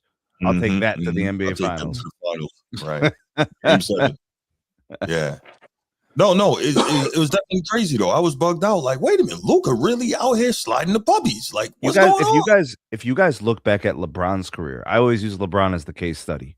Okay. When LeBron leveled up as a legitimate like competitor for the best player in the league title, he leveled up his defense. He was already averaging 27 a game. He leveled up his defense. That's what made him a better player. He was already scoring a crap ton of points. He was already an unstoppable force in transition. He was already able to get to the rim at whenever he felt like it. Just that he leveled up his defense. He became an all NBA defender. Right. So, all right. So let's go ahead and wrap it. But I'll wrap the topic and say this. No, let's wrap the topic with this question. Is there any way you can be the best player in the world and not be a high-level defender? Unless you're scoring 50 a game like Wilt Chamberlain. But he was still a high-level defender. Yes, he could defend. I'm just saying, unless you're scoring 50. The only way that can be possible if the pool is very fair. I don't think it's possible. We've seen James Harden that average damn near 40, and he was never considered that. Yeah, but what if the options are Luka, James Harden, Steph, Jokic? Then it'll be a guy who scores a little bit less but plays a lot more defense. Like what if I'm saying? But if that guy doesn't exist, if you know what I'm saying, like out of that group you just mentioned, it's Steph, not by a lot, but it is. Yeah, I mean, I guess it's a world where it's possible, but it's not probable. As long as you have a guy that's doing it on both ends and he's doing it on the elite level, he's probably going to be the best player. I hope people realize that it's good that SGA is winning the league MVPs. It is good. That's a good thing for the league that he's winning them, because that team is built around defense and timely scoring, and that's a good thing for the game. Meanwhile, you got all the other things that are going on in the league that don't produce anything at the end of the day. So everybody says the Thunder are bad for the league. They call SGA a foul baiter and all that stuff. I don't get into that because Luka takes 13 free throws a game and SGA takes 9. But you know, I know that the cream always rises to the top, right? And SGA was in the finals. He won finals MVP. He's a champion, and it's sustainable and can be replicated again this year. Yeah, I agree with you. And look, to the SGA piece, you know, most playoff rings. If the only criticism you can give him is foul baiting, but you can't say he don't play defense. You can't say he's He does lazy play or defense. out of shape. You can't say he got off court. Like he's so good at everything else that the only critique is he foul baits. I think that's a heck of a player right there. Bro, Everybody if can't Luka doesn't get 13 free throws a game, the Lakers lose. Yeah, I can see that. When he gets 7 free throws a game, the game is played fast. They're out of position. They don't get back on defense. They need fouls to get the easy points to slow down the game. It's To all give a him part of give him strategy, a though. breather. Know It's your crazy. personnel. He needs free throws. I don't think it's crazy. James Harden was doing the same thing at a way higher. I've seen the Thunder Oh, win that little- games that without left SGA hand getting free hook. throws. James Harden was going to the line like 16, 17 times a game, seemed like. A lot. And it's And just then you all got- a part. Think about it. It's all a part of strategy, especially when you have a lesser defender on the floor like them. I want you guys to do this. In the month of January, the NBA free throw numbers are down 20%. Go look at Luka's production in the month of January. Just go ahead. Come on, and do it. Luka. Just go God ahead and do it, damn. bro. Yo, relax, bro. All right, let's go My ahead. bad. We're gonna take a couple calls on this, Two, and then we're gonna 2-point get ball up out of game. here. Oh my god, Jesus. Luka just drained a rainbow, boy. Oh, you way behind. Are you talking about how he dribbled off his foot? No, they call a foul on that. What are they? Oh. What channel are they playing on? I have no idea. You know how I'm getting it. It's on ESPN, Is it on ESPN? isn't it? Right. I didn't think so. I didn't see it on Sean, what YouTube. up, man? How you doing? YouTube TV. I'm What's sorry. up, Bruce? What's Oh, up, Chancellor? TSN. What's up, Z? Oh yeah, it's on What up, Prime. brother? What's up, too. Mel? What's up? What's Yeah. up? Yep. Oh, shit, let me turn And it I on. wish I'd be cutting on that last convo. I would be saying a lot of things to say. Yeah, no, But we passed that. about defense. Yeah, I know. I was concerned about defense. Thank you. In my personal opinion, today's era, you don't have to be a two-way player in order to be dominant in today's era. I have to admit, man, like which players, like outside of like maybe, you have Victor Wembanyama, you got guys like, you have Embiid, Why? but Anthony Edwards Embiid plays is- defense. SGA plays Jalen defense. Brown, SGA, Jalen Cooper Williams. Flag. Cooper Flag. It's a long list. of Cade people. Cunningham, It's a lot- Donovan Mitchell. It's a lot. It's a long list. I mean, I get it, but to me, like if you talking about elite two-way players, like majority of these guys that we naming are not elite when it comes to defense. They could be above average. They could be like, okay, but you trying to make a point that it's okay not to be participating at all because everybody's not elite. Like that's a bad point, bro. Let's be grown up about it. Like what are you like if you teaching but if you're teaching basketball, are you teaching the kids that you don't have to play defense? Are you teaching them that? Of course not. Okay, so we don't do it at the highest level at NBA and say it's okay because that's what's actually teaching the kids as well. You can tell your kids whatever you want, but when they're watching the league and they're saying it's okay for Luka not to play defense, it ain't nothing you can tell them at the ground level. I mean, let's be more responsible about this. And I mean, basketball was made to be played on both ends. It can never be excused not to play the defensive end. Never, especially for your best player. It's not a excusable thing. I agree with you, Mel, but you got to look at reality. Reality is majority people are going to follow these players because they're not going to play like two sides of the ball. They're not. You know what I mean? I wish that people are playing two ends, like at both ends of the floor.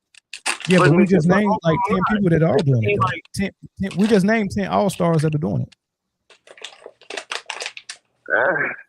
And these guys are in the MVP conversations every year.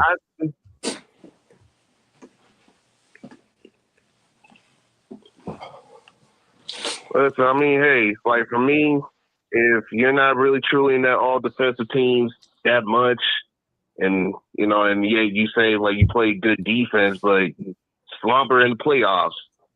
I don't know. You know what I mean? Yeah, it's only 10 guys. It's only 10 guys that make all defensive teams. It's only 10. It's only 10 games out of like 400. 10, 15. players, I mean, right? They only got 2 defensive teams, not 3 like the All NBA. Yeah. And if you count the guys who made All Defensive Team, Giannis was there. Embiid has been there some years. SGA was number 14 on the voter list last year. So if they had a third team All Defense, SGA would have been on it. Jalen Williams was on it. Right, it's a lot of all stars that are actually strapping up. Kawhi has been on it. Mm-hmm. Jalen Brown has been on it. Of course, but Kawhi And LeBron has been. Wemby's the DPOY straight up. Facts. I know that, but with all the guys that we named, they have been like we haven't seen like as far as consistency for about years now. Kawhi, he hasn't been pretty much like a true elite defender since. Well, he hasn't been available. I like the diva. Yeah, it's kind of hard to defend in street clothes. Even with Giannis, I like Giannis, but he hasn't been on there as well. Like Slacks trying to defend, you know. I don't know, you know. Takes a I'm lot just to score with that. You know what I mean? We gotta preach defense, dog. We can't get soft on it and just be okay with it because it's gonna get worse, bro. Help us out, man. Be responsible and just be strong and firm and pause. But let's not move away from it and start saying it's okay not to be a great defender when you're a great offensive player. Like let's preach both and be responsible. Yeah, because okay. Yeah, we can change the narrative, but we can't excuse it and talk like, hey, it's okay, man. Ain't nobody else doing it. It's okay. We can't do that. You know what I mean? We gotta critique the players that are not defending and keep preaching it so it can be contagious, so everyone can start preaching it again, and then it'll change. But if we start saying it's okay, it's gonna get worse, dog. Give them an inch, they're gonna take them out. Mm-hmm. They might take defense out of the NBA altogether. I mean, it kind of. I mean, in a way, it kind of is. You know, now it is coming back a little bit, but still, I'm talking about like they go change the rules where you can sub a player out in the middle of a play, like hockey, and Jokic go score and run right to the bench. DeAndre physicality, the way that they do with the fouls, like. They made a lot of restrictions when it comes to defense, and I mean I'm not a fan of it, but what can you do? And also like the way that people are hyping, you have to defend the 3-point line. No, you have to defend on all range in the court, like not just 3 points, the 3-point line, the mid range, the post. You should be defending all level of range when it comes to defense, but. Yeah. You know, I mean, it's not about me embracing it. It's just about like how the way of the scenery. That's all I'm just saying. Fair enough. All right, man. We appreciate your comments, man. Your commentary as always, brother. Thanks, Sean. Have a good one, man. No problem, man. Peace. Right, man. Peace. First of all, everybody, the one true GOAT died decades ago. Who was that? Wilt the Stilt. You gotta give Wilt some love, man. Wilt the Stilt Chamberlain. What's that dude? That man is still he's the NBA Santa Claus. You can't believe it because you didn't see it. I call him Mr. 20K. 20K. Absolutely. Yeah, 20K is wild. 20K is crazy. Yeah. 20K is crazy. But all right, y'all, we are gonna leave it right there. We've been at this for 4 hours, man. It's been a heck of a show. Appreciate everybody's involvement. Appreciate everybody being live in the chat. Appreciate the calls. Thank you all so much. Make sure if you haven't already, like and subscribe to SMT Media Network. Like and subscribe to Man Down Sports. Like and subscribe to the Format Podcast. Mel, Coach Cam, appreciate y'all being here. Thank you so much. Absolutely. And we're gonna call it right here. But Mel, if you don't start behaving, man, you can't come over no more, man. I think I did behave. I really do. I think I did behave. Your text messages, I don't know, man. Hey, we out. Peace. Hey, man, you like Jiffy peanut butter?